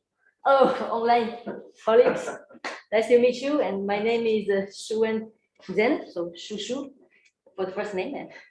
And I'm from the EUTINN, so UTT. So I'm a science researcher, and I worked in science Singapore for 8 years, and science France for 4 years. And I was the colleague of Christophe 6-7 years ago during his visit in Singapore in Nanyang Technological University. And then right now we are colleagues again. So what a destiny during the UTT EUTINN. So my topic is to use the 2D nanomaterials to enhance the plasmonic effect to detect the biomarkers. Here I will present for the cancer biomarker detection. So I will introduce a little bit for the surface plasma resonance detections. And I will use a novel detection measurement. I will measure the lateral position shift of the under the resonance condition. So it's more sensitive than the traditional angular and wavelength measurement. So first, I will introduce a little bit. So for surface plasma resonance, there are two types. And previously, a lot of colleagues already present the localized surface plasma resonance with the gold nanoparticles and shine the light to the colloidal solutions. So you can measure the UV absorption of the different nanoparticles with different nanosize. And there's another surface plasma resonance is called prism coupled surface plasma resonance. So here we use a prism and to couple the light to metallic substrate, and which is a nano thickness. So it's normally is 40 or 50 nanometers. And then when the light shines to the prism coupled metal substrate, the electrons will resonate under the light when absorb the light energy. So at a certain frequency, there will be a strong light decrease here for the intensity. And then for the conventional surface resonance sensors, we measure the angular shift because for different liquid, the resonance angle is different. So the signal will be changed with the reflective index of the solution. And all the detection is real time, so no need for the labeling. So when the biomolecules directly flow to the chamber, to the substrate, and the contact with the gold substrate, then you will directly see the binding of the molecules. So it's immediate, and we can do real-time binding of the molecules, the interactions. So it's a bit different from the fluorescence because you need to label at the beginning and you cannot see the binding process. You just detect the final result. My computer is slow. So my idea is to design the substrate. So the substrate, basically, the traditional one is, the conventional one is to use the gold substrate with a nanothinnium. And right now, because the development of the nanotechnology, so we have different type of 2D nanomaterials. So we can precisely tune the thickness of the substrate. For example, graphene is less than 1 nanometer. So the thickness is only 0.3 nanometers. So we can precisely tune the optical properties of the substrate and to make it more precisely control the resonance. Because if you want to precisely control the gold, it's very difficult. But with the single layer, the 2D materials, we can precisely tune like the sub-nanometer scale. So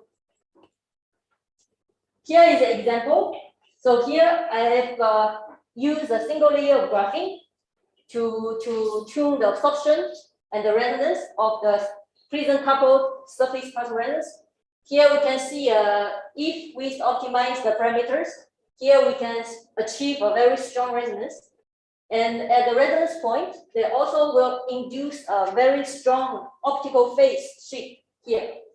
So this optical phase shift is very sensitive to the reflective index of change of the liquid, and also if we detect the gas also, as well as the reflective index change, we can detect immediately.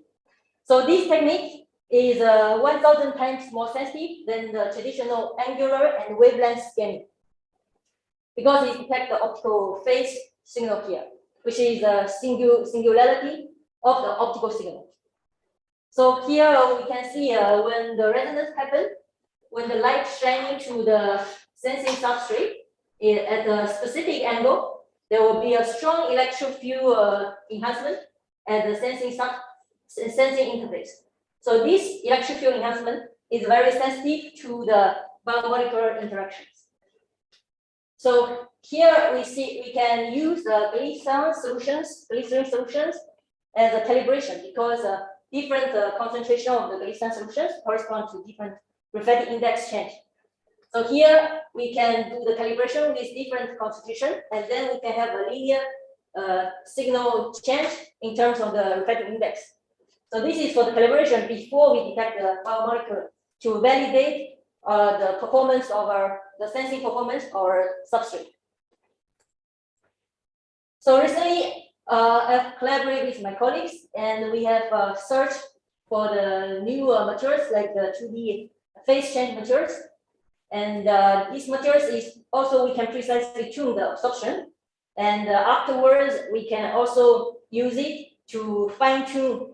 For example, there are a lot of thermal tune control and the laser control to tune the optical properties of absorptions.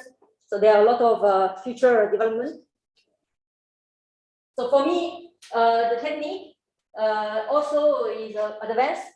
A point is the detection of the position shift.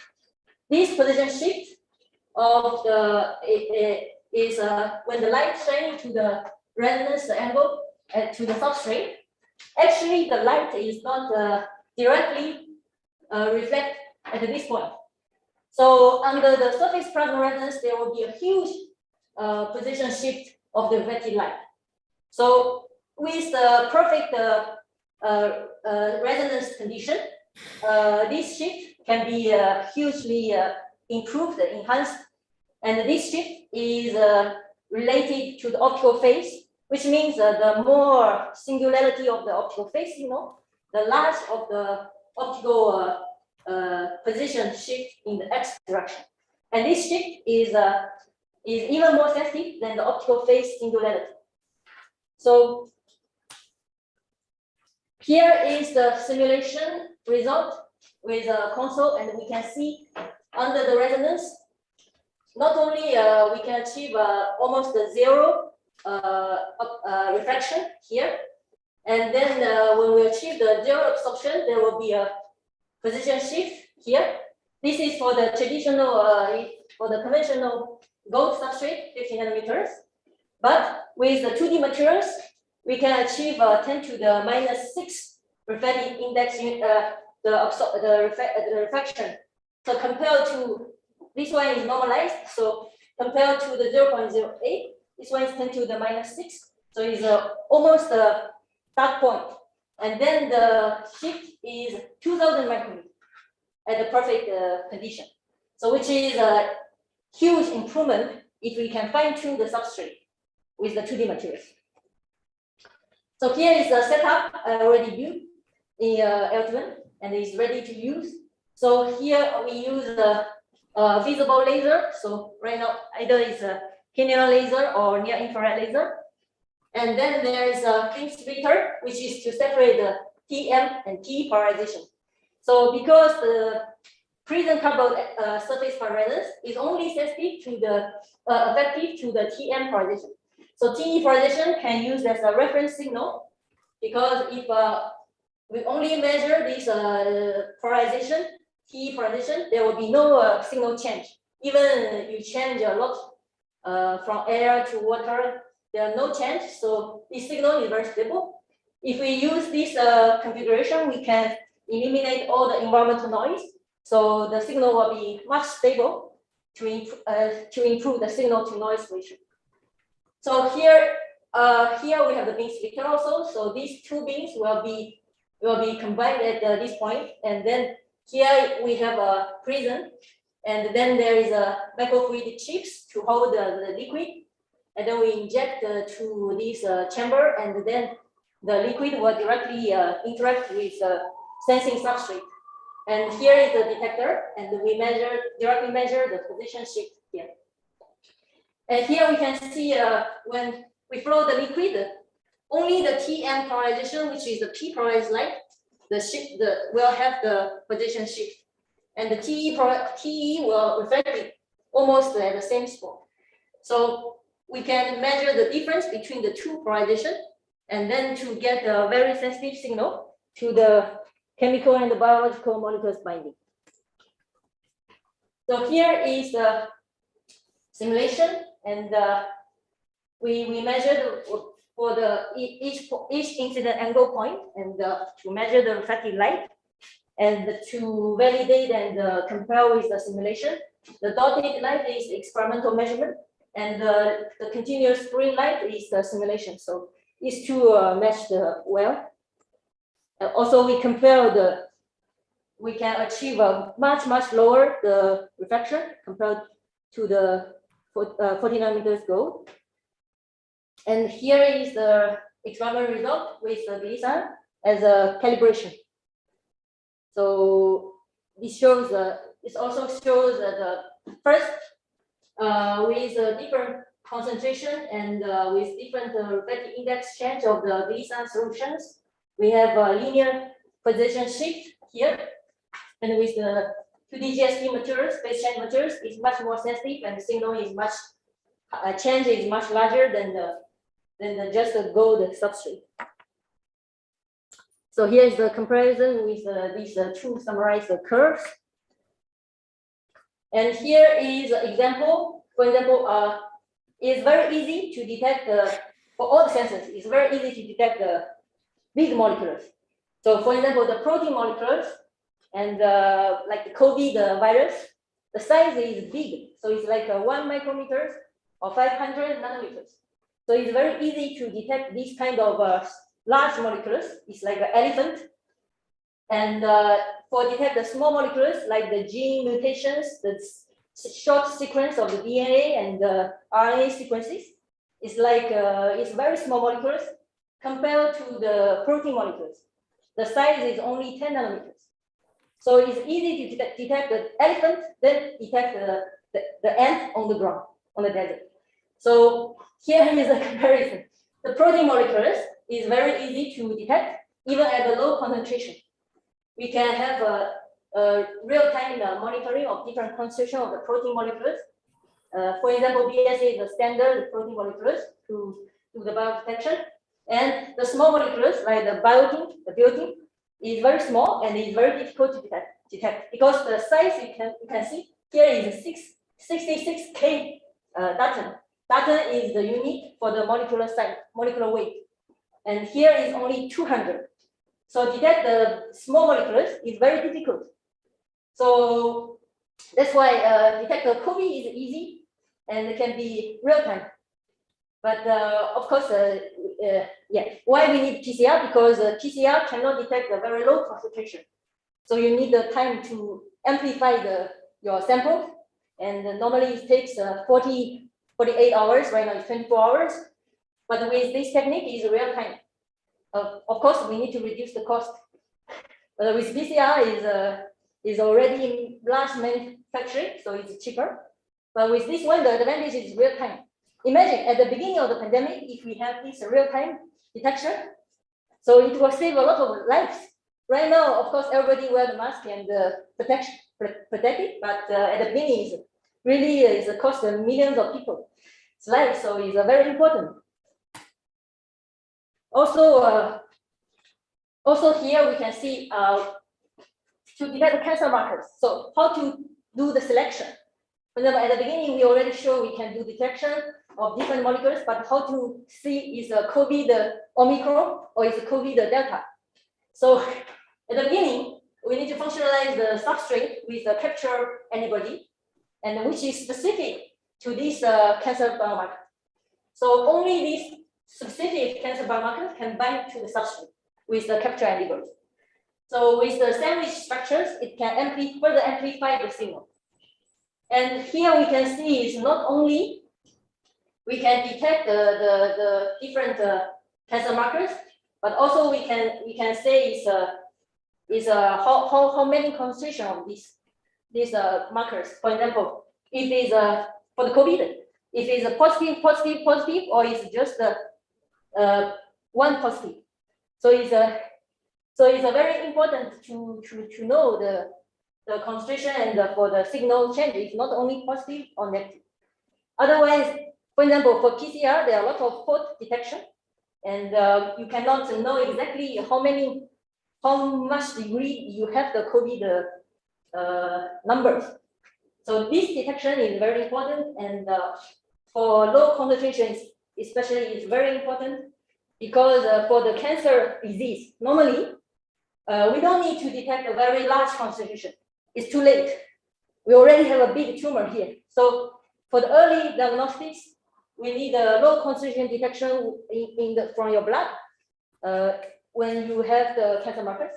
Otherwise, if it's tumor, we just cut it, and we don't need to detect. We don't need to do the screening.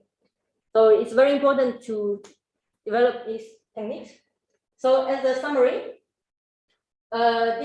I use 2D materials, different 2D materials to enhance the resonance and to make the reflection close to 0, to make it the singularity of the phase signal change.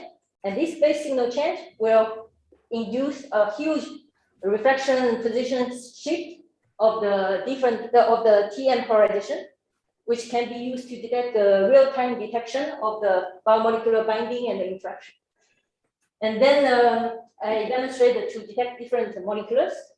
And also we are collaborating with CSU, also in here, and also to try to get some samples from the patient. And because there is a biomarkers called the EGFR, which is very difficult to detect for the brain cancers. No way to detect these markers in this stage. And it's very challenging for the hospitals to do the screening. So we try to solve this problem. And also I will have a master internship student will develop the imaging technique and also collaborate with Gilles Londa to improve the 2D materials performance, and also collaborate with Jean-Claude and Christophe to improve the nano pattern. Because plasmonic nano pattern, if we optimize, we can not only improve the resonance absorption, the reflection, but also can make the curve more narrow. So the Q factor will be higher. So this is two basic goals, objective by target. Oh, okay, thank you. Thank you so much.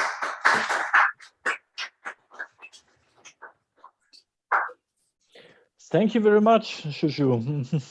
Thank you. Thank you. if I got it right. Yes.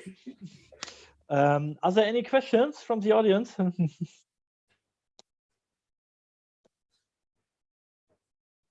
I have one. Yes. So when do you expect first experimental results? First experimental results from the UTT lab. UTT is already done. Yeah, but first nice results, where are you at the moment? At the moment? As in publishable result. How is that? Do you have first results or soon or what? Yeah, will. Right now, I've also detection some to further improve the 2D materials and get some patterns. So the modeling result is super good, and I'm try to fabricate and to test the samples. Have you started fabrication? I already have some samples with before, and right now do the evaporation, and with the EUTINN, I think is it can be done here. Sure. Yes.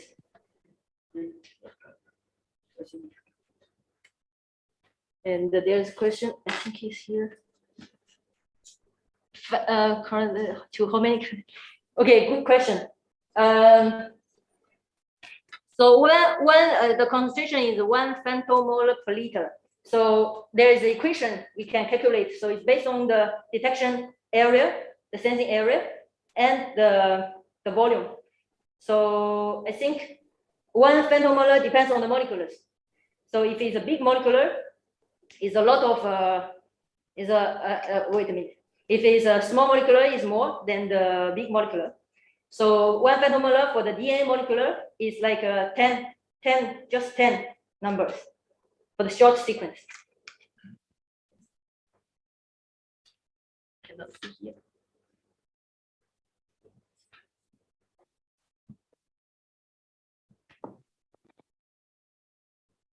Just one question for my understanding. Yes. The selectivity of the GH shift will be useful. No, how to put it? If you want to analyze a mixture of a couple of biomolecules, you have to set up a certain selectivity of your sensor. Yes. And to do this, you have to use antibodies, right? Yes. Okay, thank you. Yeah, you are right. Because for example, for the DNA detection, how do we know you have a gene mutation? First, you have a complementary, because the DNA with the 2 strands So like A, C, T, G, something. And then if there is a one gene mutation, then the signal will be different. Of course, we need to do error, but we need to do multiple tests. But at the beginning, it's complementary sequence or complementary antibodies to specific to the tumor target. For example, the normal patient and the cancer patient, the gene is different, and also the marker is not different. Is not the same, and the concentration is not the same. So one is the concentration, one is the gene mutation is the signal change, which means only the complementary one can bind to the substrate, and the non-specific one will be flushed away by the buffer solutions. So the signal will drop, not remain at the same level. Yes. Okay, thank you very much. Thank you, Frank. Okay. So let's thank the speaker again. And now we come to our very last talk. It comes from Cyprus University of Technology. It's Michaelis. The updated schedule is, so there is an update in the schedule, I meant. And the final talk will be a local one. Okay, sorry, I missed it. Update. No problem. I'll set up the presentation first.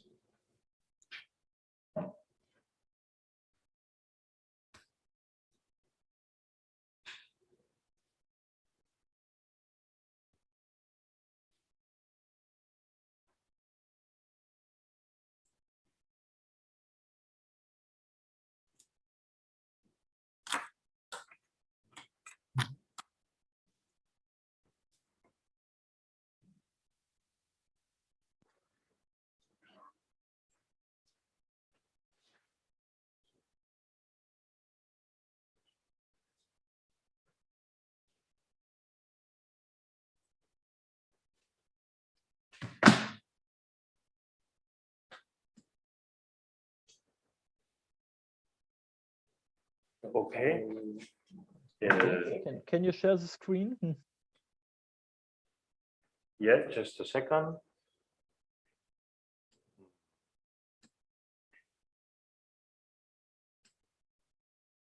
So. Yes, wonderful. I think it's working now. Y tienes que cambiar con el. Eso es para puntero. So, yeah, since there was a change of the schedule, maybe I introduce. We will have Oscar de Francisco Ortiz from UPCT talking about micro-positioning of cameras. So thank you, Javier. So hello, everyone. Good afternoon. My name is Oscar de Francisco, and I'm an assistant professor here in the UPCT. And today I will be honored to present one of our research line here that is based on this project is titled Analysis and Implementation of Artificial Vision Methods for Micro-Positioning based in camera screen systems. So, as all you know, micro-positioning is one of the state-of-the-art technologies that is used in a very wide range of devices and systems, and especially in terms of fabrication or manufacturing for fabrication of micro parts or very small parts. But also the micro-position is very important in different fields like biomedical, microelectronics, mechanics, and also aeronautical applications. So all these systems are based in closed loops where the referencing system is providing the better position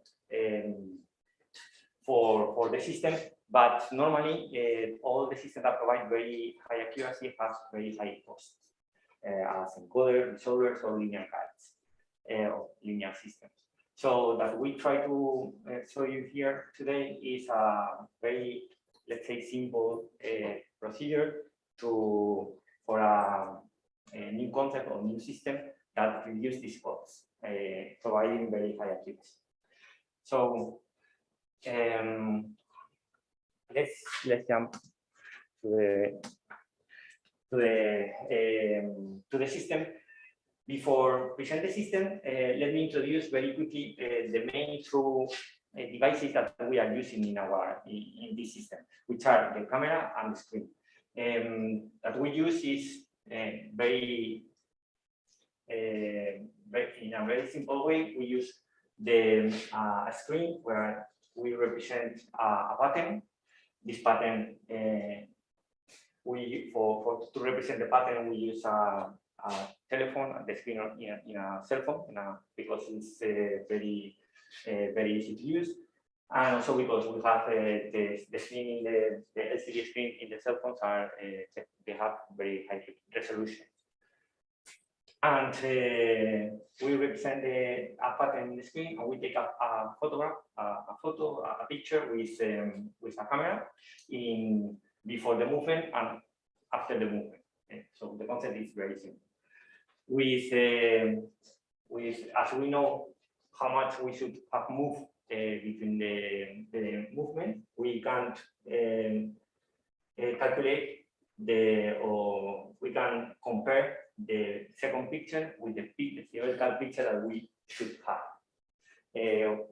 So the algorithm that we does is compare the two pictures and provide this error. If we implement this error inside a closed loop system, we can reduce the error because we can compensate that error.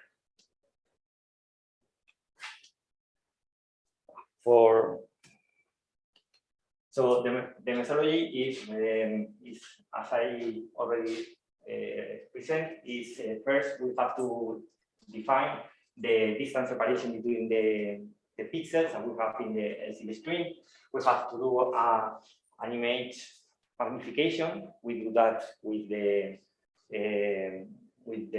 power or with the resolution of the camera.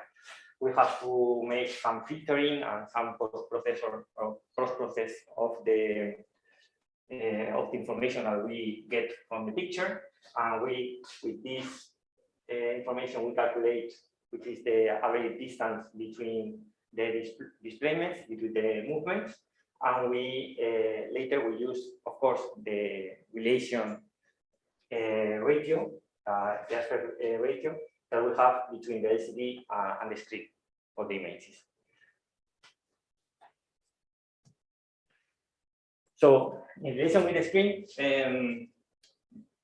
just to provide an idea about what resolution and which numbers we are using here, we have, I wrote here some, I would say more than 1 year ago, some of the more actual cell phones and the resolution of the cell phone.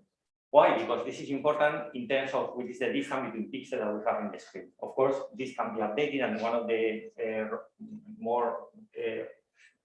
one of the good parts of this research is that the system is very easy, can be very easily updated with new screen resolutions. So, for example, the LCD screen and the cell phone that we use for our research is an old iPhone 5S with a distance between pixels of 78 microns. Okay. And here you have some samples of patterns that we can show in the LCD screen. Here, that which you see is pixels illuminated or lighted, and some of them are lighted and some of them are dark, not illuminated. So the closest distance that we use in our mesh, of course, we increase the resolution. And we can see here exactly this. If we light 1 pixel, it's 10 pixels. We have a resolution, a distance between LEDs of 779 microns. So if we light more pixels, we have, of course, a better, we reduce the distance between pixels, so we have more resolution. In this case, 155 microns. In terms of the camera is also very important, of course, because we use the power of the camera, the resolution of the camera, to increase the resolution in the pictures.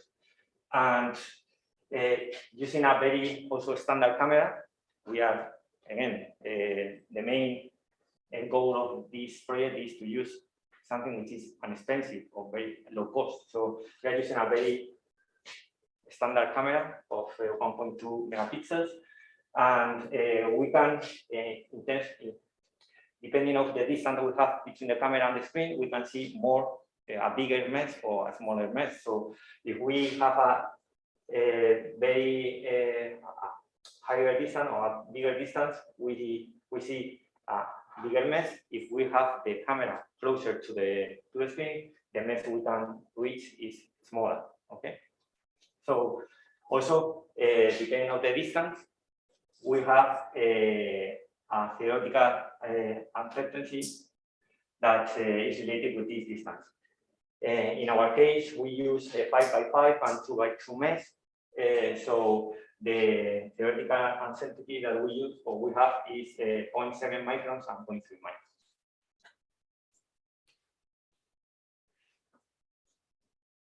But also to provide you an idea about the impact that has the resolution of the camera, here you have a simulation or a calculation of the different resolution of different cameras, especially because now in the new cell phones we have a very, even more than 21 megapixels resolution. But if you see, if we make the calculation and we represent the calculation, you see that the resolution in the end is not so has not so big impact once we cross a certain margin. Okay, so with the resolution that we are using, as I told you, is 1.3 megapixels. We are the resolution is here, so we are around here. So we are, let's say, in a more optimized area. This is the camera that we are using. It's a standard camera where we remove the case in order to provide a small device that we include in the length of the camera to be possible to modify the distance, the focal distance.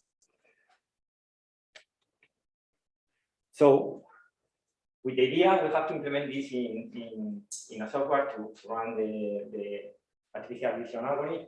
First, we create and we develop the code in a Visual Basic application code, but later, as it was very hard and was not very reliable, we changed to LabVIEW. In LabVIEW, we implement the algorithm in different phases, and the steps that the algorithm informs are: once we have the original image, we make a color extraction to reduce the impact of the color in the image. Later, the image has some blur and noise that we will reduce later on. We take the region of interest that we want to validate and we want to analyze. In our case, as you remember, I told you 5x5 as an example. Later, we do a threshold of this region of interest. We run different algorithms of advanced morphology, artificial vision filters, where we reduce from this. You see here we have some noise and some points in the picture, so we reduce that with the advanced technology steps, and we extract the final photo or the final image where we perform the analysis of the particles. And from here, we calculate the center of gravity of every particle, and later on we calculate the center of gravity of all the center of gravities. Okay. So in order to test this physically, we developed also a demonstrator or a test device, very simple test device. Again, it's just, as you see, it's a XY platform. where we implement our camera, our LCD screen, the cell phone, and also later on we implement a laser, additional third axis, Z-axis, in order to include a laser to perform different machining with the system. Stepper motors, very standard, very inexpensive motors. The resolution of the stepper motor that we are using is going almost 1 millimeter per cycle. So think later on when I will present the results, think that one of the numbers that are not providing more possibilities to this system is the resolution of the motors. Also, during the research, we developed a global positioning system or algorithm based on an image in conical perspective. For this, we developed a new method to calculate the camera focus positioning just with an image. Of course, there are many algorithms that can perform also the same calculations, but this method is a new one, which is very simple, and we think it has improvements related or compared to the actual systems already developed. With two very simple steps, we can calculate the position of the focus, and the advantage of these methods are presented here. That is basic just in points and lines, which are very easy to implement in an algorithm for the calculation. So the calculations are very simple and intuitive. It has very few functions included in the calculation. So during the calculations with the floating errors are decreased.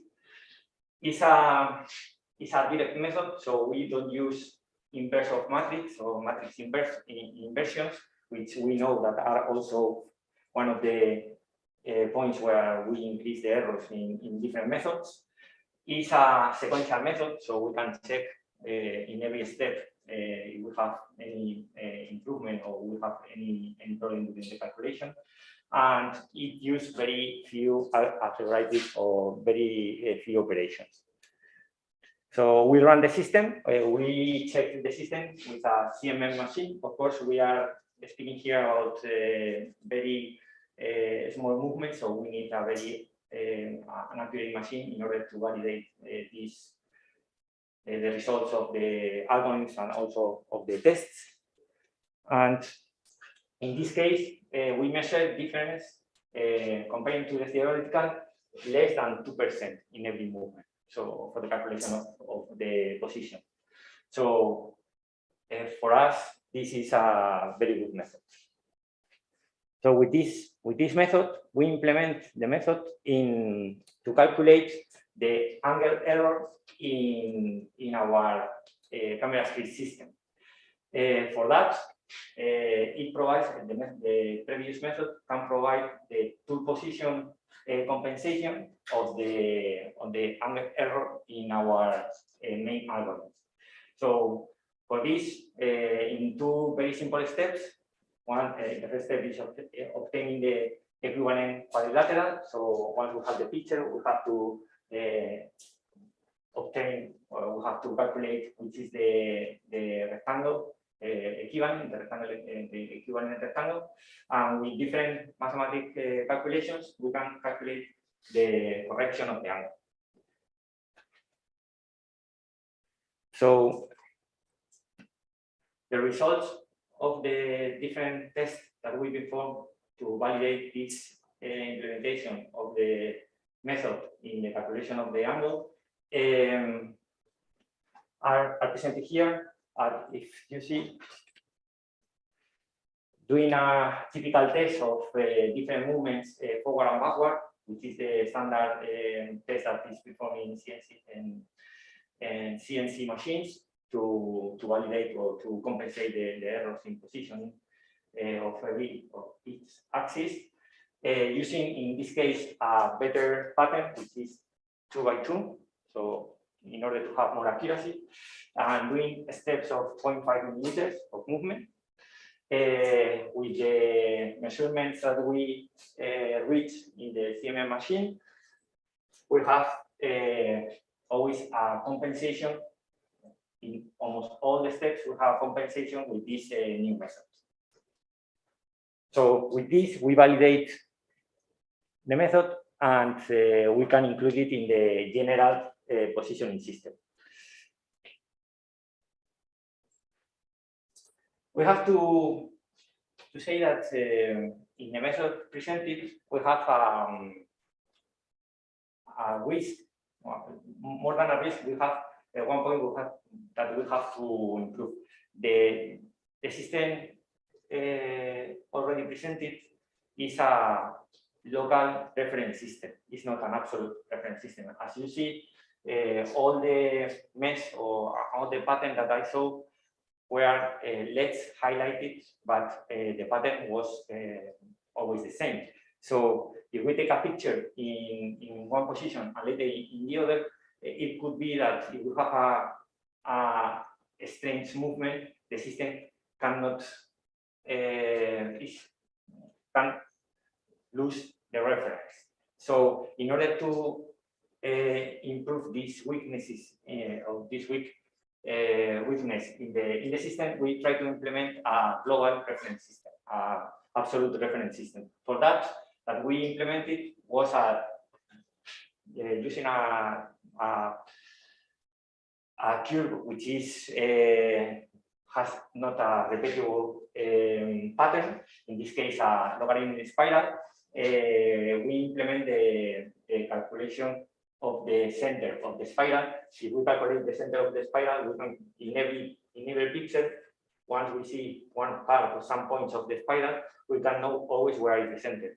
As we know the image that we are showing in the LCD, we will know always where we are, depending.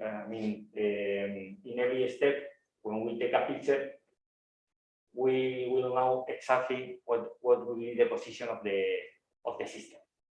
So for that, we develop or we test different methods, 3 methods in particular, and the first 2 methods were based in the slope and each of the points of the spiral, but these 2 first methods were not very good because we needed to know in advance what was the spiral, what we are representing in the image. So in order to reduce that or to don't require that information, we use or we develop a third method, which is we call general system, that is based in Newton-Raphson method, as you know, to calculate the root of the solution of the equations.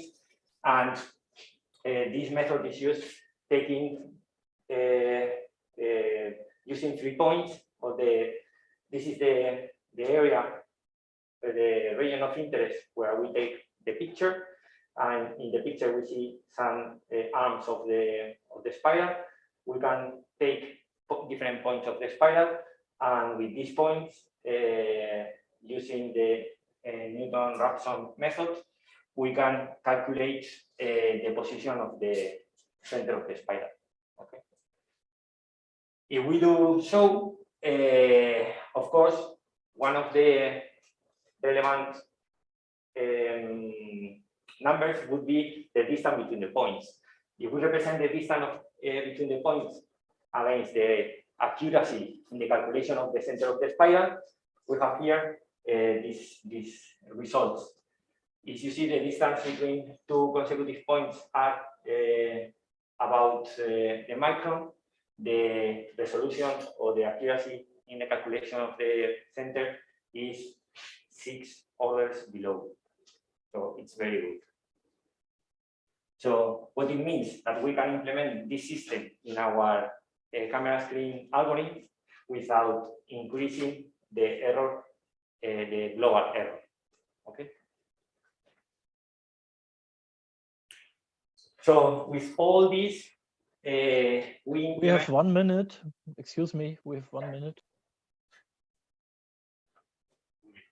1 minute. No, wait a minute. Okay. So with that, we run the general test of positioning, and for that we run movement in only x-axis, in y-axis, and also movements in the 2 axes at the same time. With doing movements only in only one axis, we get in only a few iterations of the algorithm, we found the target accuracy. In this case, just remember that the accuracy of the system is related to the motor resolution and the vision system resolution, okay, which are this. So in this case, the target was 2 microns, and in only between 2 and 5 iterations, we were able to find the global, the target error. For the 2 axes at the same time movement, we have similar numbers, and as conclusion, for summary, we have developed a low-cost closed-loop positioning system with implemented in LabVIEW, but and also we have developed a new method for rectangular reconstruction. We have to implement we also have developed a new absolute positioning system, but for future work, we have some steps that we still have to do. We have to perform additional tests to determine and validate the already performed tests, because we have achieved the minimum accuracy that we can achieve with the mechanical that we are using. So we would like to perform a new generation of test equipment in order to try to achieve the maximum resolution that we can achieve with this algorithm. Also, this system can be used in different applications, of course, micro cuts or micro welding, etc. And also, the algorithm developed the reverse perspective provides information to positioning in 5 axes, only with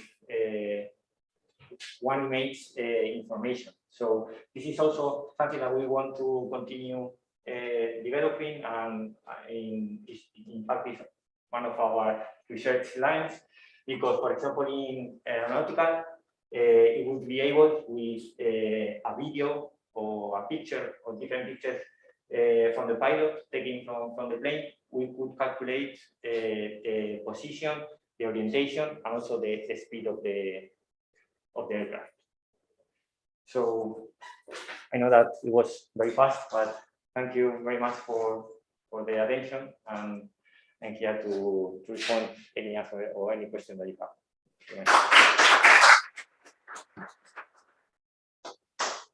Thank you very much.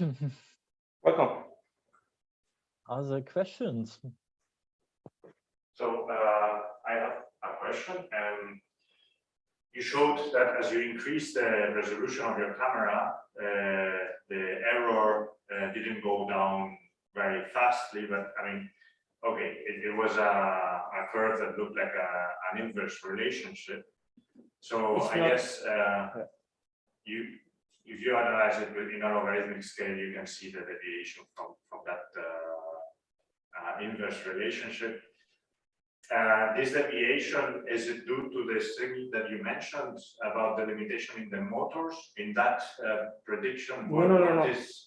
That's another thing. No, it's another thing. What I presented in terms of the relation between the camera resolution and the accuracy for the positioning is related only with the theoretical positioning system, I mean, with the artificial vision system. But this is not related to the hardware use or to the system that we are using.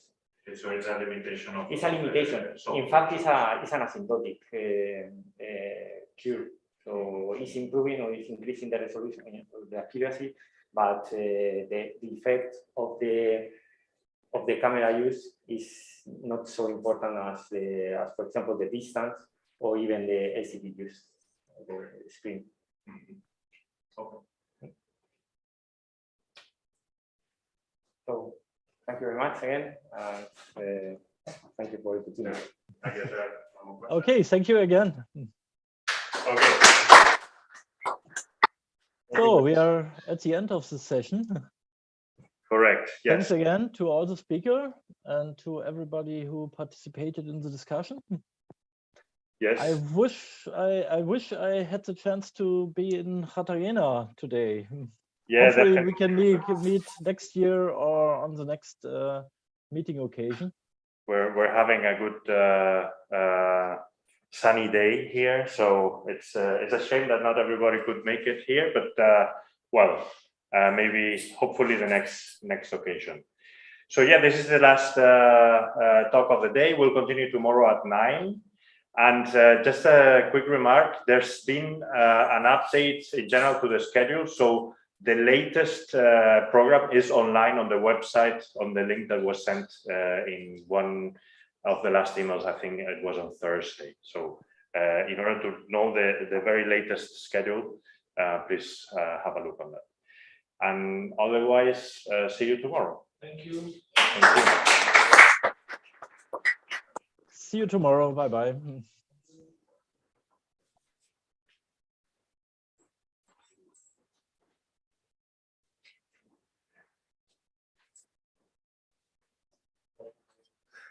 Ay, un segundo, que pare esto.